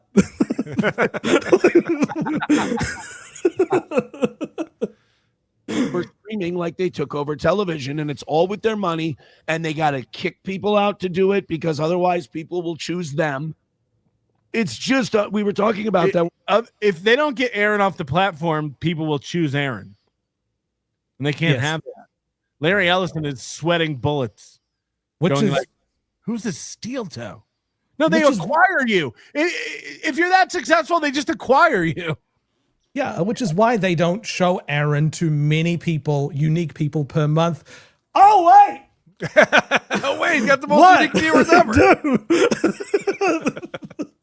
Team with $5. Pretty Antisocial tweeted this out, and Moody brought it to my attention. This is it's insane. This is the most flagrant thing he's ever said about me. Last week he called me a pedophile. I think I have that clip too if we just want to go on ad nauseum here today. But this is this one I know you can't speak about that stuff, but like this undermines the claims that he made during the Nick Recator questioning that he had during that HRO hearing that was over Zoom, where he said he was playing a character on the show and that in real life he's very different to the things that he says on there. I hadn't seen this until right before the show. With $5. Haley, you can't tell me not to give anything to Aaron when you're married and worship Melton and other questionable characters. Yeah, I mean, someone who says they want to have sex with children, you're a mother and you worship that guy. You're a piece of shit. I mean, I know I bust your balls and I make fun of you and I make you seethe, but this is an actual judgment of your character. Didn't he vote for a president that does that? Like, what are you talking about? All right, we agree with you for a minute there. Calm down. All right. I'll sorry. There's a guy who was multiple times said he's okay with AI child porn. I have never once said I'm okay with AI child porn. We had a discussion about it. That was it. You should go to jail for that. Right. But people do this across the board with all kinds of stuff. Yeah. Discussing racism is racist. Right. Like people do this all the time. Like the other night discussing whether or not Quadfather, what he did was technically swatting or not. We're like, why are you defending Quadfather? It's like, no, what Quadfather did was fucking horrible. That was awful and wrong. We're talking about like, is this what swatting is? Which is again splitting hairs, but it's like just a discussion. Yeah. So this gets worse. He lumps me into that thing with like me agreeing with the statement that you never made, which is that you think it's a good thing. It's not like I wrote out many reasons why it's a terrible idea and that it would actually end up causing harm. Right. But he instead says It was that's literally, all I would describe it as a thought experiment. It was a discussion. Right. Like, that was it. Yeah. There's a lot of reasons why it's bad. The training data that you need actually People causes brought up, harm. Yeah, people brought up great points. And I was like, yeah, that's good. It actually doesn't end up preventing anything because CSAM, or child sex abuse material, is used as a stepping stone in order to get to offending. But it's not used as something to stop people from what doing you it. guys are describing, what you guys are describing right now is someone who, with self-confidence, who can go on a show, bring up a topic, and have it back and forth. Aaron is a know-it-all who goes on and knows everything about everything, and you can't tell him any differently. That's why he has everyone on there, Johnny or Matt or whoever's on there, nodding their head. Yep, that's what's up. Whereas like guys like Patrick Melton and Moody, like you guys can go on and have this discussion and be like, I don't know, is this a bad thing? I mean, no one's getting harmed. Well, the reason why it might be bad is because of this or that. Oh, okay, yeah, I didn't think of it that way. And it does cause harm. Like it does cause harm. But that's like an that adult answers the conversation question. that Yeah, adults yeah. have. Not know-it-alls who have it all the world figured out, even though they spent fucking 8 days in jail recently. Mm-hmm. He's And, also like theoretically, yes. If there was a way to like prevent people from what? Go ahead. If there was a way to prevent people from having kids, of course you'd want to do. Like no one wants kids to be hurt. That was my line. I just don't think kids should be hurt. That's agree. my. I agree with that. All right. Fuck kids. And you're a mom. You're a piece of Hold on. shit. And Yeah, back that up a little bit. This is crazy. Yeah, I can't believe he's saying this. And again, Aaron, I'm asking you to please stop saying this horrible shit about me. This is it's not fuck. You want good. me to highlight the words? I hate fucking Apple. They need to come up with a better interface. Also, for that. Haley, the character count is not a goal. Like character limits. I know these tweets are way too long. You know, It's not a pricey. G word. Yeah, pricey. AI child porn. And he's also said that he wants to fuck kids. And what the fuck is this guy talking about? Patrick, you're a monster. What am I doing on a show with you? You What want is to he fuck talking kids? about? I don't know, man. He's ridiculous. That's a crazy thing to say. I'm floored. I'm like, right. This is a man who's worked on the radio. He should know better than to slander like this.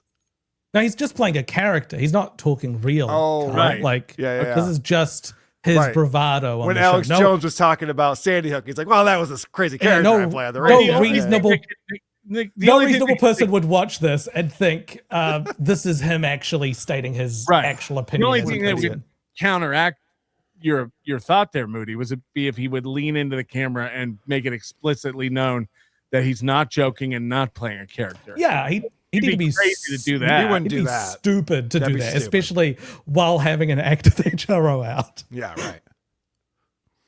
you're a mom. You're a piece of shit and a failure. This is not like joking around. Haley's a hack, Aaron. I'm honestly judging you as a human being. You're a piece of shit.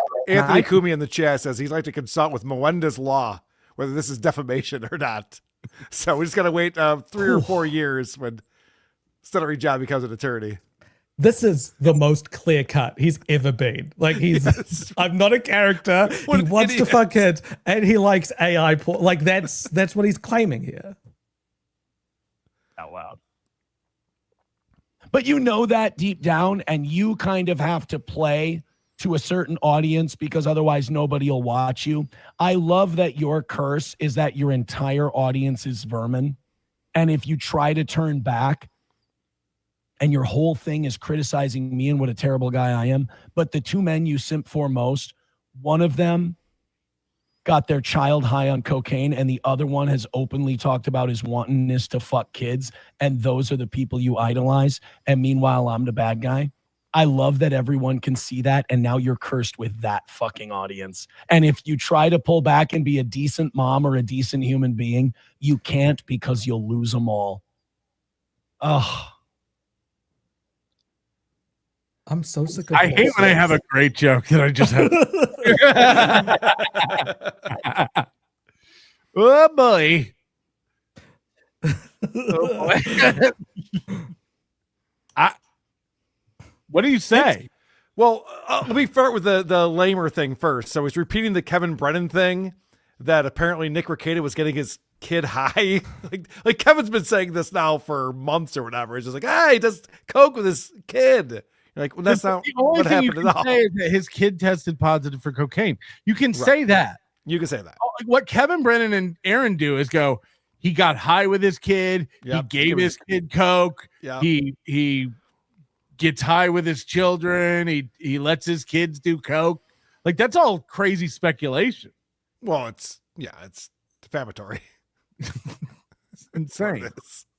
But the other piece there is wild. I would think that Aaron would know better than to say things like that on air.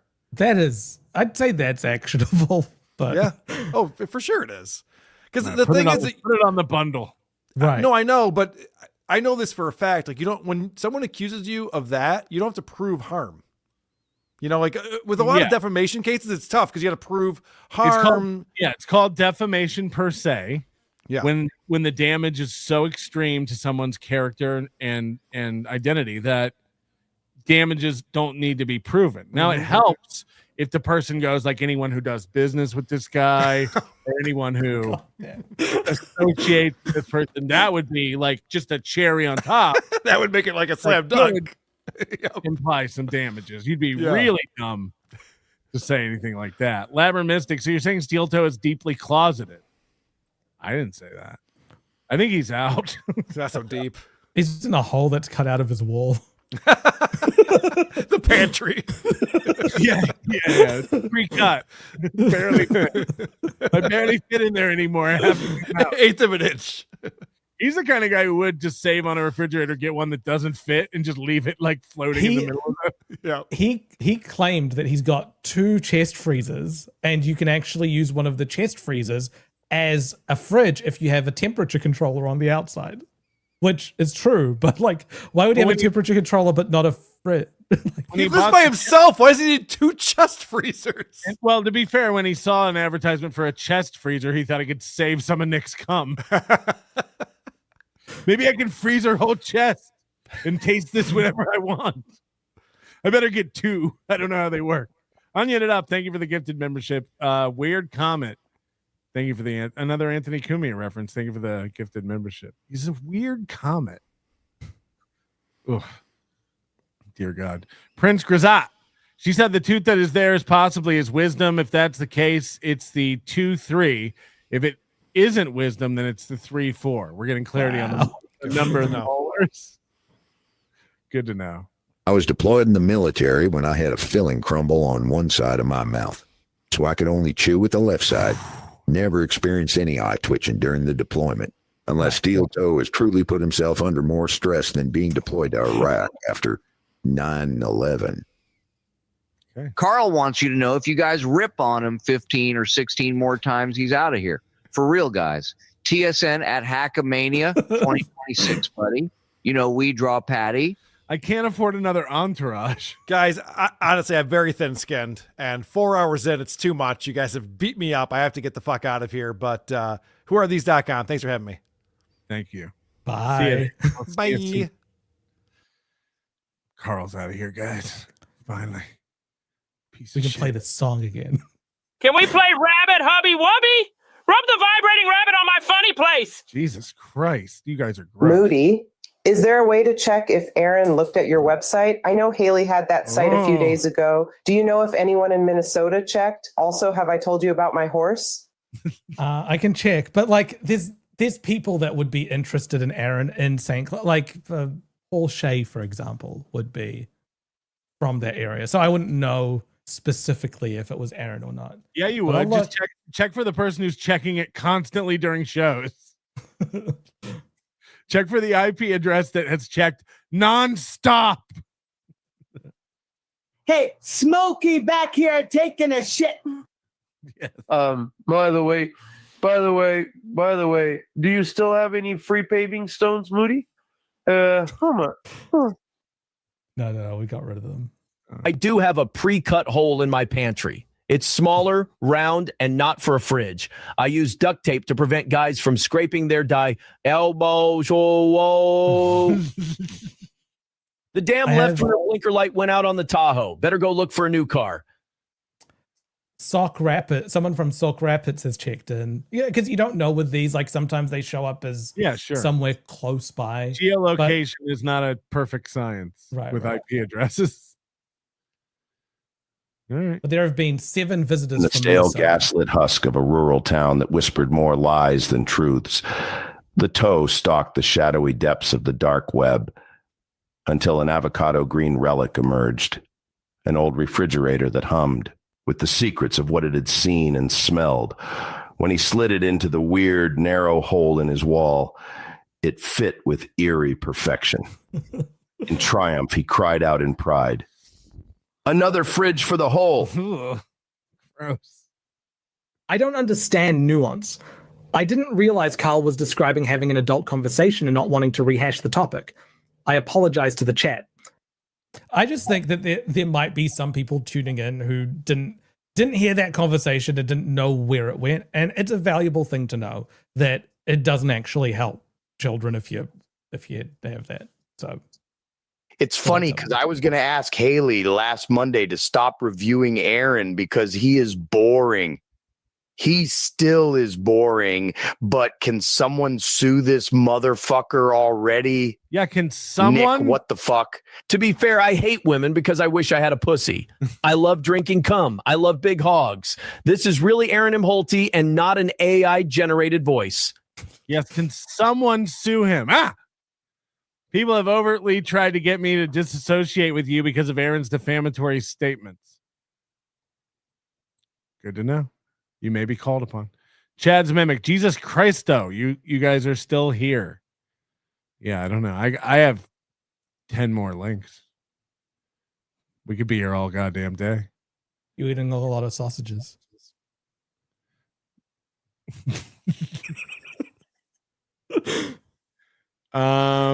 Let's watch the I don't know which one it is. So we'll just roll until we get tired here. This is oh wait, this just came in. Look at my horse. My horse is amazing. Give it a lick. It tastes just like raisins. Have a stroke of its mane. It turns into a plane, and then it turns back again when you tug on its winky. Ooh, that's dirty. Do you think so? Well, I better not show you where the lemonade is made. Sweet lemonade. Freaking, it's unbearable. It was 20 years ago. The internet was a different place. Just like refrigerators. Yeah, Aaron got that refrigerator with that song. Yeah, was popular. That and the Kenya Lions song came on AOL floppy disks. I told Newgrounds about this. $1 from Beltrain says, Aaron, I don't care what people say. You did a fine job shaving. What technique are you using to get your dewlap and middle chin? On a wall with $1 says, Aaron is a big fat hen. Thank you.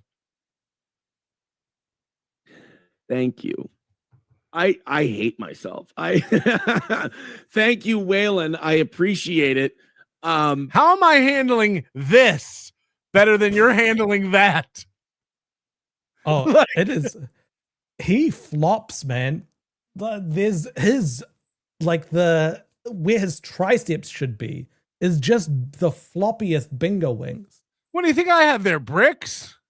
I don't know. You don't show it on stream. Goddamn right. That picture has made me hate myself. It's like it's gotta be age because I've been a variation of this weight for 20 years. A variation of this weight could be anything. That variation means different. I've been this way and different for years. And this has not been an issue. I think I'm getting old and my skin's starting to give. I'm just going to go to a place that has a hot knife and just have them cut all this shit off. It's not the first time he's talked about getting plastic surgery. Yeah. Gender affirming care. Sorry. And I bet they have some of the best people in. Where is he again? St. Cloud.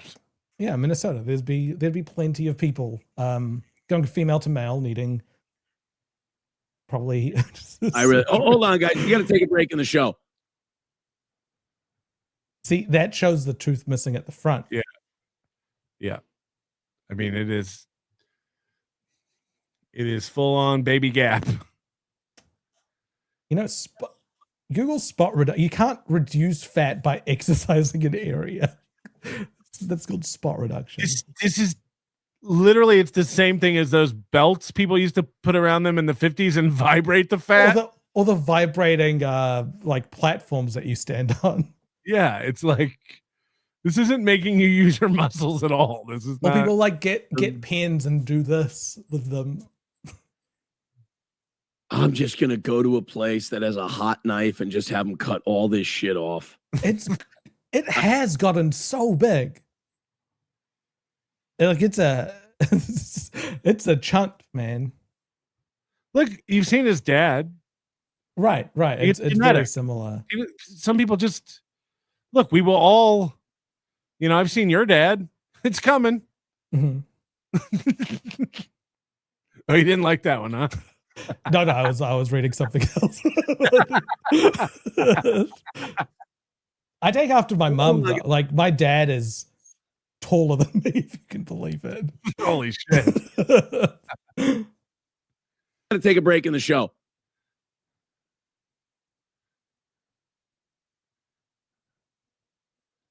Yeah, he thinks this is doing something. Like, yeah, it's like they couldn't afford the same boards for the fence on the right side. Look, damn, people we are have only, the shorter ones. people are only going to see your teeth from the front. There's no way you can contort your mouth for them to see it from the Yeah, sides. he's trying to make sure people see it. There, that's a set of 11. That's a set of 11 dewlap crushers. Beldrain with $1. Thank you, Waylon. Fuck. I have, if we're on the topic of Aaron talking about his body, here's one that I've. Oh, I have another one. It might be the same one. Claims he's having a fat day. No. Well, let's do this one first, and then you can do yours. Right. This is Aaron claiming he's having a fat day. And again, this is what women do, right? Like bad hair days, fat days. This is solely the domain of the ladies, I think. Every day I wake up and I'm very cognizant of the fact that I'm fat. Yeah, every day's a fat I'm having day. a fat day. That's Like, that's they're my all- secret cap. Oh, okay. And he thinks he's convincing us. I'm sorry.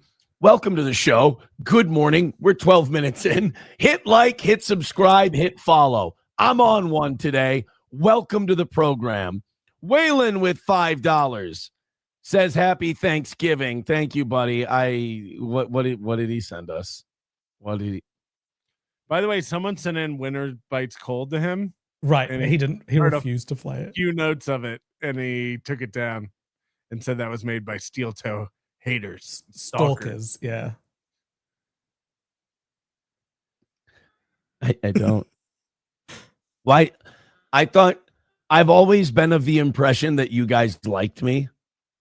And then you guys just have to take my fat. God, it's just, I tell you I'm having a fat day today. So you show me my fat jaw, chin. I love that he just has the OBS camera thing next to him. Yeah. Where Johnny should be. Your neck area. Oh my God, what a fat fuck. What a disgusting. Is that exaggerated or is that real? Because if that's real, I'm going to fucking hang. And he can't grow a beard to cover it. Hold on. The reason that's there is because he's got Zoom open on another monitor, streaming his virtual camera, but his virtual camera is not on because Johnny's not connecting. He leaves Zoom open the whole time. Yeah. YouTube. I'll say it on Rumble Friday. I mean, it's festive. I'll give him that. It's Thanksgiving related. But if that's really my face, like if my fat starts there and wraps around like this, I'm gonna. Brooks was here, is all I can say. Jesus Christ! And you know what I appreciate about that? You can tell Waylon just made that on the fly right now because it's just a snipping tool of his desktop. We know he would. We know he would do that before he got a job bagging groceries down at the Foodway. He'd never. He would never. He'd want to see his own funeral. The internet got itself in a big damn hurry ever since he got out of jail. He doesn't even recognize the world. People don't even know what the goal is anymore. So I can appreciate that. Thank you, Waylon. $1 from Veldrain says, Aaron, I don't care what people say. You did a fine job shaving. What technique are you using to get your dewlap and middle chin? Oh, we already. Sorry. No, it's not looping. On a wall with $1 says Aaron is a big fat hen. Thank you. This is the same thing, but I want to see him do the neck thing again. Thank you. I hate myself. Thank you, Waylon. I appreciate it. That picture has made me hate myself. It's like it's gotta be age because I've been a variation of this weight for 20 years. And this has not been an issue. I think I'm getting old and my skin's starting to give. It's just crazy that that's happening at 38. He's moving the numbers from the scale to his viewers. It adds up to the same. He's just taking. We're taking the grams. Restream says I'm 52. This one is about me. Put my video up first. Oh yeah, sorry. Hold on. So this is Aaron reacting to an AI clip that's been put up of him. And he's going to criticize how unflattering the AI is. But I'll explain to you how it works. Not to, but if I don't, I don't. And this is the one where the initial frame is his video from Hackmania. Yes. Okay. That's okay. Thank you guys very much for being here. I did see this tweet from Franco on Twitter. He sent this to me. I just want to let you guys know this is AI. First of all, the hairline on this is insulting. Okay. That's a real picture, that frame. Right. So the way these AI things work is you feed them a seed frame. So like the first frame that they have is an actual picture. It's what it draws everything from to animate. Yeah. So everything else works out from there. This is from the video that he sent in to Vinny, Vito. You can see that this is taken from the screen at Hackmania because there's this purple background that's down here on the left-hand side. That was the background. If you watched the stream, that was the background of the stream.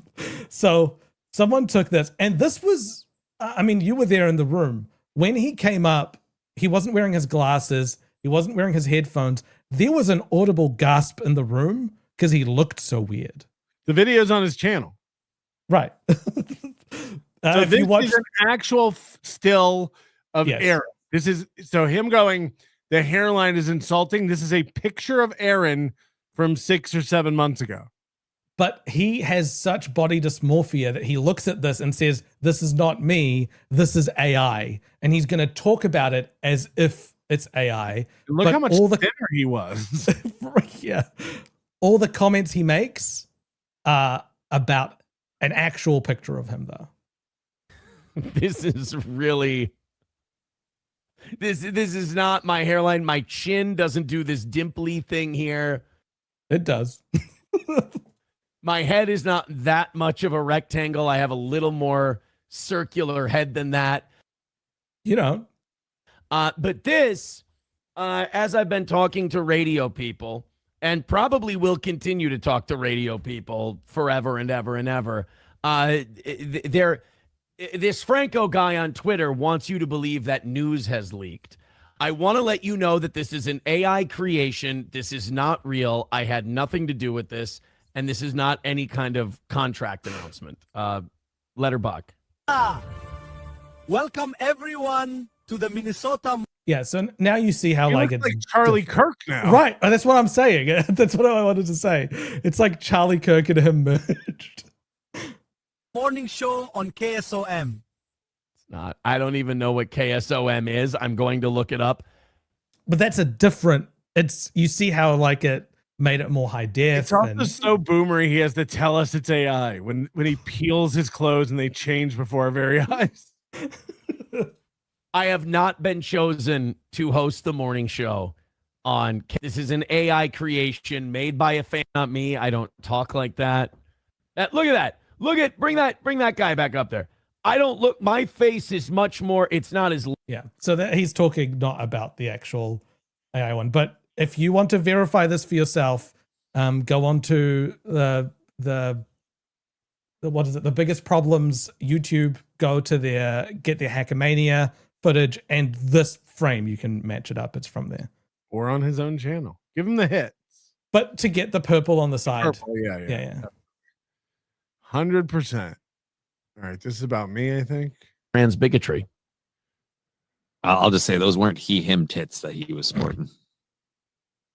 Was it those were some. Hey, that was a him haircut and a him makeup job. Oh no, they had the rest of the him there. But I was very thrown off by the two artillery shells in the front of the shirt. So it was just a problem. Patrick Melton's got him. Why can't she? I'm just like on his brain all the time. All the time. Well, she doesn't have a humpback either. It changes the whole I shape. mean, yeah, well, but he proves that you can be one of the most hideous motherfuckers who's ever lived and still identify as male. Right, but he's balancing it out. He's got ballast in the back to help hold up the front. She doesn't. I worry about those. He's got a back rudder. Yeah. Maybe that's why he's so bitter and angry and failed and everything. Maybe if he identified as a woman, he might find peace. It would explain the dog costumes. Yeah. It's not the first time he said this. That I need to just be trans or gay. So that I'll be happy. So that it wouldn't be gay for him to be attracted to you. Right. Oh, yeah. It's either gay male or identifies as a woman. Yeah, just be you and be happy. Stop being so miserable all the time. You go beyond, like, say, holiday collar. Like, hey, it's Christmas. You've got your Christmas collar that's got, like, a little bell on it or whatever. Like, then you're getting gay. People like the back rudder line. I don't feel good. That's why I don't do this regularly. Now I'm bullying. I don't want to be a bully. He never does that. Bud Britches with. He never does that. It's rare. He said something on one of these clips I was going through. I don't think I pulled it, but that he rarely addresses his haters, which I thought was very funny. His show is mostly aimed only when they're around. Only if they appear and say something, then do I address it. This is mean. So in the story I read, it was a podcaster that got stuck on a golf course lying on their back at the 9th hole of the Crescent Point Golf Club. Perhaps you can help them identify the podcaster because they're describing it as a beached manatee. I mean, rumor has it the only person that has that shape is Patrick. Yeah. It's also coming from Johnny a lot. Yeah. I mean, that's his job. His job is to support Aaron no matter what he says. Beached manatee on the hole closest to a daycare center. Oh, dear Lord. Yep, that's definitely him. Definitely him. You know, you just throw buckets of water on them. You get them in one of those harnesses and you release them back out into the ocean. It happens all the time. Don't worry about it. He's going to wash up again. There's something in his internal GPS that's fucked up. He always ends up beaching near elementary schools and daycares. It's going to happen. Just send him back out. And don't be alarmed. Sometimes he ends up with new hacks and scars in his back. That's just from the boat motors. Oh, dear Lord. It's okay. I thought you were going to say that's from fighting the other manatees. No. It's like a survival thing. He's resilient. Remember, he's not a manatee. That's not very nice. See, now you're doing it. Now you're both. Does Johnny think manatees rake each other? I don't think they have teeth like that. Like sharks do. And I don't like it. scars from the boat motors. According to club officials, 2 golfers first spotted the stranded manatee and immediately contacted the South Carolina Department of Natural. How the fuck does a manatee get on a golf course? Like, how does he? You got to spend more time in Florida, man. Like, shit happens. Do they get out? Well, I mean, I'm just saying, like, it's a pretty flat state. No, I don't think it's like, I don't know how it would get out. I just thought they were like in deeper when he water. says beached, it could just mean like stuck in some, shallow. I know that manatees are super friendly and that you're not allowed to be nice to them. What? That you're not allowed to be nice to manatees because otherwise they will seek people and be hit by boat motors. And so you're not allowed to play with manatees. Unless you're at the manatee encounter. Right. That's at SeaWorld. House. Yeah, that's about the long and short of it. Great. Sounds urgent. I'll get right on it. Jay Fish with $2 says, "Holy shit, Batman! Just tuned in and looks like you are living in it looks like you are in a living hell in your rec room at your house." Yes, I mean, my life is terrible. I'm down in my basement in my studio with the lights and the monitors and the cameras and the boards and the mics and everything else. Just an absolute living hell. The boards is what he calls his fans. I'm down here with the boards. Yeah, they've all got steel toe fatigue.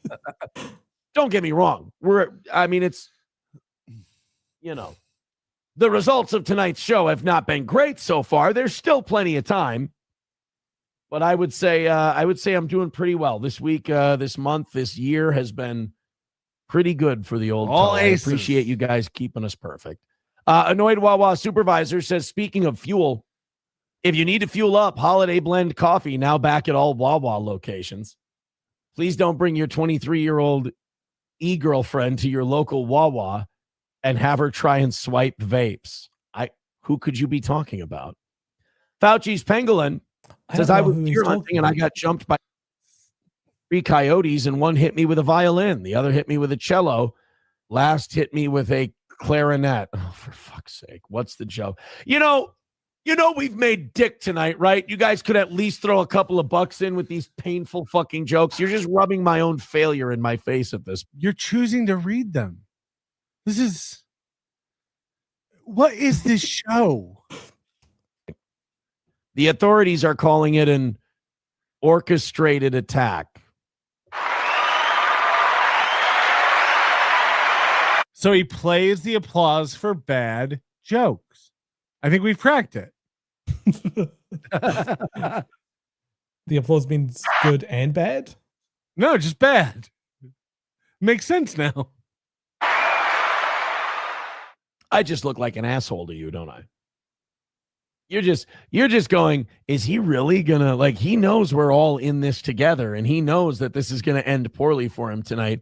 He really is. He's like Rocky Balboa against the Russian. He's gonna keep getting up and he's gonna go all the way to 8:30. Yes, I am. This thing he does is like, we need to hit the goal. We are all in this together. Mm-hmm. We need to give me money. It's crazy. He sees it as a collective. It's almost like his ego is so big he needs to refer to himself in plural. This one's a fun one to end on because I don't know if you've checked his Save Sports status lately. I have. He said still denied. Still suspended? Still suspended. Well, he's got big high hopes. Look at Johnny. He looks like you're walking past his cage at the pound. And he yells, me. 199 from Chris Russell says, when is your next boxing match? Could do next year sometime. I don't think I'm going to put one together in the next 26 days. Maybe next year. Probably not this year. Probably too late, right? I got to come down about 10. I think when this is where he was for the one this February. He needed to lose 10 pounds. A year ago, he said, I need to lose 10 pounds. Go and look at video of him from a year ago. He's it's not the same. Well, maybe he's moved up a weight class. He needs to lose 10 pounds to be in the next. Right. The license gets renewed January 1st. I don't know, anytime after that. There's no license to get renewed. It was denied because he was suspended from Safe Sport. It's literally never been granted, ever. Right. Well, the coaching one has never been granted. His Safe Sport affiliation has been granted. Right. But then he triggered a background check because he wanted to prove to us he was an actual coach. A real coach. And they got him kicked out. And he still says, they tried to make me stop. They tried to get me kicked out. And this clip. Right, okay. You tried to take that away from me. You failed. All that for a drop of what month is it? It's day 309 today, according to Muttering Jay. A couple of gyms that I've been working with. So it seems like he might have left that new gym in the basement because now he's saying I work with a couple of gyms. Mm-hmm. But he also joined the YMCA. I don't think they have a boxing program. No, unless he pisses off the guy on the pickleball court some more. What does he mean? I'm working with a couple of new gyms. He's perusing them. He looked them up online. Yeah. He's because then he says this. I got to decide if I want to work with one of them or just be independent. I'm not. Yeah, they're courting me. They're sending over gift baskets. They're trying to offer me things, but I don't know. I don't even know. Maybe. Sure. But I think I got next year and one more year left. So if that was before he's in the senior, the masters, yeah, the masters category, yeah. If that was an honest question, thank you very much for asking. I know that if it wasn't an honest question, you're trying to incite something. So here he is. He's so insecure. He's like, I know this isn't someone who's really interested in me boxing. I know this isn't someone who really takes me seriously as an athlete.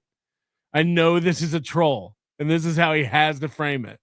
You guys tried to take that away. You fucking failed. You haven't boxed since.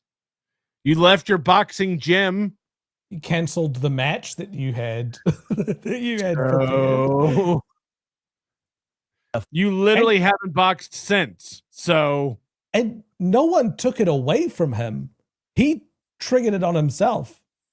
He's saying that he was a coach, and when people found out he wasn't a coach, he's the one who submitted for a background check. Aaron, you gotta stop saying you're a coach. Failed again. Joey Caravello. You failed again. You failed again, Moody. Nice try. All right, I'm so sorry. Why'd the you whole try campaign I was leading to get him suspended? Why'd you try to do that to him? B Smiley, at Aaron's anniversary, Gino said he jerks to Kayla's underage daughter and counts down the days for when she turns 18, and Karl didn't stink today. It's a double win. Gino has said a lot of gross things about this. Chris Benoit, he is missing his lower canines. Woof, woof. Yes. Chad's mimic. Karmic, well, Brooks was here before him. We'll never know. Oh, yeah.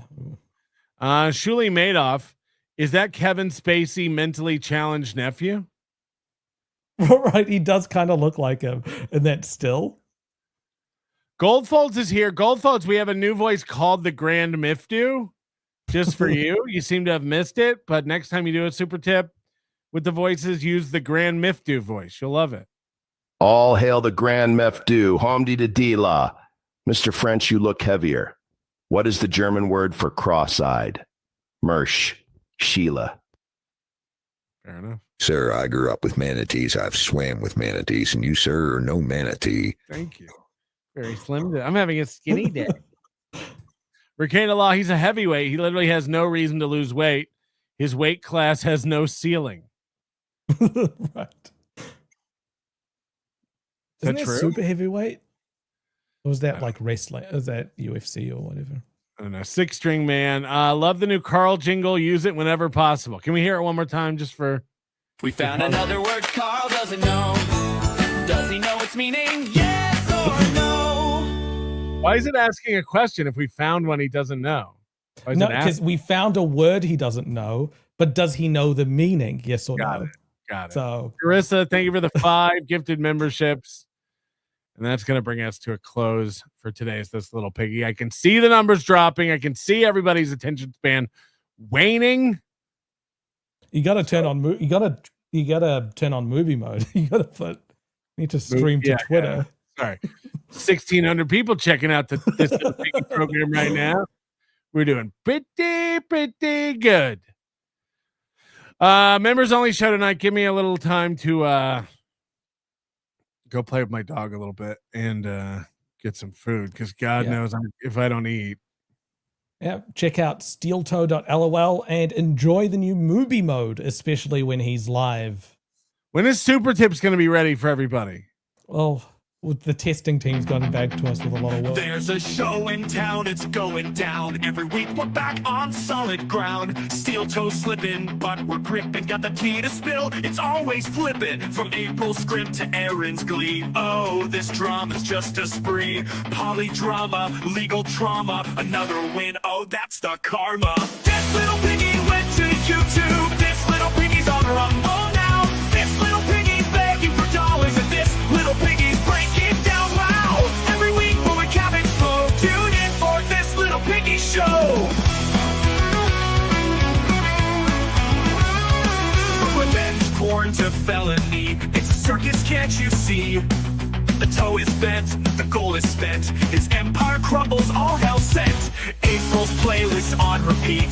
Aaron's lies we can't defeat. The countdown's on, it won't take long to see this piggy squeal his song. This little piggy went to YouTube. This little piggy's on Rumble now. This little piggy's begging for dollars, and this little piggy's breaking down. Wow! Every week we'll recap it slow. Tune in for This Little Piggy Show. Oh, this little piggy ain't missing a thing. Just sit back, laugh, and watch the king.